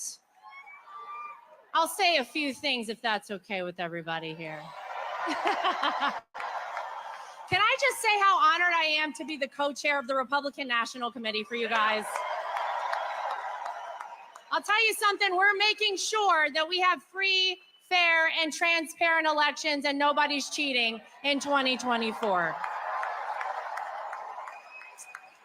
Guys, we are 9 days away from making sure we send a loud and clear message to the mainstream media, to the establishment, to the Democrats, to Hollywood, that it is not them. It is we, the people, who choose our president, and we're choosing Donald J. Trump.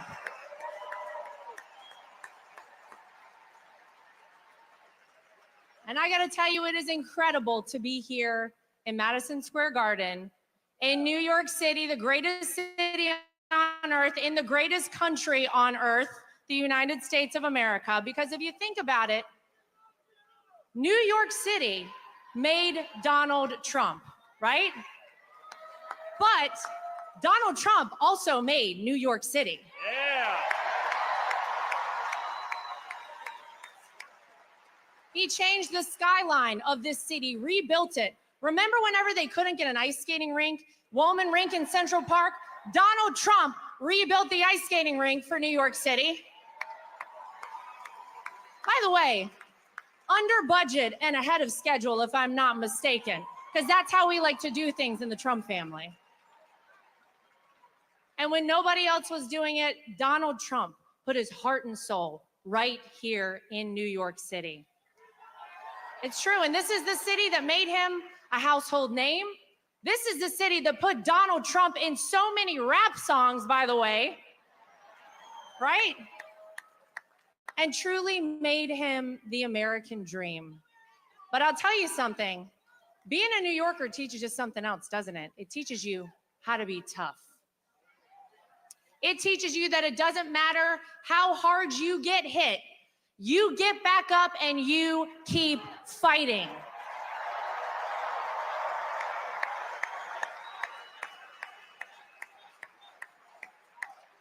When they impeach you, you keep fighting.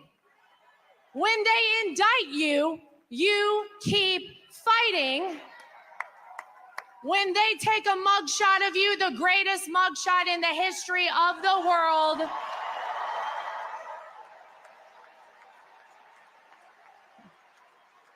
you keep fighting. And when an assassin's bullet strikes you, you don't lay down. You get up, you stand strong, and you keep fighting, right?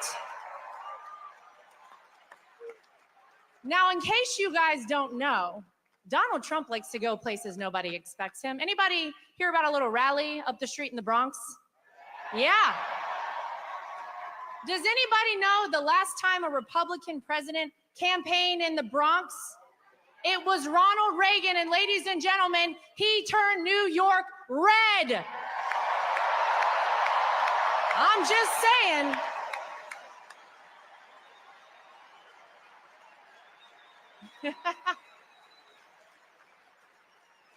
It is the honor of my life to be part of this movement. And Eric is right. This is not just about politics. We are all a big family, and we're a family who loves this country. And I can tell you something, 9 days from now, it is going to be the sweetest comeback, because we know the art of the deal. We also know the art of the comeback from Donald Trump that this country has ever seen. Everybody get out, vote early, take a friend to vote. Let's make America great again. We love you, New York.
Ladies and gentlemen, please welcome to the stage Donald Trump Jr.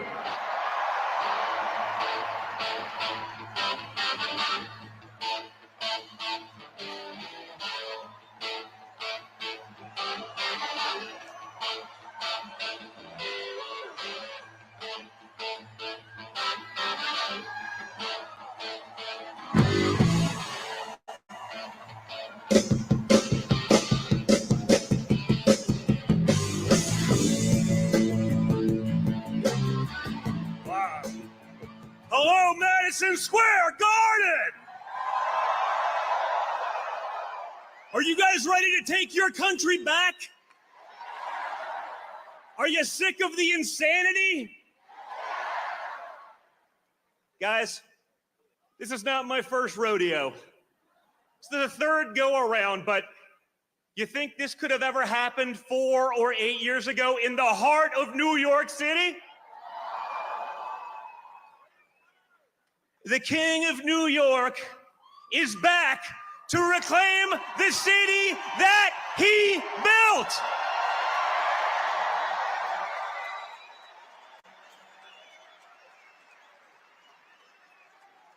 My father changed the skyline of this city. He fixed the things that incompetent bureaucrats couldn't handle. He did that against all odds. He did it for our country too, and now everyone recognizes it.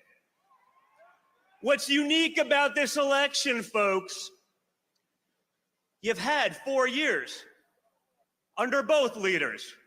The media would like to pretend that Kamala Harris started her political career about a month ago in a coup, the most democratic process to ever not have a single vote. She's going to be a moderate, folks. She's going to be a moderate. A radical San Francisco liberal. The daughter of a Marxist professor is now magically going to be a moderate.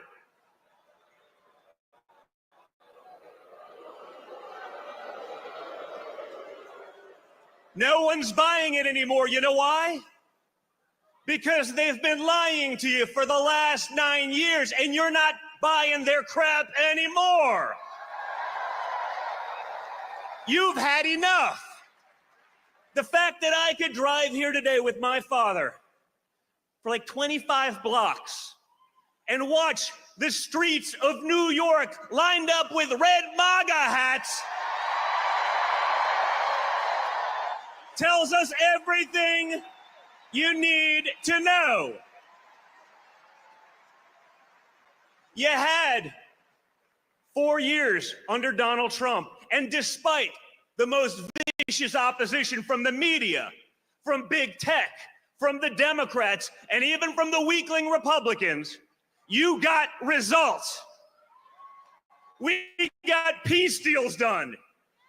Our enemies weren't invading their neighbors. The economy grew. Inflation was next to nothing. And then Kamala Harris and Joe Biden took over, and everything went to hell like that. I keep watching it in the news. It's amazing. Kamala Harris is going to fix all these things. I say, you know what? Why hasn't she started fixing them? You know, you've had 4 years. Why didn't you maybe get going? You're going to wait till January 20th? Americans are suffering. People can't make rent. Businesses are going under. Grocery prices are too expensive. I tell a story. Last summer, I was coming back from a fishing trip with 2 of my boys. And we went to McDonald's. And it was $48 for a 10-year-old, a 14-year-old, and me. And guys, let me tell you, if Donald Trump Jr. has sticker shock at McDonald's, we have a serious problem.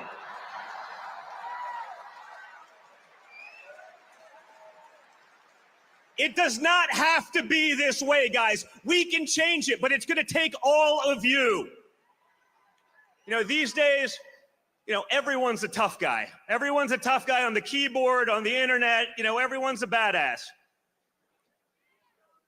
But when you get shot in the face and you come back defiant, ready to fight, that's a badass. That's the guy. That's the guy that can fix the problems that we have. That's the guy that's going to keep our enemies in check. That's a guy that's going to fight for each and every one of you. He's done it once. Let's send him back to Washington, D.C. with an overwhelming mandate to fix the nonsense once and for all.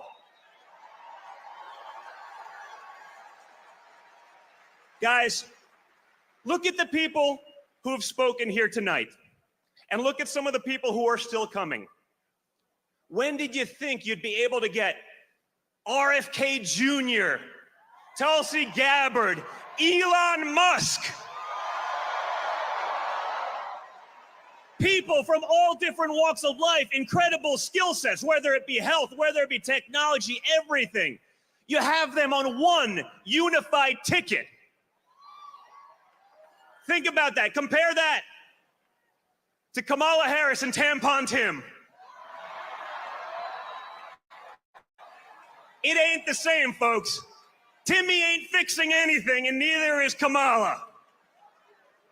We have a once-in-a-lifetime opportunity to change Washington, to put in common sense practices, to put Americans first, because they're not first right now. The Democrat Party has forgotten about Americans. Rather than cater to Americans, they decided, you know what? It would just be easier to replace them with people who will be reliable voters.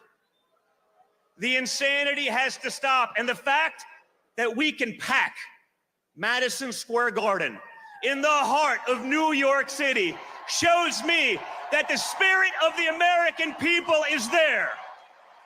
That same spirit my father showed on July 13th, that's the spirit of America. That's the spirit we need going into Election Day. So for the next 9 days, each and every one of you, you line up like you're the third monkey on line for the Ark and it's starting to rain. You vote early, and then you bring your friends so that we can take back our country once and for all. And when we do that, guys, we're not just gonna make America great again. We're gonna make the world great. We're gonna make the world safe. We're gonna fix it all. Get out there, guys, and just like you're gonna fight, get out there and vote, vote, vote. Thank you, New York City. Love you guys.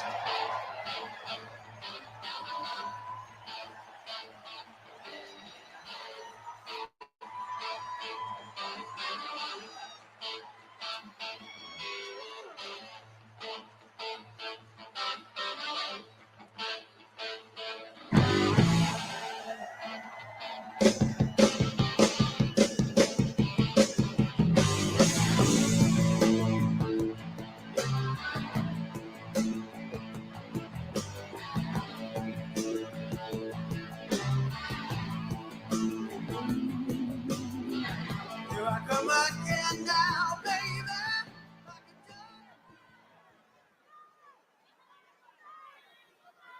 Ladies and gentlemen, please welcome to the stage CEO of the UFC, Dana White.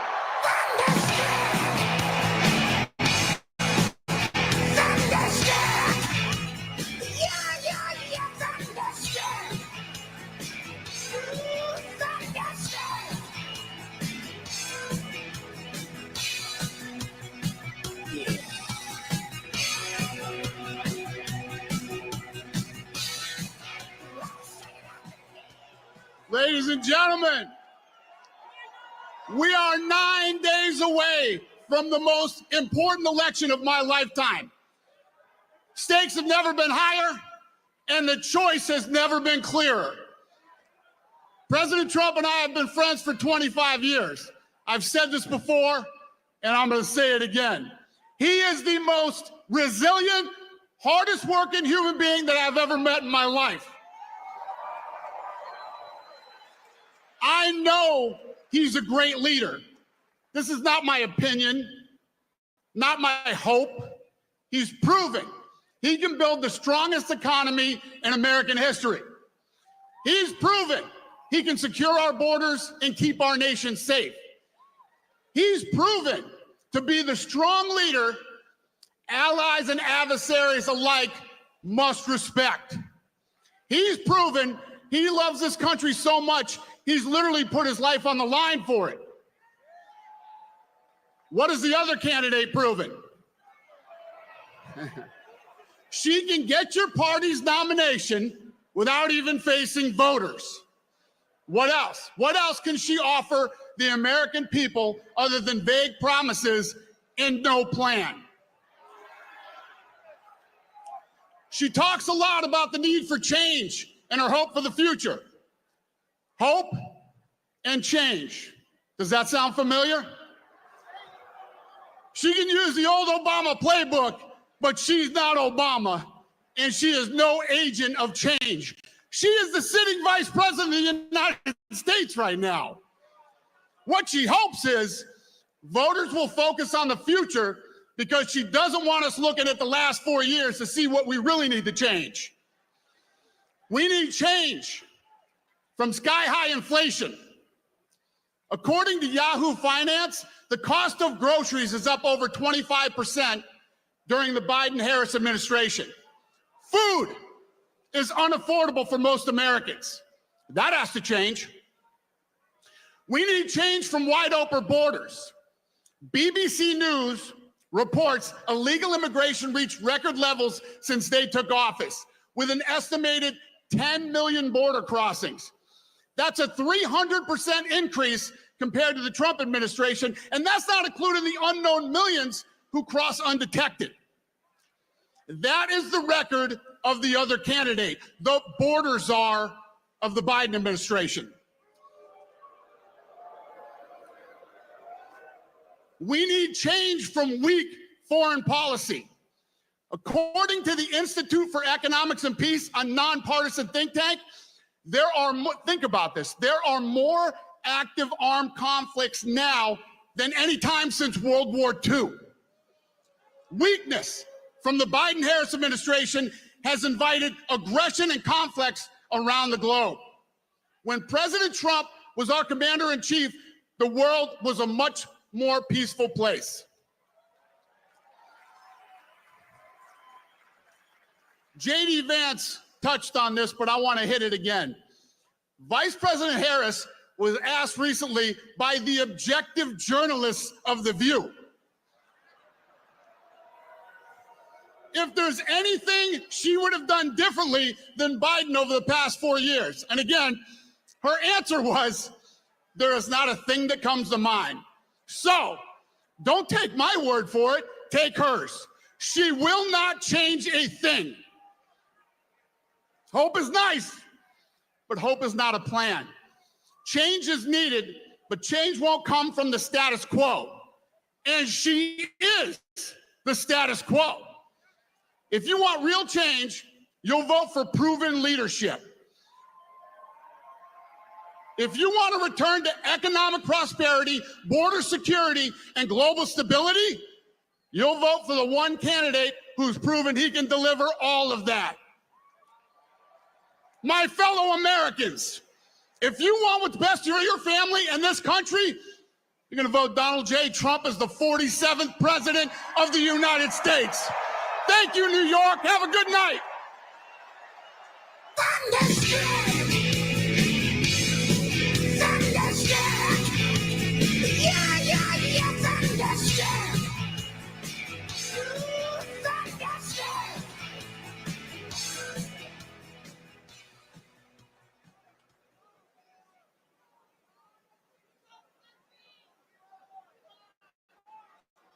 Ladies and gentlemen, please welcome to the stage Chairman and CEO of Cantor Fitzgerald, Howard Lutnick.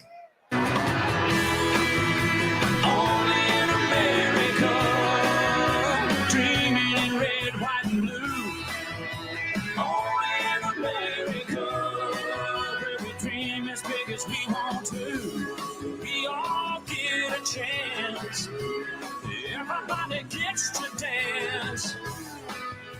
Only in America.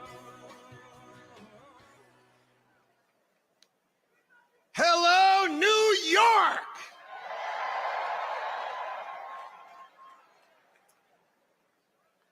I mean, it was not on my bucket list, okay? People like me do not get to play Madison Square Garden. This place rocks.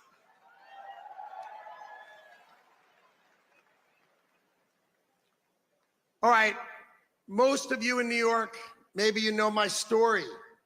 My company is called Cantor Fitzgerald. And we were located on the 101st to the 105th floors of the World Trade Center. I get to be here today because I was taking my son Kyle to his first day of kindergarten that morning, 23 years ago. I lost 658 of my friends and colleagues. I had 960 who worked in New York that day, and we lost 658 people. And we rebuilt that company to take care of the families of those that I lost.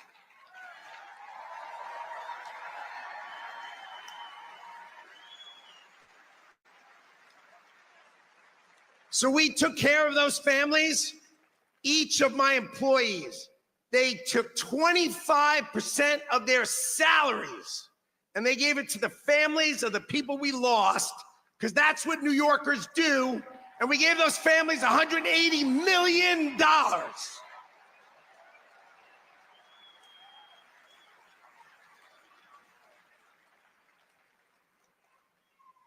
So the first thing, we must elect Donald J. Trump president, because we must crush jihad.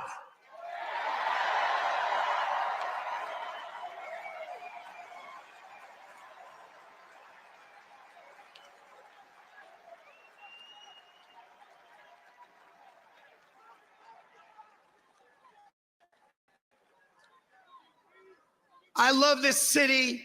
I love this city.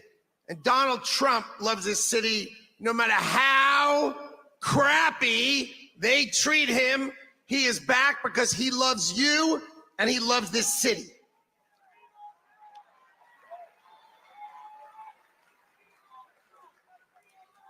We all say, make America great again.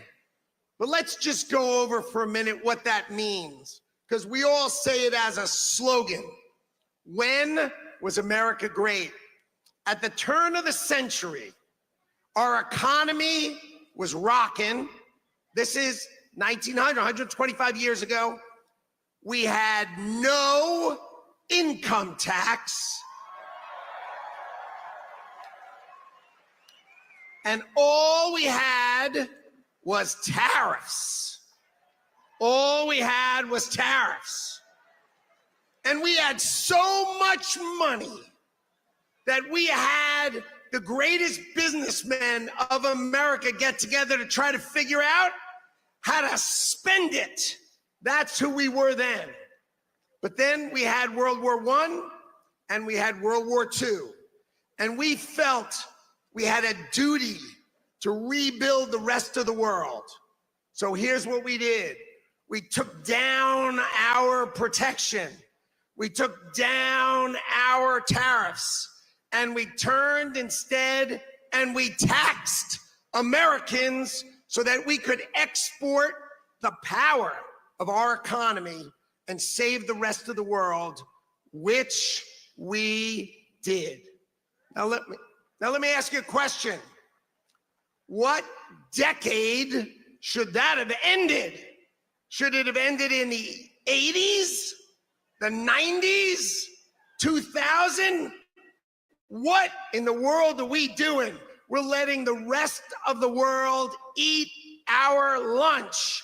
And it is time to make America great again.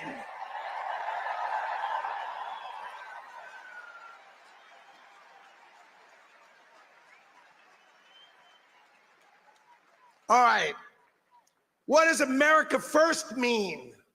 We all say America first. What does America first mean? American citizens employed first.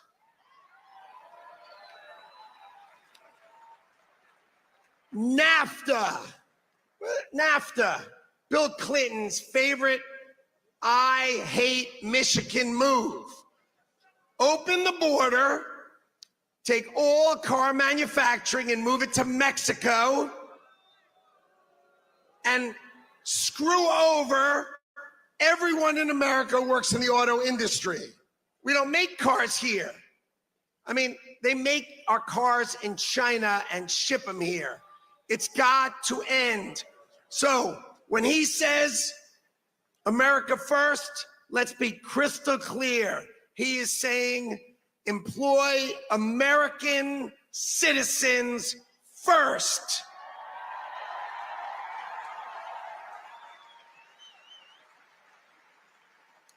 Okay. The Harris-Biden administration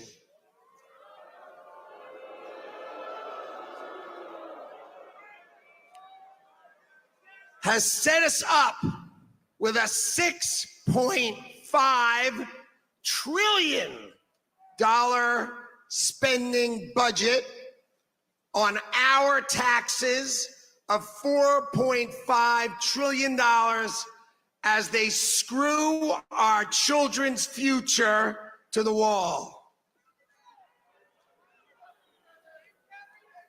We lose $2 trillion this year, $2 trillion. And Donald Trump is going to build the greatest team to ever walk into government, and we are going to balance our budget.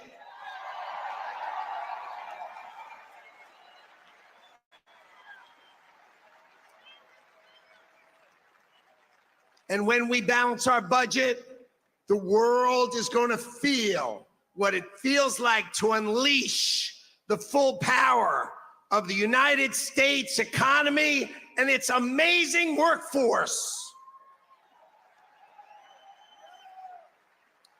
Okay. So, ladies and gentlemen, I have the honor to introduce the co-founder with me of the Department of Government Efficiency,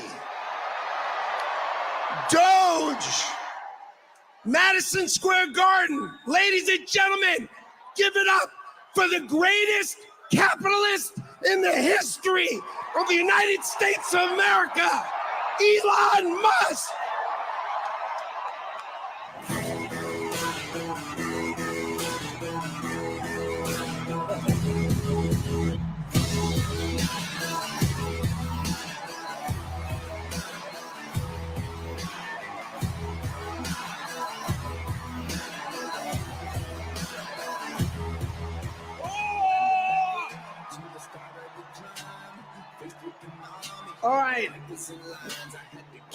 As you can see,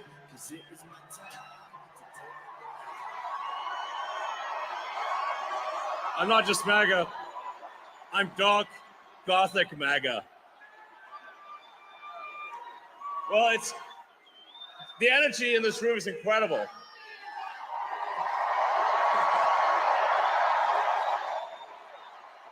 What a great group of people. All right, I've only got one question for you, and then Okay. I'm getting out of here because All this right. is your stage. But we set up Doge. Yes. How much do you think we can rip out of this wasted $6.5 trillion Harris-Biden budget? Well, I think we can do at least $2 trillion. Yeah! Yes. $2 trillion. I mean, at the end of the day, you're being taxed. You're being taxed. All government spending is taxation. So whether it's direct taxation or all government spending, it either becomes inflation or it's direct taxation. Your money is being wasted, and the Department of Government Efficiency is going to fix that. We're going to get the government off your back and out of your pocketbook.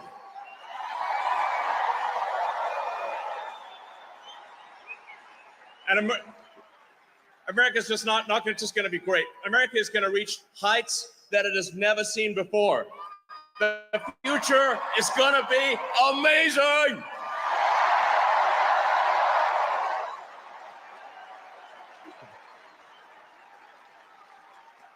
Now,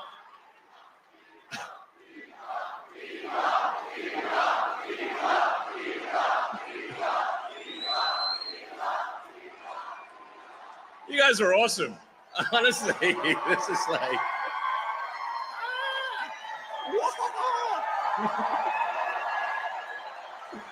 yeah. I mean, this is the kind of positive energy that America is all about.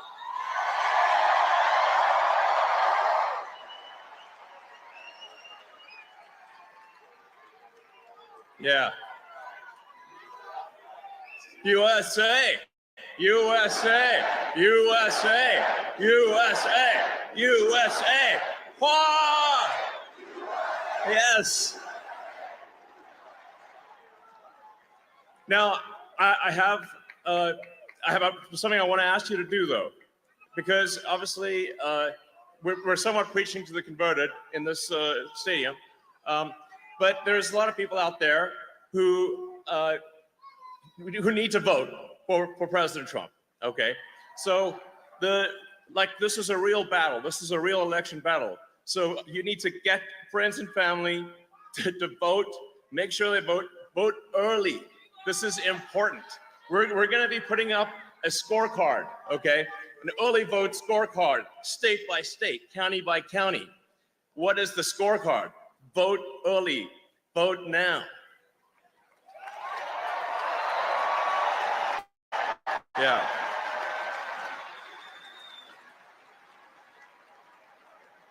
Make the margin of victory so big that you know what can happen.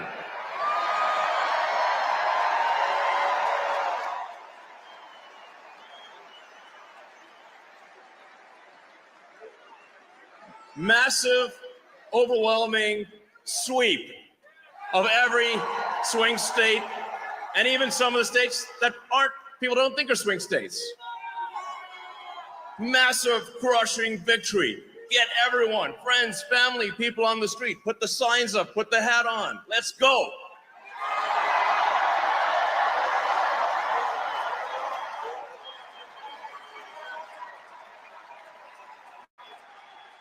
And with that, it is my honor to introduce the First Lady, Melania Trump.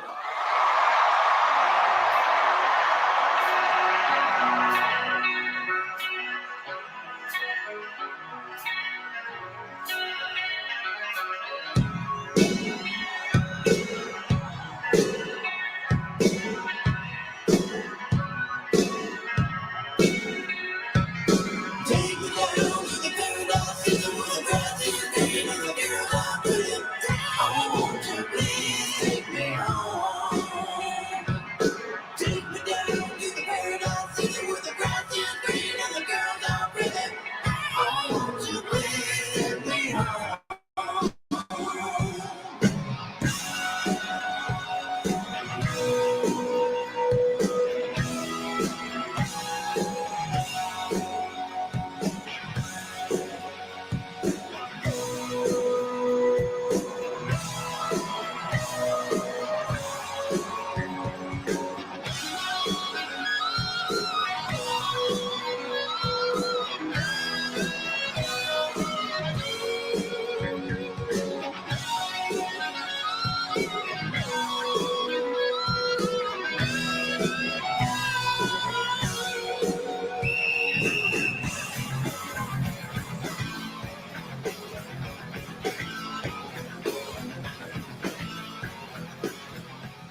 Good evening, New York City.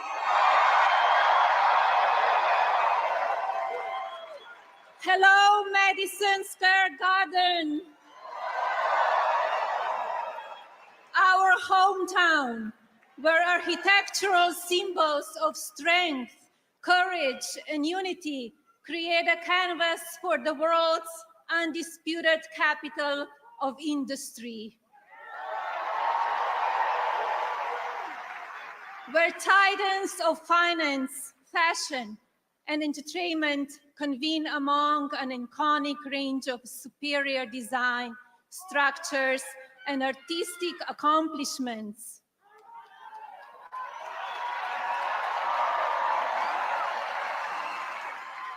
And American ingenuity blossoms among determined citizens who race across city streets and between offices, striving for success. It is you who are the heartbeat of this great metropolis. It is you who are the pulse of this America. Yet, New York City is unforgiving. In fact, our lives are complicated even during the best of times. And sadly, today, a declining quality of life coupled with economic instability makes it difficult for business to thrive. Love you too.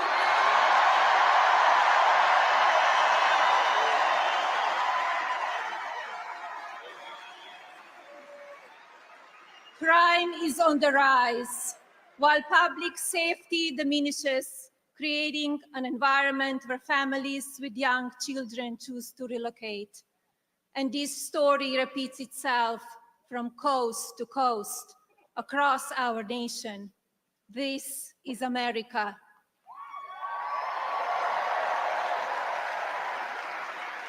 For generations, this town has produced America's most fearless leaders, whose mark changed the course of the world. New York City and America needs their magic back.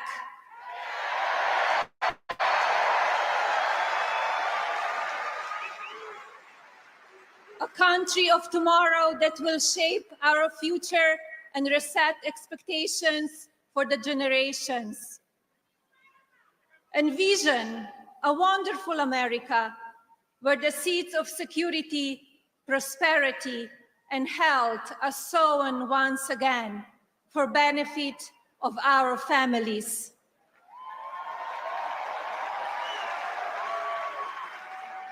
Let us charge together with a shared vision that builds on American greatness. Let's seize this moment and create a country for tomorrow, the future that we deserve.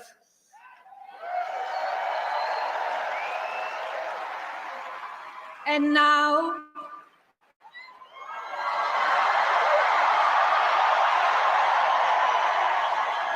please welcome our next Commander-in-Chief, my husband, President Donald J. Trump.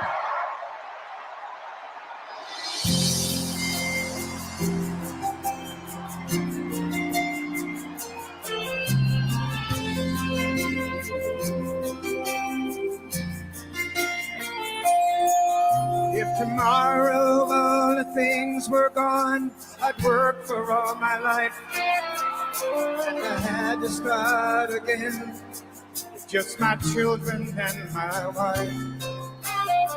Thank my lucky stars to be living here today, 'cause the flag still stands for freedom, and they can't take that away. And I'm proud to be an American, where at least I know I'm free. And I won't forget the men who died, who gave that right to me. And I gladly stand up next to you and defend her still today. 'Cause there ain't no doubt I love this land. God bless the USA.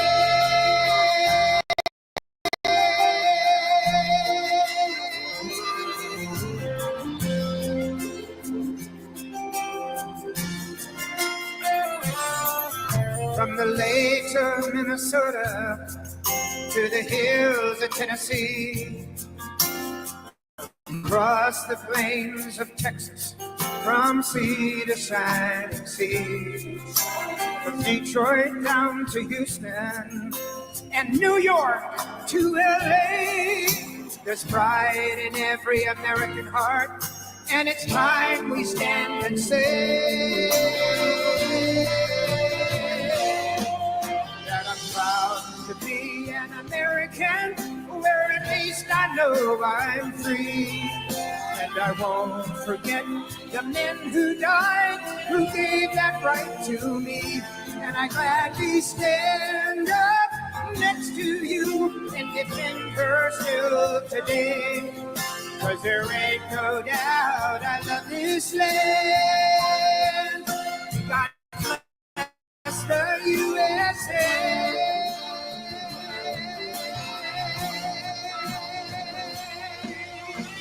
And I'm proud to be an American, where at least I know I'm free. And I won't forget the men who died, who gave that right to me. And I gladly stand up next to you and defend her still today. 'Cause there ain't no doubt I love this land. God bless the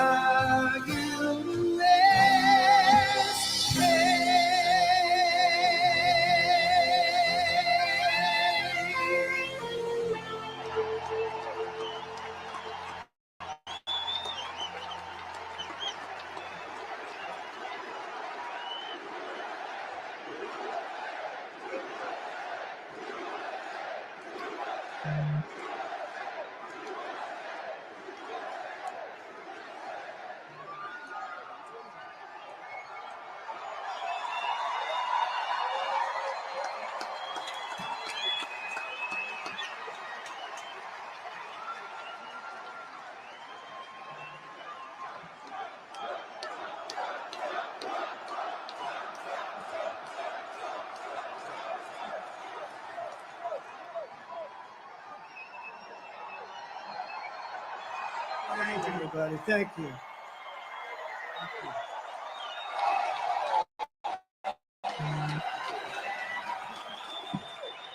Thank you very much, everybody. Thank you very much to a very popular former First Lady, hopefully First Lady again.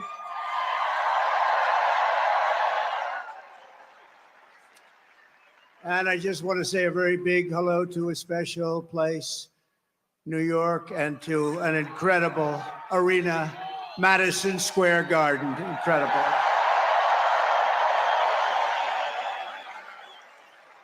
And then we have all of the people that could fill it up 10 times. You take a look at outside what's going on all the way down to the river, the beautiful, beautiful Hudson River. They're outside watching this now at levels that nobody's ever seen before. They've never had it. And I want to thank Jim Dolan. He's been incredible. He's been just incredible. The job they've done. Thank you. But I'm thrilled to be back in the city I love, and thousands of proud, hardworking American patriots. You're with me. We're all together. We've always been together. And I'd like to begin by asking a very simple question. Are you better off now than you were 4 years ago? I'm here today with a message of hope for all Americans. With your vote in this election, I will end inflation. I will stop the invasion of criminals coming into our country, and I will bring back the American dream. We need the American dream to come back home. Our country will be bigger, better, bolder, richer, safer, and stronger than ever before. This election is a choice between whether we will have 4 more years of gross incompetence and failure, or whether we will begin the 4 greatest years in the history of our country. We will achieve success that no one can imagine. We will have the strongest economy, the most secure borders, the safest cities, the most powerful military, the best trade deals, and we will dominate the frontiers of science, medicine, business, technology, and space. And I'm asking you to be excited about the future of our country again. I'm asking you to dream big again. We're going to dream big again. We haven't been dreaming big at all. This will be America's new golden age. It's going to happen quickly, too, very quickly. Every problem facing us can be solved, but now the fate of our nation is in your hands. Next Tuesday, you have to stand up and you have to tell Kamala Harris that you've done a terrible job, that crooked Joe Biden has done a terrible job. You've destroyed our country. We're not going to take it anymore. Kamala, you're fired. Get out, get out. You're fired.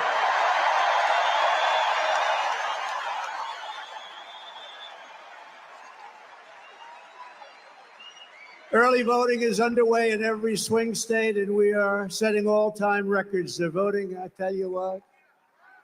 I don't want to talk about it, but we have to keep it going. You got to get out and vote. We just have to get out. And who would have thought this was going to happen? We're leading in every swing state.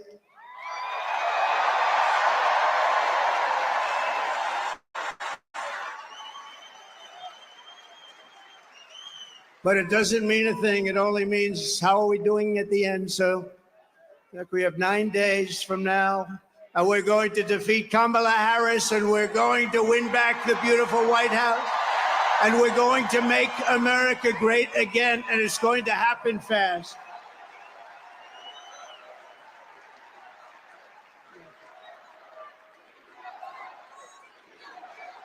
Thank you.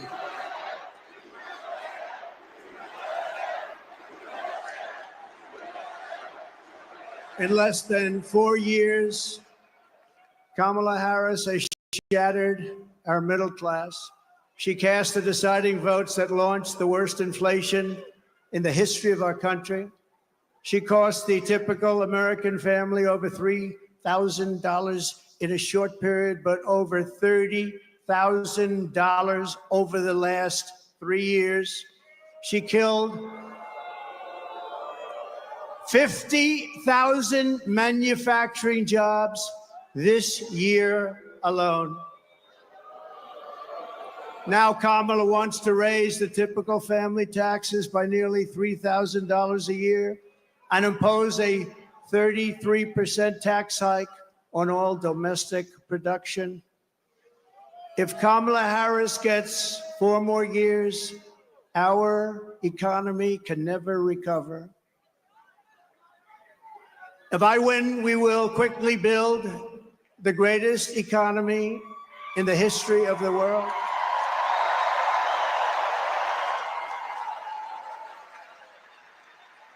Which is what we had in our last term. We will rapidly defeat inflation, and we will very simply make America affordable again. We're going to make it affordable.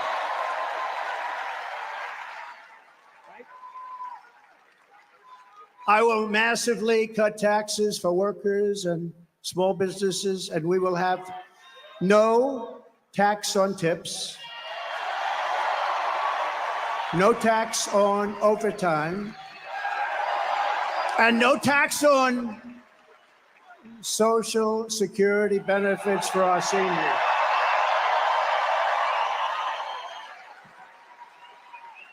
And I'm announcing a new policy today that I will support a tax credit for family caregivers who take care of a parent or a loved one. It's about time that they were recognized, right?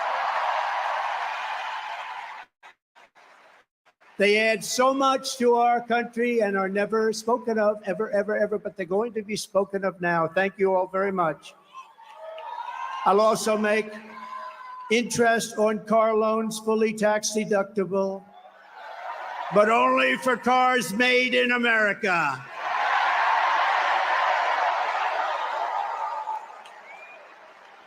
Have to be made in America. And we will achieve energy independence, and we will do something. We want it so badly. We're going to do something. You know what we're going to do? Front row Joes. You know, I got front row Joes here. I got the ladies from North Carolina, number 249. This is the 200, and you look so beautiful.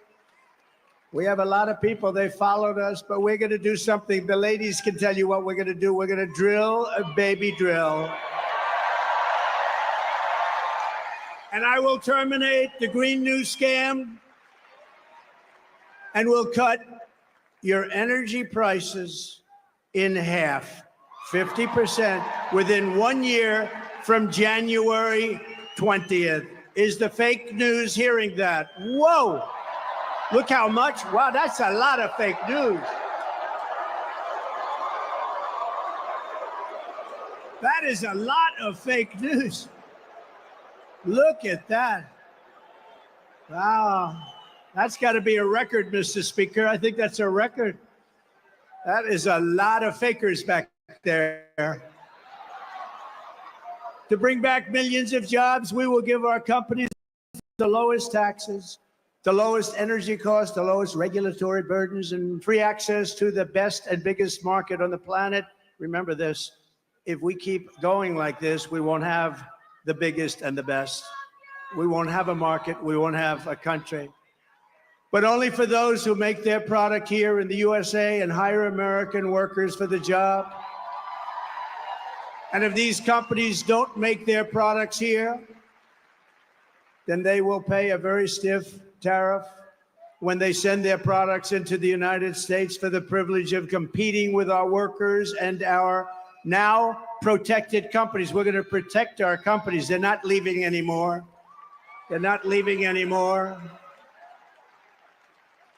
We're also going to pass the Trump Reciprocal Trade Act, meaning if China or any other country charges us 100 or 200% tax or tariff, we will then charge them a 100 or 200% tax or tariff. It's called an eye for an eye. And I will never apologize for defending America. I will protect our workers. I will protect our jobs. I will protect our borders. I will protect our great families. And I will protect the birthright of our children to live in the richest and most powerful nation on the face of the earth.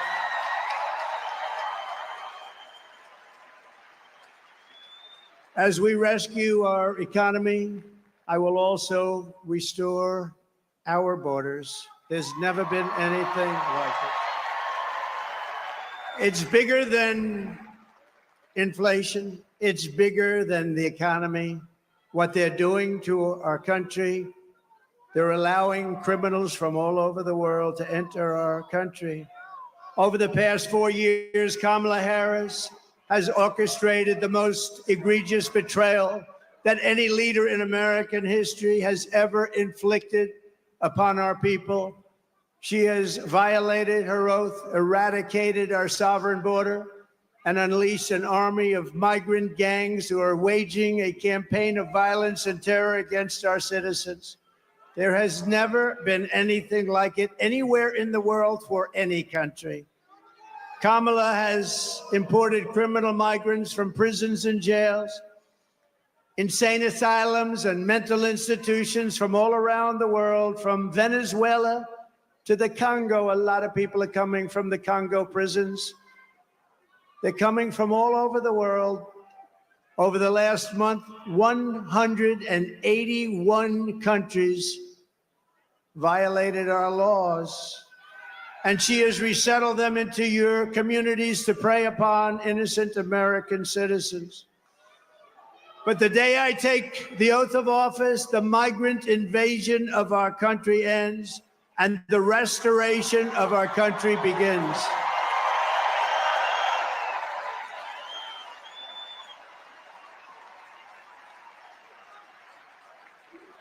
One of the deadliest and most vicious migrant gangs that Kamala has imported into our country is the savage Venezuelan prison gang. Nice group of people. They got together in prison, the worst prison in the world, they say.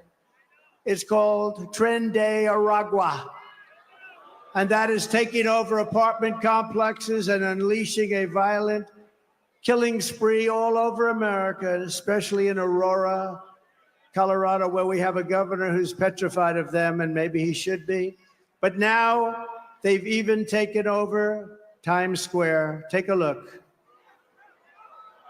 Border's deadly consequences. Border crisis. Record high crossings are putting a strain on cities across America. It is a full-blown invasion. Armed Venezuelan gang members storming an apartment complex in Aurora, Colorado. When people talk about my good crime, this is what they're talking about. San Antonio, Texas, just one of the latest cities to have apartment complexes taken over by members of the Venezuelan gang. Biden and Harris had created a program to bring them in under humanitarian parole. I am in favor of saying that we're not going to treat people who are undocumented across the border as criminals. More than 13,000 illegal immigrants convicted of murder have been released into the United States. My 20-year-old daughter, Kayla Hamilton, was murdered in her own room. Kayla's murderer was apprehended by Border Patrol crossing illegally into the U.S. Kayla's murderer had been improperly released into the United States. Abolish ICE.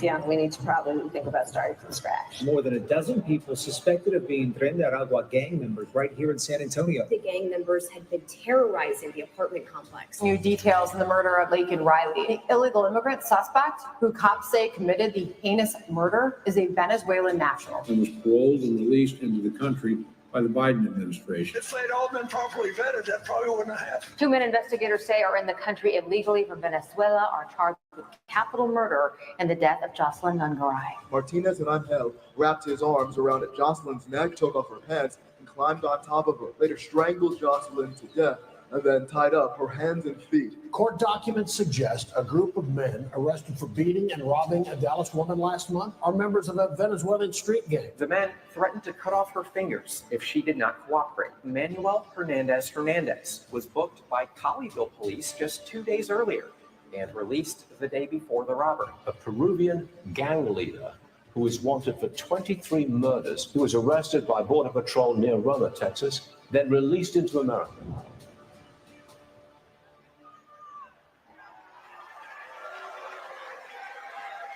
That's who we're allowing into our country.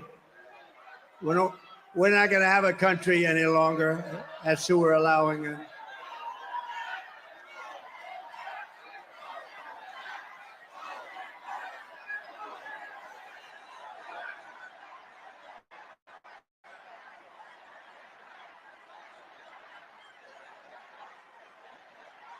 The United States is now an occupied country, but it will soon be an occupied country no longer. Not going to be happening. Not going to be happening. November 5th, 2024, 9 days from now, will be Liberation Day in America. It's going to be Liberation Day. On day one, I will launch the largest deportation program in American history to get the criminals out. I will rescue every city and town that has been invaded and conquered, and we will put these vicious and bloodthirsty criminals in jail. We're going to kick them the hell out of our country as fast as possible.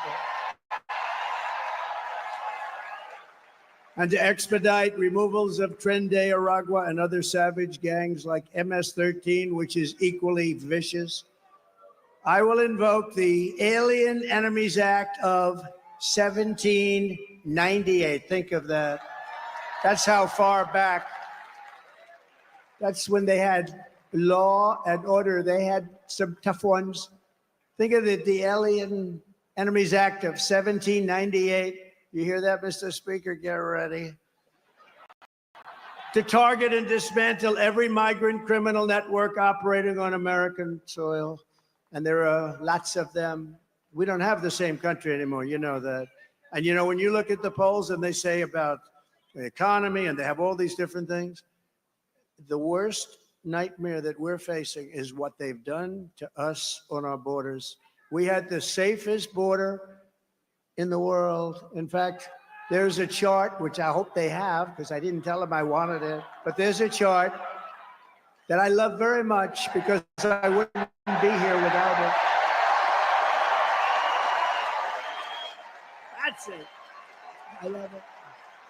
I'm in love with it. I love that chart. Even if it had bad numbers, I would have loved that chart, but it doesn't. It has great numbers. And if you look at the arrow on the bottom, you'll see that was the day I left office. That was the lowest illegal immigration that we've ever had in recorded history, the recorded history of our country. And then look at it. It was like an Elon Musk rocket ship. Look at what happens. Look at what happened after that. And if they come back into our country, it's an automatic 10 years in jail with no possibility of parole. And I'm hereby calling for the death penalty for any migrant that kills an American citizen or a law enforcement officer.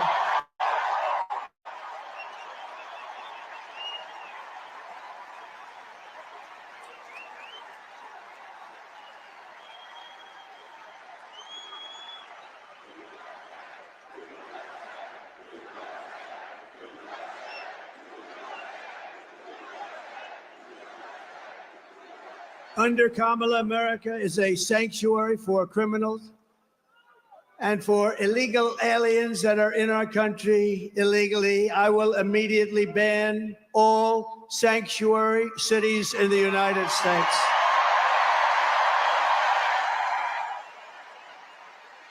Kamala's gross incompetence disqualifies her from being president of the United States of America. She is grossly incompetent. All you have to do is look at her interviews, look at what she did the other night on fake news, CNN. Just take a look. She couldn't answer a question. She's unfit for office. Everyone knows it. No one respects her. No one trusts her. No one takes her seriously. Everyone knows she is a very low IQ individual. From humiliating our country in Afghanistan to the war in Ukraine, to the nightmare on our border, to her inflation catastrophe, all done in conjunction with Sleepy Joe. But he was largely sleeping, wasn't he? After 4 o'clock, it's time to go to bed. To his and her egregious hurricane response, the worst response in North Carolina and other states since Katrina, but I think it was even worse than Katrina. They haven't even responded in North Carolina. They haven't even responded. There's nobody. They don't see any FEMA. You know why? They spent their money on bringing in illegal migrants. So they didn't have money for Georgia and North Carolina and Alabama and Tennessee and Florida and South Carolina. They didn't have any money for them. They spent all of their money on bringing in illegal immigrants and flying them in by beautiful jet planes. They flew in. We just found that about a year and a half ago. Remember, we said, what's going on? Those planes, a lot of planes going over there. What are they? They would fly them into the middle of our country, our beautiful, beautiful country. And you know what happened? You take a look at Springfield, Ohio. Think of this. Where 30,000 illegal migrants were put into a town of 50,000 people. No place can withstand that. Or take a look at Aurora in Colorado. Colorado is going to vote for us. You know why? Typically, they go a little bit the other way. Of course, with their voting system, I'm not so sure about that. But you know why? Because they tried to throw the leading candidate of both parties, meaning me. I was leading both parties off the ballot. And the people of Colorado, including Democrats, are very angry about it. They are a threat to democracy, to use their term.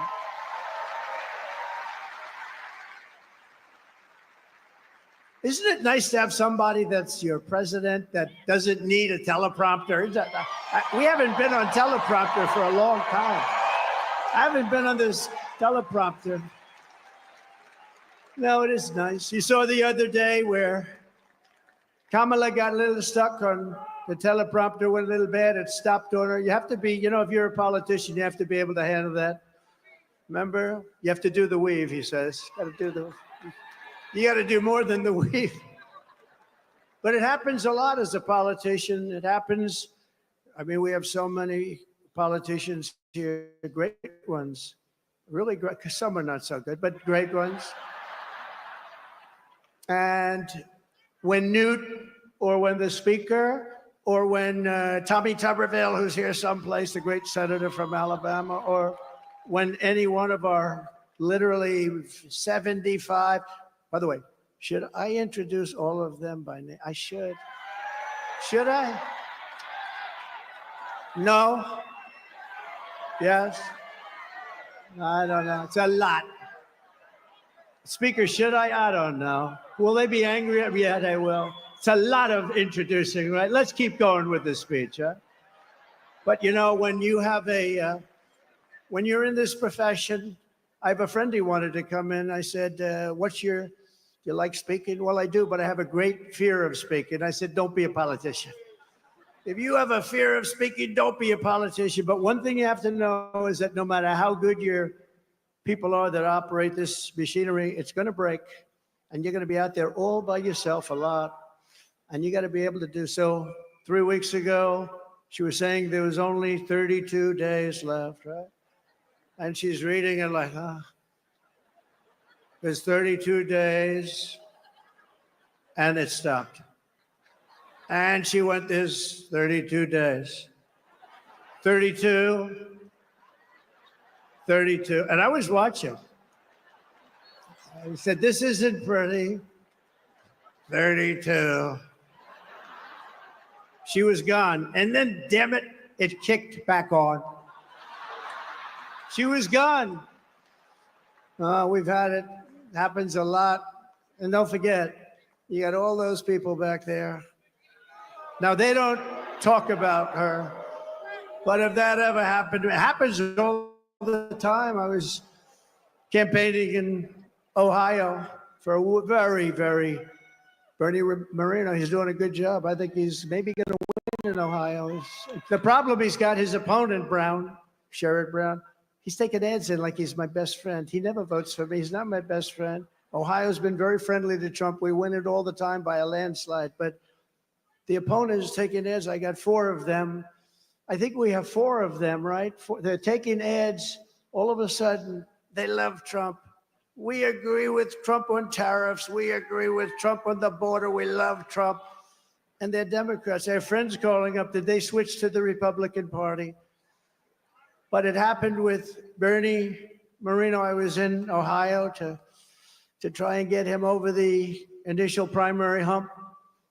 And it was 45-mile-an-hour winds, and these suckers were blowing like, you ever try reading a teleprompter where it's moving about 2 feet in each?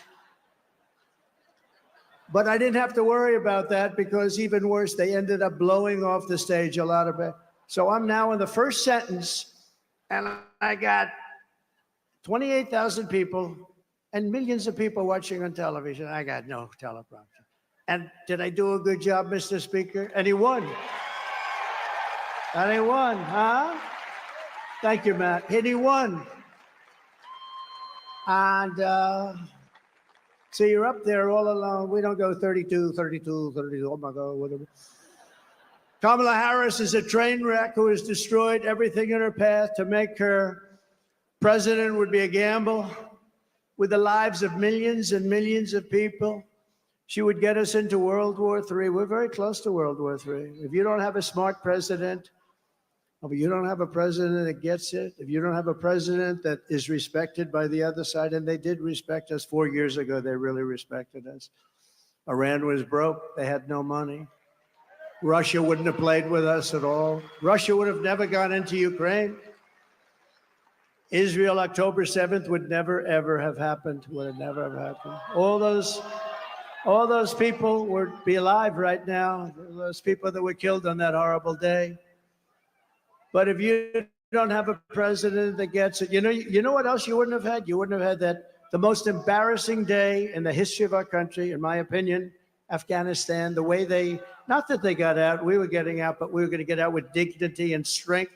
We got out, an embarrassment, the likes of which this country has never suffered. And because of that, Putin looked at us and they probably figured we were a paper tiger, and he went into Ukraine, and the rest is history. It would have never happened with us.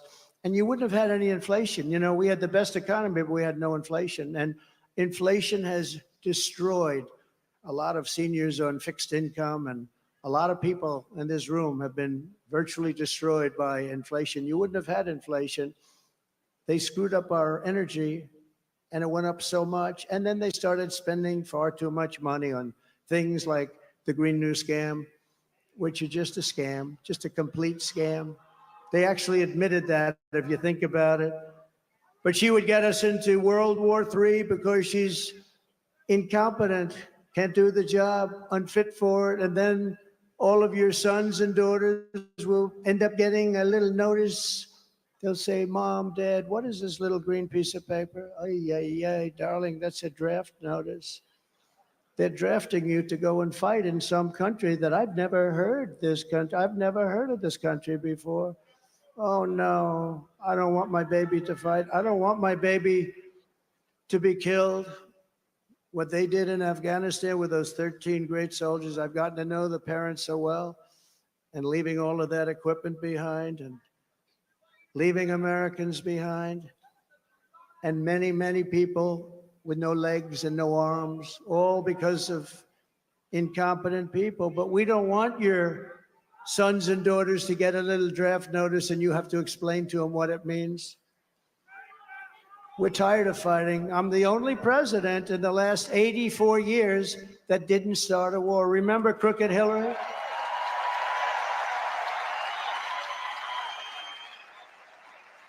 Remember Crooked Hillary Clinton? Crooked Hillary, oh, she was a beauty. During one of our many debates, she said, look at him, listen to him. He's going to start a war. Listen to his rhetoric. He's going to start a war. I said, no, no, no. My rhetoric is going to keep us out of wars. And that's what happened. 82 years, other than I finished off ISIS, but that was already started. We had stupid generals like Milley and Mattis, weak, stupid people. But fear not, we have great generals, just not the ones that you see on television all the time. And we wiped them out very quickly. It was going to take 5 years. Mattis said it would take 5 years, and I'm not sure we could do it. It took us like 4 weeks. We have great generals. We have the greatest military in the world. Just a lot of people don't know that.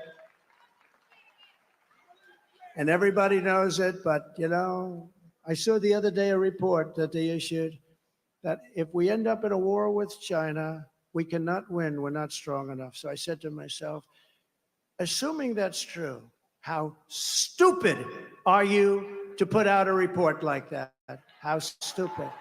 Why would you put out a report? Then they'll say, oh, Trump is not truthful. No, I'm smart. You don't put out reports like that. And it's not true. We would kick their ass. It's not true.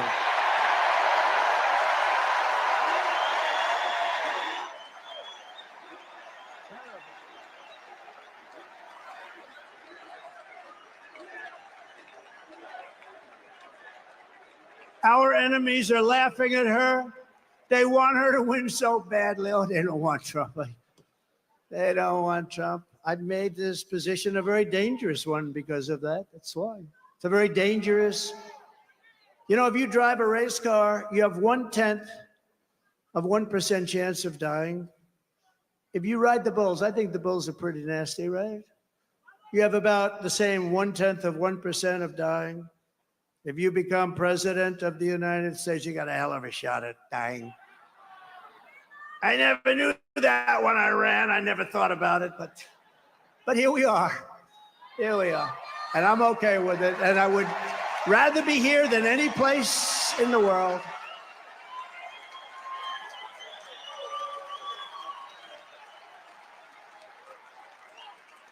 It's called a very dangerous profession.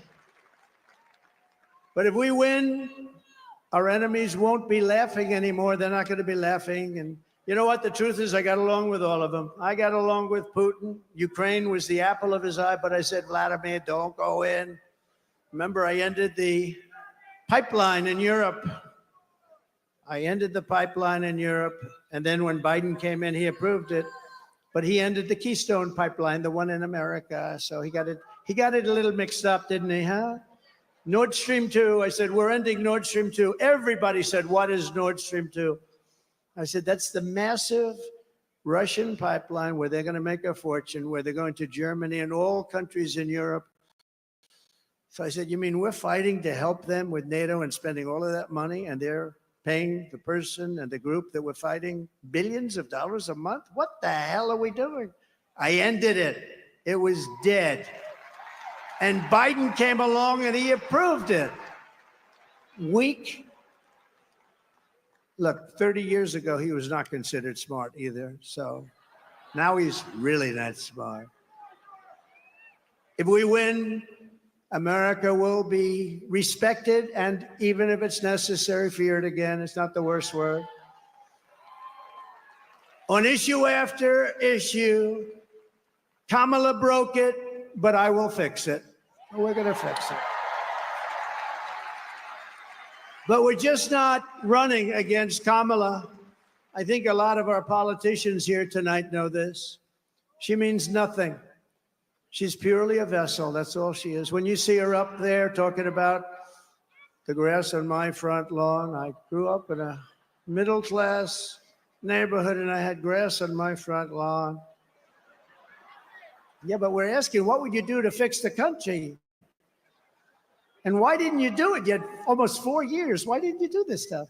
Now she's, she's becoming more MAGA than those politicians I just told you about from the different states. She can't put two sentences together. She's just like, she's really just like, in many ways, crooked Joe Biden. And she never said to us, she never told us that Joe was not functioning properly. She should have. Because, we're talking about the life of the most important country in the world. We need very smart people. We're running against something far bigger than Joe or Kamala, and far more powerful than them, which is a massive, vicious, crooked, radical left machine that runs today's Democrat Party. They're just vessels. In fact, they're perfect vessels because they'll never give them a hard time. They'll do whatever they want. I know many of them. It's just this amorphous group of people. But they're smart and they're vicious. And we have to defeat them. And when I say the enemy from within, the other side goes crazy, becomes a sound. Oh, how can he say? No, they've done very bad things to this country. They are indeed the enemy from within. But this is who we're fighting. These are the people who are doing such harm to our country with their open border policies, record-setting inflation, Green New scam, and everything else that they're doing. But we're not going to let it happen any longer. We're going to have the biggest victory in the history of our country on November 5th. It's going to be the biggest victory in history. We're going to make America great again, everybody.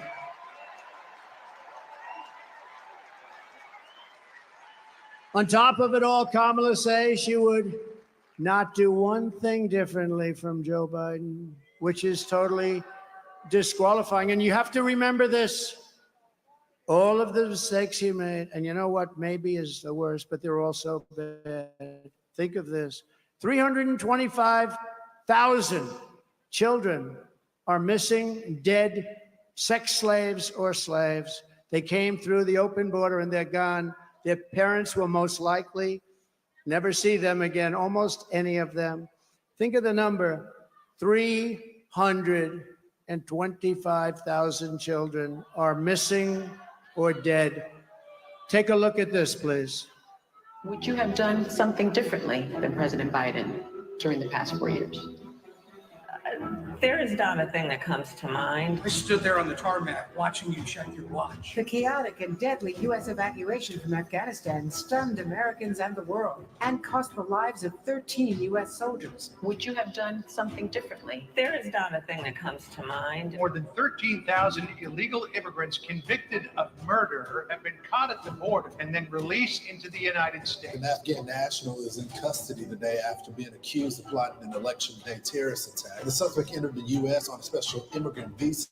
Gut-wrenching new details in the murder of Georgia nursing student Laken Riley. The illegal immigrant suspect, who cops say committed the heinous murder, is a Venezuelan national who crossed the unsecured southern border back in 2022. Two men investigators say are in the country illegally from Venezuela are charged with capital murder and the death of Jocelyn Nungaray. A fifth illegal immigrant accused of attacking two New York City police officers over the weekend showed no remorse or regret. Would you have done something differently? There is not a thing that comes to mind. Only 18% say the economy is in excellent or good condition. US inflation has hit a new 40-year high, increasing by 9.1% over the financial year. Authorities saying Train de Aragua, which has been linked with more than 100 criminal investigations here in the U.S., has now been found operating its criminal enterprise in apartment complexes. Were you the last person in the room?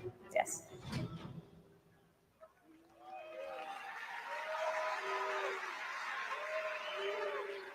So if you want to end this disaster, you got to get out and vote. Just go out and vote.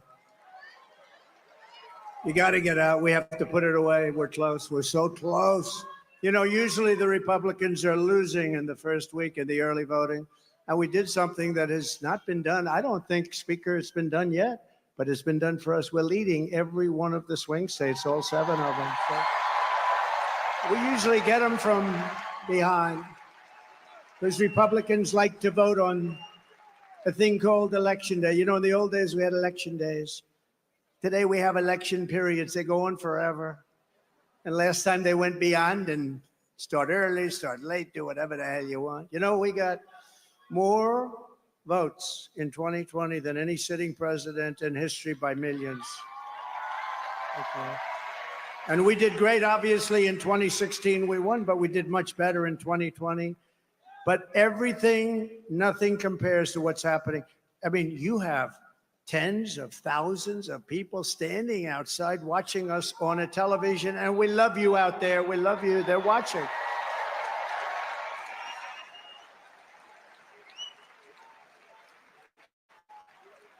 But both of those great races, both of them don't compare to what's happening now. In Florida, we took a massive lead. And all of these places, I mean, there's something happening that's really good. There's something happening that's really good, but let's close it out. Pretend you're 1 point down. Would everybody pretend? Let me just do a poll. Who has already voted?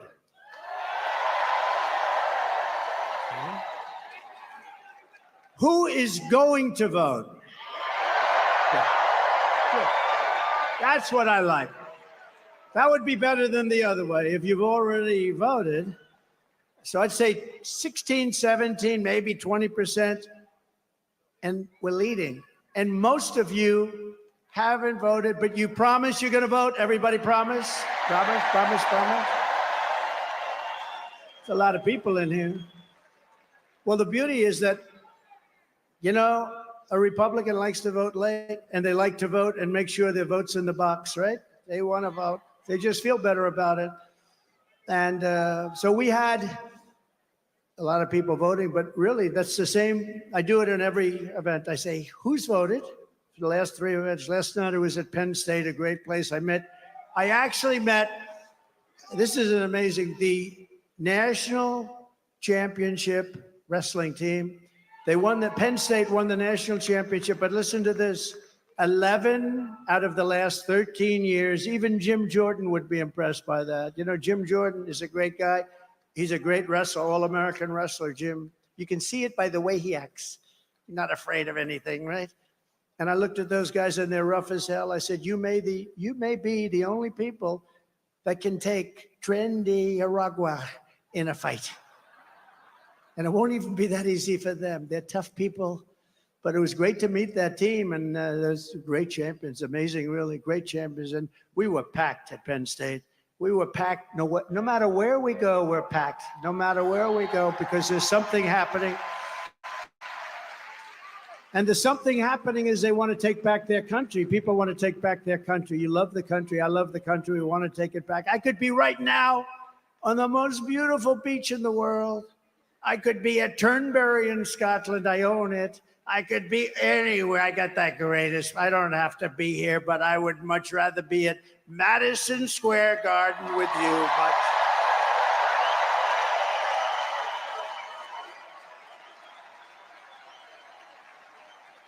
So we're thrilled to be joined today by an incredible group of patriots who are going to help us save our country, including our next Vice President, J.D. Vance.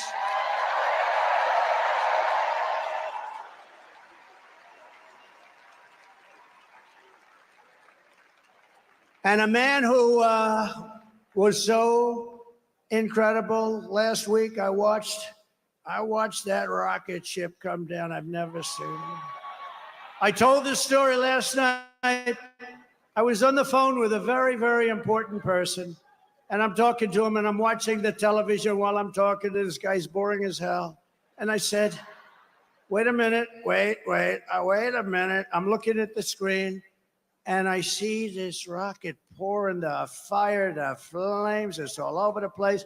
It was white a week ago, and now it's pitch black from the burning coming down at 10,000 miles an hour. It's coming down at a low. There he is. There is my Eli. He's that great. You know what he was doing for the last week? Campaigning in Pennsylvania. He's a sweetheart, too.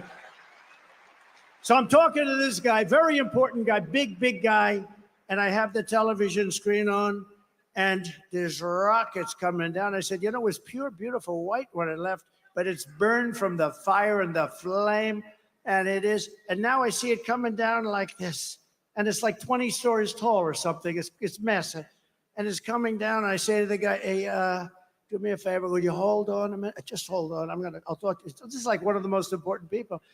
I'm watching. I said, just hold on. I put the phone down. By the way, I never picked it up again. You know what these people are going to say? He's cognitively impaired. He's cognitively impaired. Oh, you don't think so? They're the worst. They are the worst. So I put it down, and I'm watching this rocket, and I see the engines. I said, oh, it's going to crash. No, because it was looking right next to gantry. I guess they call it the gantry, whatever the hell they call it. The launching pad. And it's coming down at a bad angle, Elon. I wasn't happy. And I was a little worried. You might have been worried too. I said, oh no, it's not going to be good. And then all of a sudden I saw the flame on the bottom left, and it was ripping. The flame was pouring out of that sucker, and it straightened it out like this. And it came down and it landed, and then it's two of these big, beautiful arms grabbed it, and they held it tight.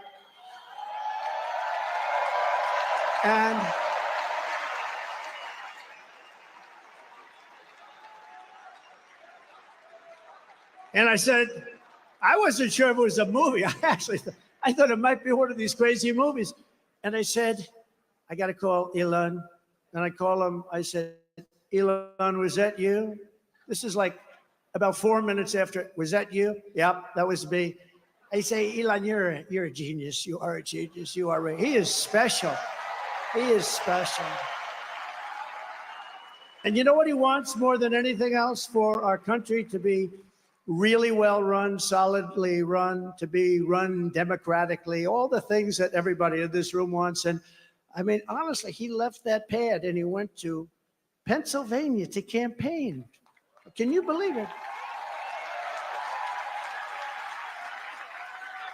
And I asked him a couple of questions. I said, Elon, let me ask you a question. Can Russia do that? No. Can China do that? No. Can anybody do that other than you? Nobody else can do it. Nobody else can do it. Pretty good. And he said, and they won't be able to for 10 years, you said, right? They won't be able to for 10 years.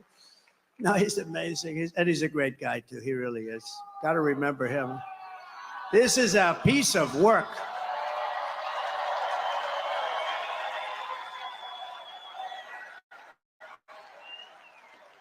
You know, we had a black hat, right? You saw him with a black hat at Butler. He was there, and it was beautiful. We had 101,000 people celebrating a great firefighter, a great guy, Corey. And Elon got up, and I didn't even know we made a black hat. I've never seen anybody wear it. I see the red hats all over the place, the white hats. I see all different, but I never saw black. But he liked the black. You know, it's a little different. It's a black hat with black letters, okay? It's called Understated. And I said, you like that hat? He said, I love that hat. I call it Dark MAGA. But you know that after that evening, that became our #1 best-selling hat for that week. All I have to do is put something on them now. You're great. And thank you very much. Thank you very much. It's great. Thank you. And we also have somebody that is great. And look, we're not going to let him go too crazy, Elon, with the oil and gas stuff. And, you know, because Robert F. Kennedy cares more about human beings and health and the environment than anybody. And he's going to be absolutely, having him is such a great honor. I've been friends of his for a long time. And I'm going to let him go wild on health. I'm going to let him go wild on the food. I'm going to let him go wild on medicines.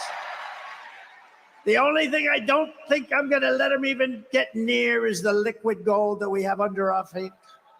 I don't know, Elon, he might not like liquid gold. It's oil and gas, sometimes referred to as oil and gas. JD, I think we're going to have to keep him away from the oil and gas. What do you think, Howard? Yes? But where is Robert? He's around. He gave a beautiful speech. He's a great guy. He truly cares. I mean, he truly cares about this, and it's an honor. And we're also pleased to be joined by my beautiful wife. She's got the #1 best-selling book in the whole universe, New York Times. #1 best-selling. Go out and buy one of her. It's a great book. It's a great. You know what? I was nervous when I read it. I said, I wonder if she said some bad stuff about me. I was very nervous. But she's great. Congratulations, honey. That's a big deal. #1 in the New York Times list. Now, if she's #1 and her name is Trump on the New York Times list, that book definitely was #1. I guarantee you that. Thank you, honey. Great. And we have a fabulous, brilliant woman, top student at Yale Law School. They were both top students. They're going to have very smart kids. If you believe in that, I believe in it strongly. I would like to have their children because they are going to be smart. Yale Law School, top of the class, both of them. Usha Vance, thank you, Usha, for being here. Thank you. Thank you very much. With their 2 beautiful children. And my children here, Don and Eric and Tiffany, and along with Lara, Kimberly and Michael. We have great people. We have Baron Homies watching. That Baron is watching. He's the king of the internet. He's the king of the internet. Oh, who was that? That's very nice. My sister Elizabeth is here. She's great. I don't know where she is, but she's great, and we love her. And Speaker Mike Johnson is here, and he's doing a great job.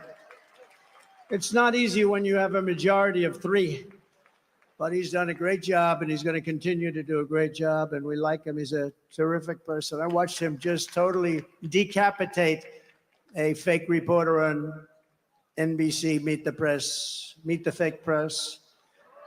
What he did to her was, I think that probably she'll never be the same. Nobody would know. Look at him, such a nice looking guy, just that little beautiful face with the glasses. Got the little glasses. Everyone said, oh, he's so nice. He's such a nice person. He's not a nice person. He's not nice at all, right, Matt? But great job. We think he's great. And he's going to be around for a long time, I predict. We have a senator here who I love, Senator Tommy Tuberville. And he's from a great place, Alabama. I love Alabama. I'm up in Alabama by 49 points. 49 points. We're up by a lot in a lot of different places, but it's a great place. And thank you, Tommy. And all of our other great congressmen. We have so many, if I ever named them, we're going to be up here a long time. So they're going to be angry. They won't speak to me for probably a month or so, but it'll calm down after that. Right, Matt Gaetz? It'll calm down. It'll calm down. But we have great, great people, and they're really doing a job, and we're going to turn this country around. You know, with me, we got to get the congressmen elected, and we got to get the senators elected, because we can take the Senate pretty easily. And I think with our little secret, we're going to do really well with the House, right? Our little secret is having a big impact. He and I have a secret. We'll tell you what it is when the race is over. I also want to thank Jim Dolan and everyone at Madison Square Garden for an unbelievable, this is unbelievable. I've watched the Knicks and Rangers here, and what a location. You know, they tried to talk Jim out of this location. We're going to move you to the river. We're going to move you all over the place. And he's tough. He said, I don't know. They offered him all sorts of money. We're going to move Madison. It's a very prime location. We're going to move it to the river. Well, we're right on top of every train hub it's like the world or something right here. And he didn't like it that much, but he was offered a lot. Man, did he make a good decision. That would have been peanuts compared to the value. But there's no place like Madison Square Garden. Thank you very much to Jim and all of you people.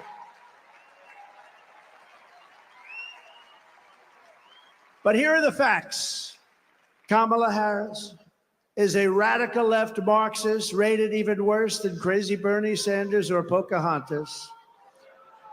She destroyed our economy.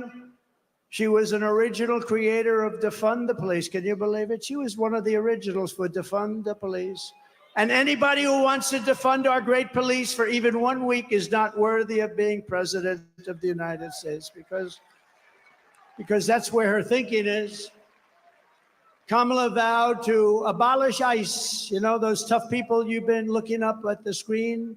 They're the ones that get them out of our country. I know a lot of people right in these rows. They're very tough. They don't want any part of it.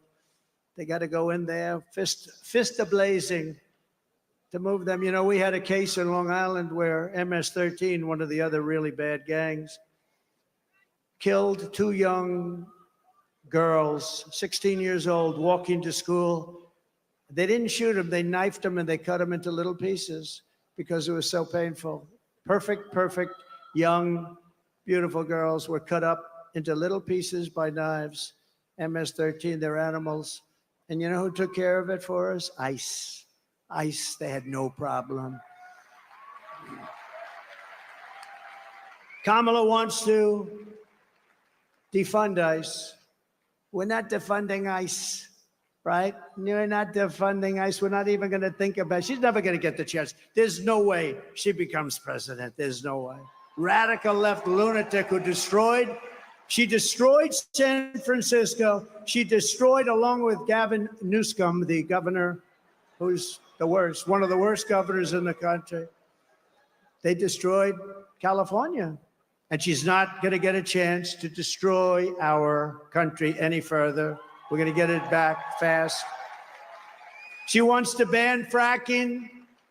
And as California Attorney General, she redefined child sex trafficking, assault with a deadly weapon, and rape of an unconscious person as a totally nonviolent crime. She pledged to confiscate your guns. Is there anybody in the room that would like to give up their gun to come? I had a feeling you might say that. And endorsed a total ban on handgun ownership. I don't think that's good.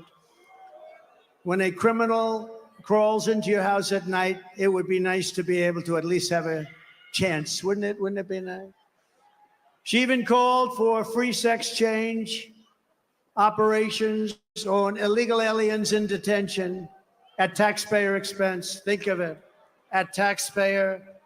She said they're caught, they're illegally detained, but if they want a sex change operation, she's all in favor. Now, she gave this stuff up about a year ago, a little more, because it didn't work. It wasn't working too well with the electorate, but she'll be back to it because that's where it is. She's a radical left person from San Francisco. She destroyed the place.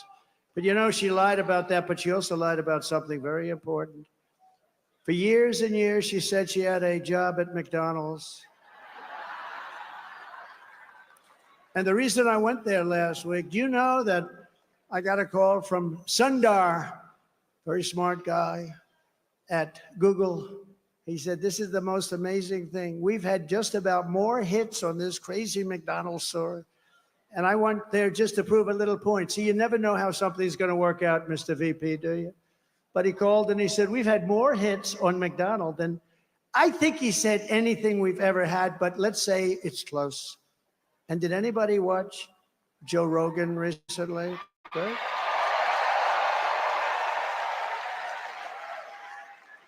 So she lied about McDonald's. She lied about everything. She's got ads on saying Donald Trump is this, he's going to do this, he's going to do. It's the exact opposite what my policies are.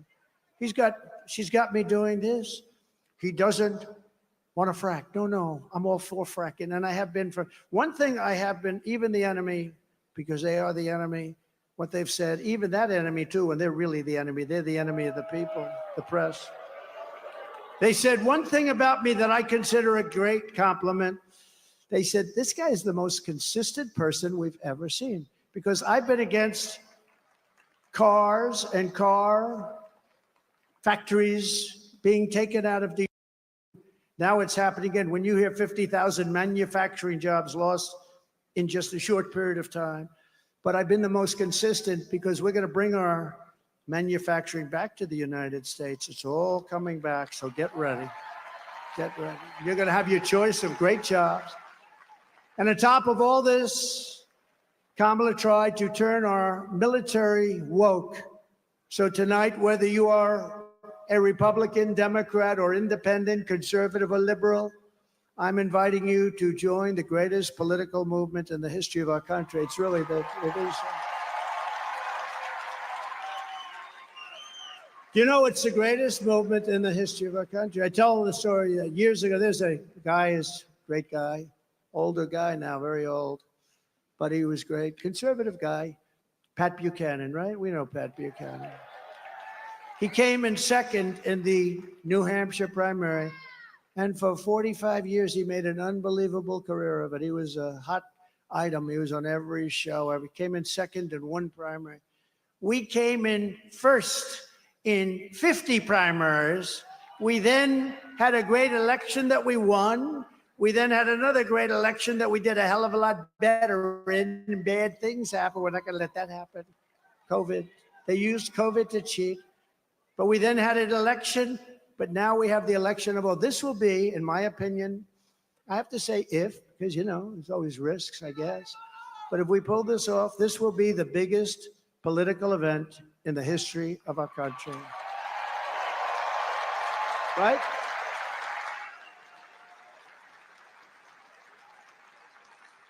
And we're building the biggest, broadest, most diverse coalition in American history, including union workers and Border Patrol agents. By the way, the Border Patrol gave me last week their complete and total endorsement. They said he's the greatest president in the history of the country, but we don't have to go that far.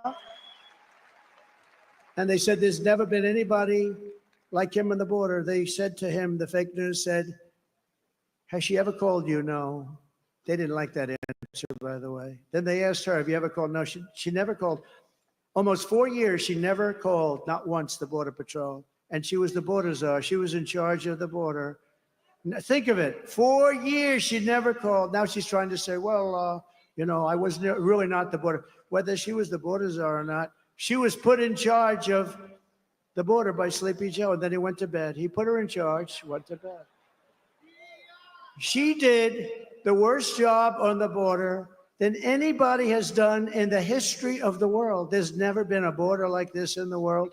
And a third world country would fight people with sticks and stones to stop them from pouring into that country. And we let them just come right in. What a shame. What a shame. Police and firefighters also. We have every endorsement from virtually every sheriff's department, police department. I don't think they have one cop. They're looking for just one cop. Is there one? Well, it's not going to be in New York's finest. By the way, how good are the police outside? New York's finest. And you know, I want to thank Mayor Adams, because Mayor Adams has been treated pretty badly. You know, when he said that this whole thing with the migrants coming into New York, this is just not sustainable. You know, we can't do it. We're trying to run a city. We got 100,000 migrants coming. We can't do it. We just can't do it. It's not feasible. It's not good. He said it very nicely. I said, well, he's going to be indicted by these lunatics for saying that. A year later, he got indicted. I think they upgraded his seat in an airplane. I heard that's a very serious charge. They've upgraded my seat a lot too. I used to fly commercial. I don't fly it so much anymore, but they'd see me back there and, sir, would you like an upgrade? I don't know. Maybe it's something else, but I have to tell you, he's been really great. And he said that they shouldn't be calling Trump a dictator because it's not true. That's nice. That was nice. Very nice. So we want to thank Mayor Adams. He's going through a hard time with these people. These are lunatics, by the way. They've weaponized the Justice Department against their political opponent. I am under investigation more than the great, late Alphonse Capone. My father's looking down on me right now. He was a tough guy, but he was like legit. And I know my mother's in heaven. I'm not 100% sure my father, but it's close. But he's looking down at me right now. And he's saying, how the hell did this happen to my son? He's not a bad person. I'm a good person. All we want to do is straighten out our country. But all of the veterans are with us, all of the steel workers. I saved our steel plants. And I don't like Japan buying U.S. Steel. U.S. Steel used to be like Elon Musk, like 70 years ago, the biggest, the best company in the world. You know that, Elon? You wouldn't know. He's too young to know. U.S. Steel was the big baby. That was a big, I don't know. There's something nice about U.S. Steel being the biggest as opposed to Google. You know, it's like a different kind of a company. But we sort of need steel in this country. Like, we're not going to go to war with me as your president, but if we, on the long shot that we do, we don't want to say we need steel. Can we get it from China, or can we get it from someplace else? Good, you know, it's always a possibility. But I will tell you, you're not going to have a war with me, and you're not going to have a third world war with me. That I can tell you. But we need steel, and I would not approve U.S. Steel being bought by Japan. I wouldn't do it. Just out of psychologically not good. We'll help them out, but I don't like it. We're seeing historic levels of support among our Black population, Hispanic population, and our Asian population. Jews, Muslims, by the way, did anybody see yesterday? Did anybody see what took place? I was with the Muslims yesterday in Michigan, and when the polls first came out, they had 100%, I had 0%. And yesterday, I watched this anchor on CNN almost choke. She said, something's happening in Michigan, big population, couple of 100,000, a lot of votes. Something's happening. The poll just came out. Trump is at 59. Kamala is at 8 with the Muslim population. They never saw anything like that, Eli. And these are people, by the way, they're great. They just want peace. They want to have peace. And it's great. So Jews and Muslims and Catholics and evangelicals and Mormons, and they're all joining our cause in large numbers, larger than anyone has ever seen in this country before, larger than they've ever seen in any country. And the Republican party has really become the party of inclusion, and that's something very nice about that. And we're a big, powerful party, and they're losing it. They're really losing it. Together, we will lift America to glory beyond your wildest dreams. It's going to happen fast, too. So in conclusion, with your vote this November, we are going to fire Kamala, and we are going to save America. We will cut your taxes, end inflation, slash your prices, raise your wages, and bring thousands and thousands of factories back to America. We're even going to get Elon to bring that stuff back. We will build American, we will buy American, and we will hire American. I will end the war in Ukraine, which would have never happened if I were president. I will stop the chaos in the Middle East, and I will prevent World War III from happening. We will crush violent crime and give our police the support, protection, resources, and respect that they so dearly deserve. We will strengthen and modernize our military. I rebuilt our military in total, rebuilt all of our military, built 571 miles of wall, too. I took it out of the military because I couldn't get it from the people in Congress that should have given it to us. So I considered it an invasion. I said to a couple of generals, I said, congratulations, this is an invasion of our country. So I took it out of the military, had 9 lawsuits and won them all. We will build a massive defense shield, all made in the USA. We're going to build a beautiful dome over our country. And a lot of it's going to be made right here in New York. We will rebuild our cities, including our capital in Washington, D.C., which has become a very dangerous and badly managed place. We're going to make them safe, clean, and beautiful again. We will teach our children to love our country, to honor our history, and to always respect our great American flag.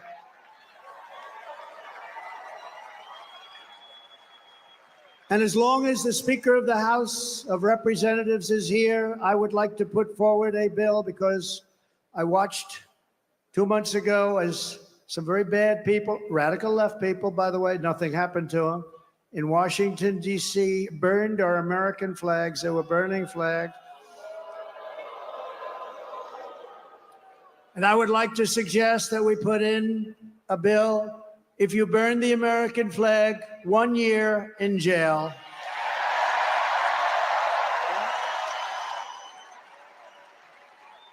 We will get critical race theory and transgender insanity the hell out of our schools. And we will keep men out of women's sports. I will defend religious liberty, I will restore free speech, and I will defend the right to keep and bear arms. Our Second Amendment is under siege. After years of building up foreign nations, defending foreign borders, and protecting foreign lands, we are finally going to build up our country, defend our borders, and protect our citizens. It's called America First, and it's going to happen at levels never seen before. And I'll tell our friends, our allies, who sometimes treat us very badly, that it's about time we take care of ourselves. And we will stop the illegal immigration that's taking place at levels never seen before. We will stop it cold and once and for all. We will not be invaded. We will not be occupied. We will not be overrun. We will not be conquered. We will be a free and proud nation once again. Everyone will prosper. Every family will thrive. And every day will be filled with opportunity and hope. And very much so, it will be filled with the American dream. We're bringing back the American dream, and we're going to bring it back at the highest level that you've ever seen. But for that to happen, we must defeat Kamala Harris and stop her radical left agenda with a landslide that is too big to rig. So you need to get out and vote. Get your husband off the couch. The football game doesn't mean a damn thing. You got to get out and vote. Get up, Harry. Come on, Harry. Get up, Harry. Let's go. You're going to vote for the president, Harry. We're going to save our country.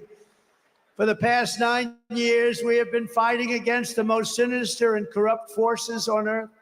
With your vote in this election, you can show them once and for all that this nation does not belong to them. This nation belongs to you. It belongs to you.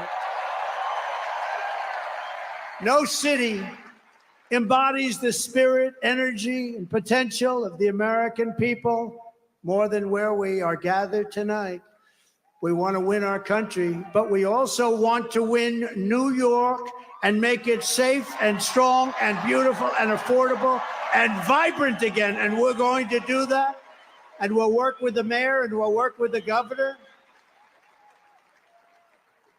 We're going to do that. We're going to make it great. You know, when I left for Washington 8 years ago, we had a horrible mayor named de Blasio. He was a horrible. And things you could see they weren't being properly done, but still it was a place that people wanted to be and all. But since then, our federal government, what they've done to this place, what they've done to the state, and I mean, to force hundreds of thousands of really rough people into this beautiful, I call it a beautiful oasis. When I left, New York was the place you wanted to be, and now people just don't speak well of it. But we're gonna bring it back, and we're gonna bring it back strong. And I hope you go out and vote. You got to vote. It would be such an honor to win New York. Hasn't been done in decades. Hasn't been done in so long. It hasn't been done in so long. They all say, "Sir, you're wasting your money." I don't think so. Your crime is through the roof. Everything is through the roof. I remember during the debate, they said, "No, sir, this stupid person named David Muir from ABC Fake News." He said, "Sir, crime is not through the roof. Crime is down." I said, "No, it's not." I said, "It's not down, it's up. It's down." I was like debating three people. At him, I had that person next to him who I never even heard of. But it turned out the following day, they released the stats, and crime was up 45%. And what a shame. What a shame. We really need a fair press in this country. If we have a fair press, that's going to be 50% of the battle of bringing it back. But this is the city where I was born and raised, and this is the town that taught me that Americans can do anything when they want to. So no matter our differences, when we work together, there is nothing that we cannot achieve. From New York to Las Vegas, from Philadelphia to Phoenix, from Chicago to Charlotte, from Atlanta to Detroit, this nation was built by generations of American patriots who gave everything they had for our rights, our future, and for our freedom. Through freezing cold winters and hot scorching summers, through storms and setbacks and conflicts and danger, our American ancestors pushed onward, marched forward, and overcame every single obstacle that stood in their way. Together they crossed the oceans, settled a continent, tamed the wilderness, laid down the railroads, raised up those mighty skyscrapers, built the highways, won 2 world wars, defeated fascism and communism, and launched American astronauts to the moon. It was hardworking patriots like you who built this country. And 9 days from now, it's hardworking patriots like you who are going to save our country. After all we have been through together, we stand on the verge of the 4 greatest years in the history of the USA. With your help from now until Election Day, we will restore America's promise. We will put America first, and we will take back the nation that we all love. We bleed the same blood. We share the same home, and we salute the same great American flag. We are one people, one family, and one glorious nation under God. We will never give in. We will never give up. We will never, ever back down. And we will never, ever, ever, ever surrender.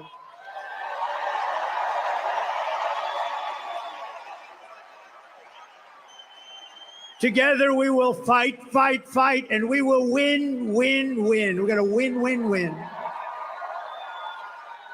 November 5th will be the most important day in the history of our country. And together we will make America powerful again. We will make America wealthy again. We will make America healthy again. We will make America strong again. We will make America proud again. We will make America safe again. And we will make America great again. Thank you, New York. God bless you. God bless you all. Thank you.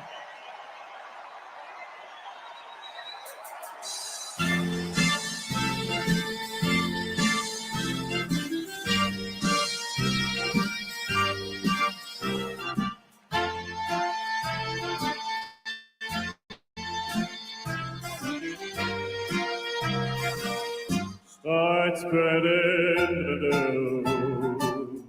I'm leaving today. I'll make a brand new start of it. New York, New York. These vagabond shoes are long in distress. They'll step around the heart of it. New York, New York. I want to wake up in a city that never sleeps. But I'm king of the hill, top of the heap. These little town blues are melting away.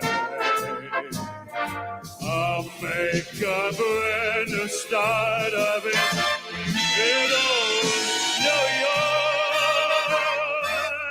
If I can make it there, I'll make it anywhere. It's up to you, New York, New York.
It's up to you, New York, New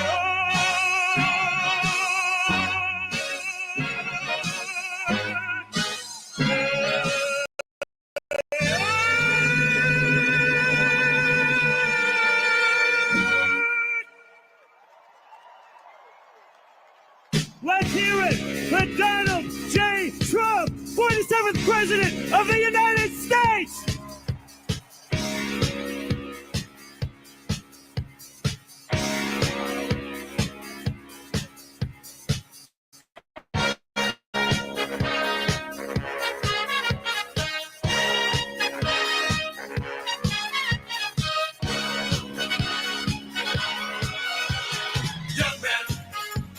no need to feel down. I said, young man, pick yourself off the ground. I said, young man, cause you're in a new town. There's no need to be unhappy, young man.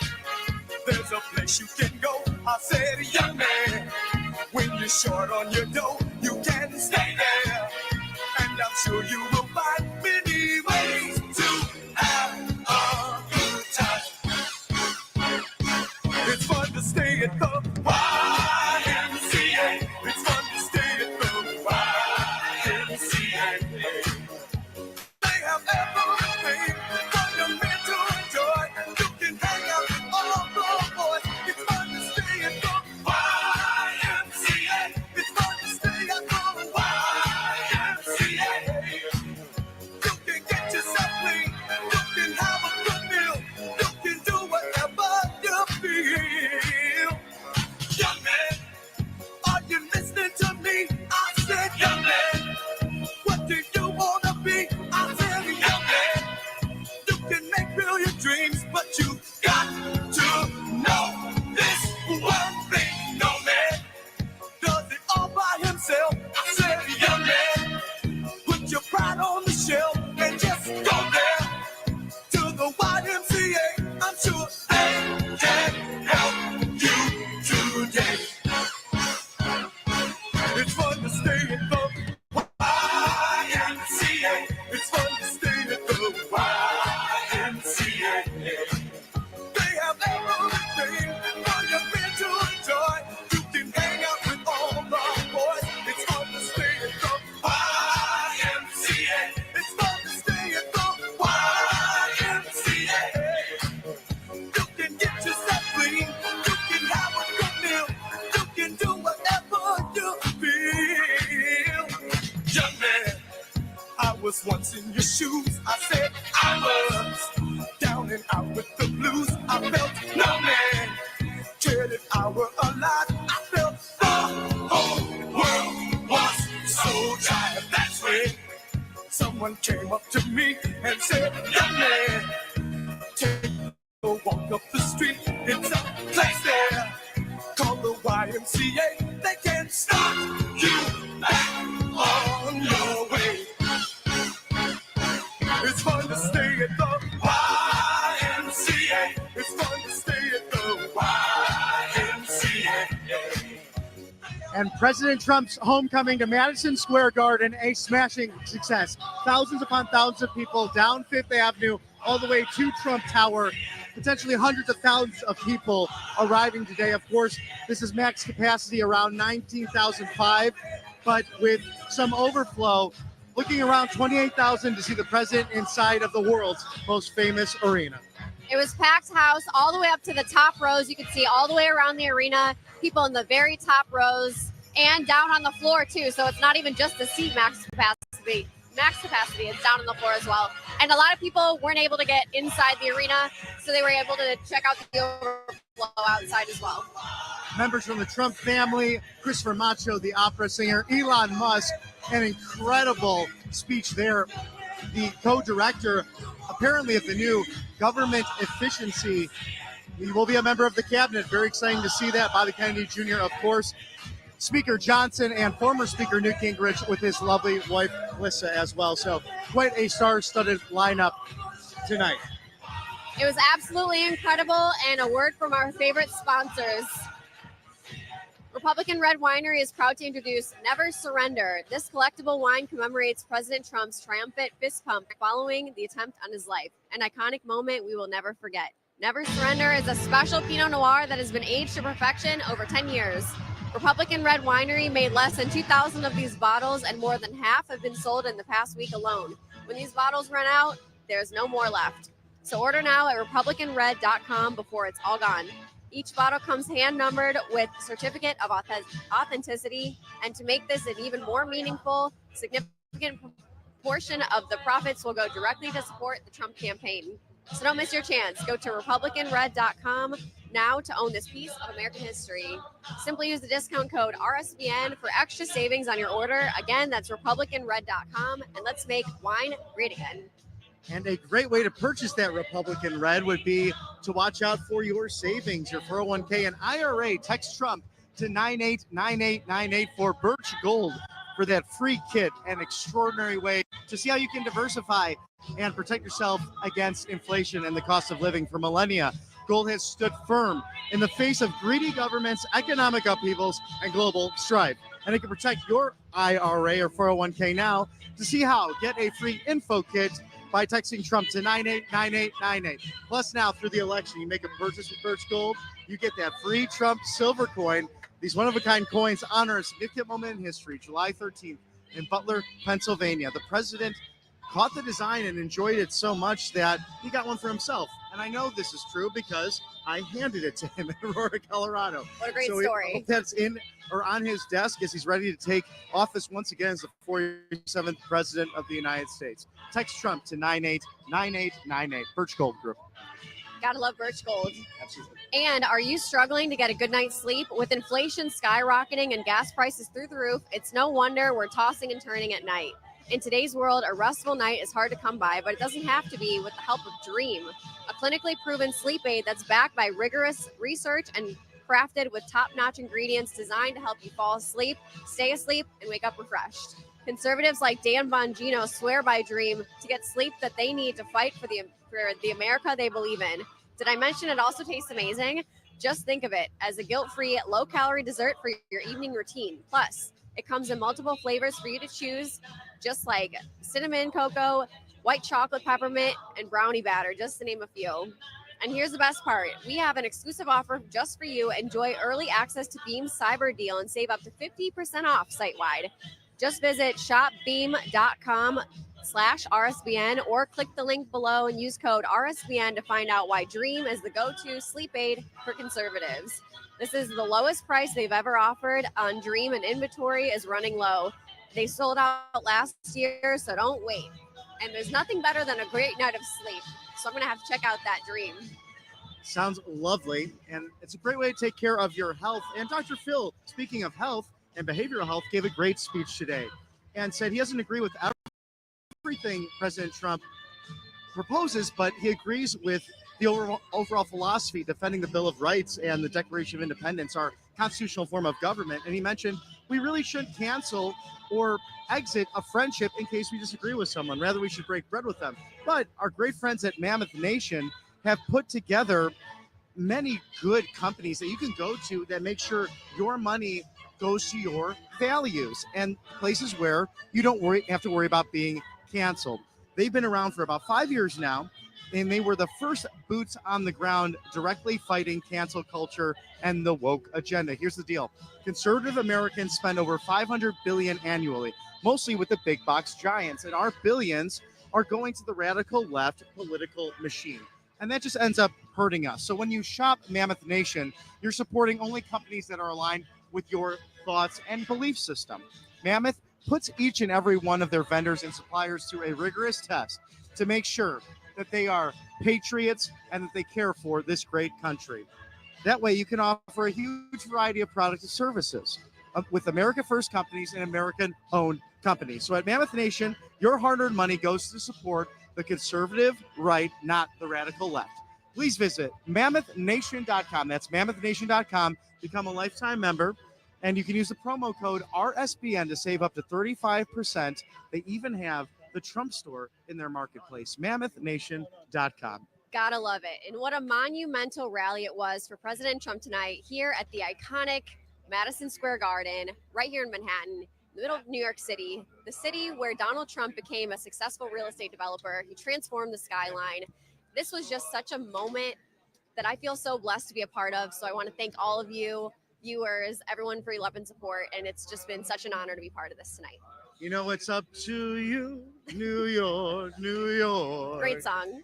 I will see you tomorrow night in Atlanta, Georgia, but I'm going to hand this over to my friend, the handsome Harrison Fields, to give some closing thoughts.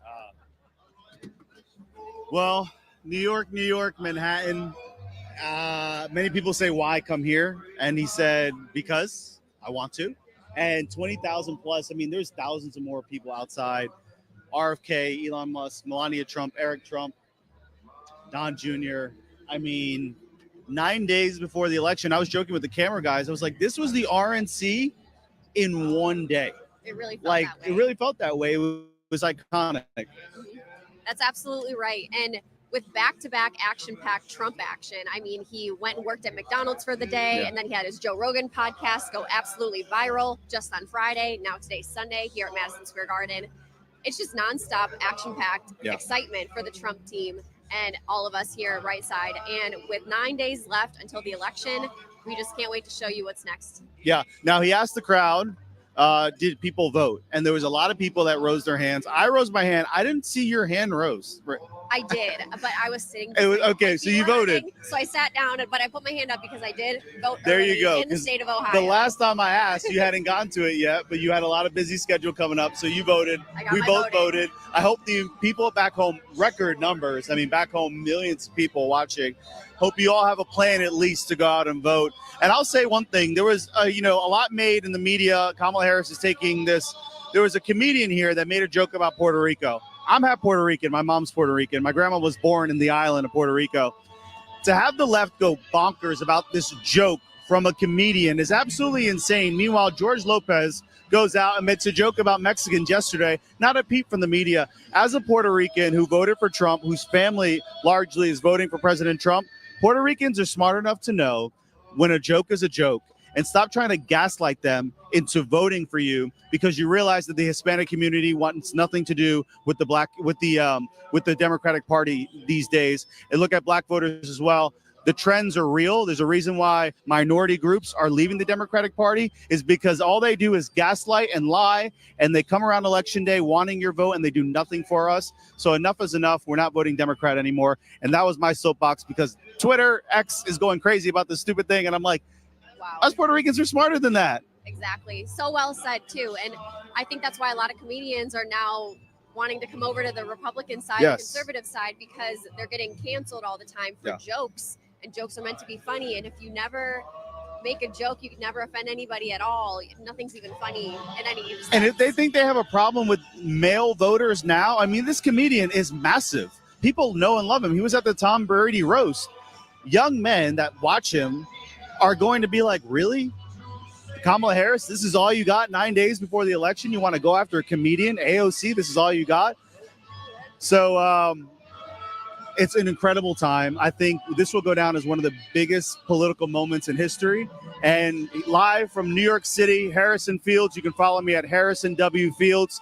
And the great Megan Kohler, you can follow her at Megan V. Kohler on any social media platform. And the great Bobby. We really appreciate it. So we're going to toss it back to everyone in Alabama. We thank you for tuning in live in Manhattan at the Madison Square Garden. 9 days before the crucial election, go out and vote. Signing off from Manhattan. Have a great night.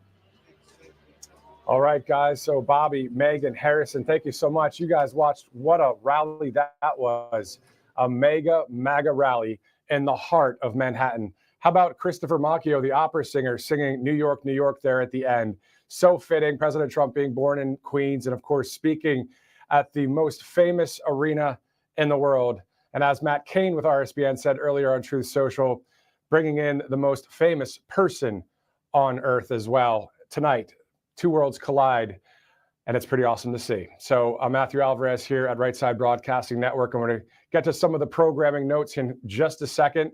We have a few sponsors that we do want to thank before we end tonight's broadcast.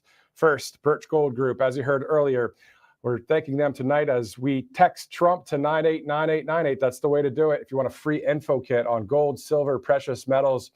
And that free Fight Silver coin is right here, and you can get one of them as well if you purchase a product through Birch Gold Group. So text Trump to 989898. Also, Kalshi.com. It's the first legal exchange where you can trade or bet on any event, including now the U.S. general election. So a lot of people are starting to download that app as well. So Kalshi.com, we thank them for being a sponsor here at Right Side.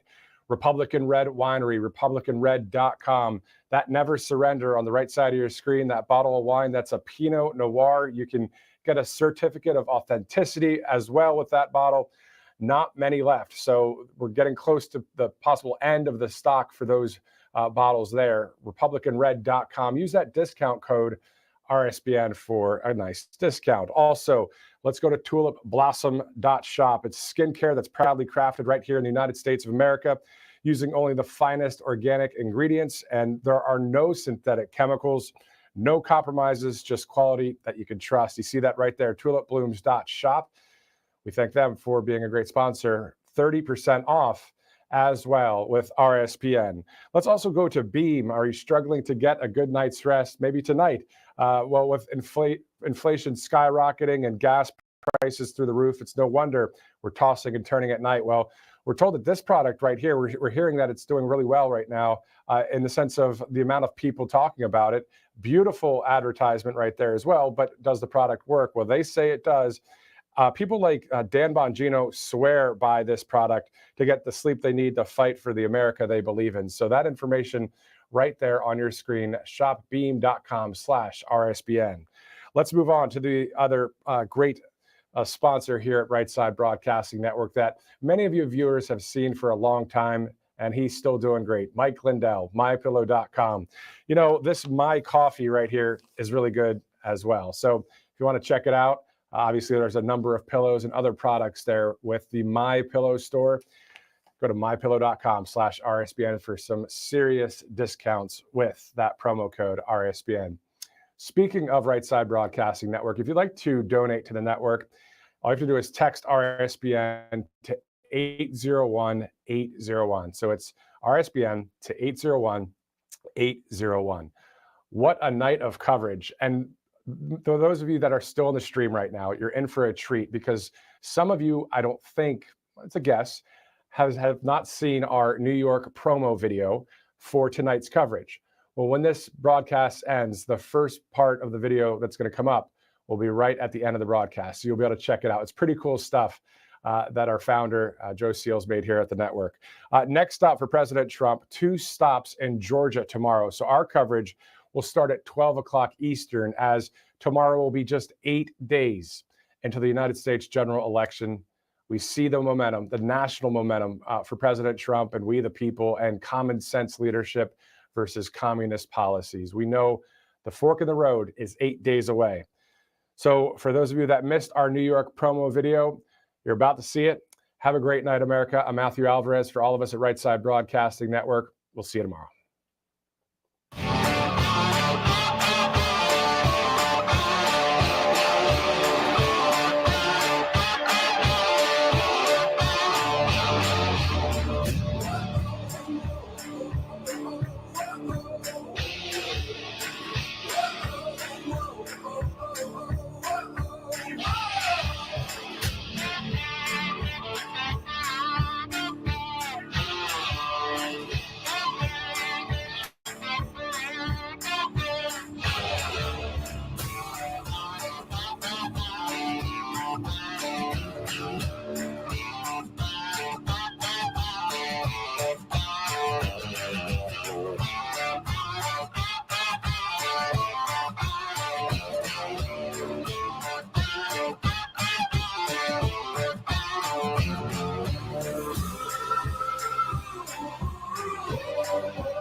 Hi, folks. RSBN founder and CEO Joe Seals here. Did you know there is nearly $1 trillion of infrastructure and pandemic funds yet to be spent?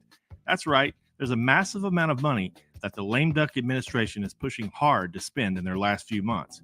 If the president is able to push these funds out, we could see another prolonged inflation surge, just like during COVID. And I'm sure you remember the terrible effects that high prices had on most Americans. But there's hope. A surge in prices can be beaten. A gold IRA from Birch Gold Group is the ultimate inflation hedge for your savings in uncertain times. To see how to protect your IRA or 401k, get your free info kit on gold by texting the word Trump to 989898. Birch Gold makes it seamless to roll over your retirement account while preserving your tax advantage status. Don't wait for the president's spending spree to tank the dollar further. Protect your financial future now. Text Trump to the number 989898 for your free info kit from Birch Gold. Do you really trust her to run this country for the next 4 years? How have the last 4 years gone under him? Well, your tax dollars are being funneled overseas and to support illegal immigration. They've left our people behind, offering just $750 in aid as if that's enough. With the political insanity that we're living through, supply chain shortages, natural disasters, and the looming threat of another pandemic, you need to prepare your family now. The Wellness Company offers 5 critical medical kits packed with life-saving meds like ivermectin, hydroxychloroquine, amoxicillin, Z-Pak, and more. Each kit is backed by Dr. Peter McCullough. Ordering is simple, just a few clicks and it's delivered to your door. Visit MakeCareGreatAgain.com and use code RSBN to save up to $60 off plus free shipping. That's MakeCareGreatAgain.com and use code RSBN to save up to $60 off plus free shipping right now. Hello, this is Mike Huckabee. President Trump said he wants to take back the White House and teach our kids to love our country. That's why my team created a kids guide to President Trump. It'll teach your kids all about President Trump's accomplishments and his vision for America. And right now, I want to give it to you for free as part of this free gift bundle. Get your free gift bundle featuring The Kids Guide to President Trump, a free kids magazine, and the Great Again video lesson by visiting freetrumpbook.com. That's freetrumpbook.com. Did you know that hardworking, patriotic Americans, just like you and me, spend an estimated $500 billion annually, mostly with big tech, big box, and other woke companies? And billions of that money goes to support the radical left and their crazy agendas? Stop. We're actually funding our own demise. Join Mammoth Nation instead. We have a huge variety of products from carefully vetted American retailers who love America. Right now, go to mammothnation.com and become a lifetime member today. Welcome to Right Side Broadcasting Network, your trusted conservative news outlet. At RSBN, we deliver the truth when the mainstream media falls short. Since 2015, we've proudly broadcasted every single one of President Trump's iconic MAGA rallies, bringing you the excitement and energy live before anyone else. By watching RSBN, you get an unfiltered front row view of the action on the ground. We interview the crowds to give a voice to millions of Americans just like you. We show you President Trump's speeches in their entirety, free from interruptions and censorship. We cover the stories that matter to you with the integrity and passion you deserve. Thank you for choosing RSBN as your home for America First News. Together, we stand strong, united, and informed. So join us and be part of the right side of history.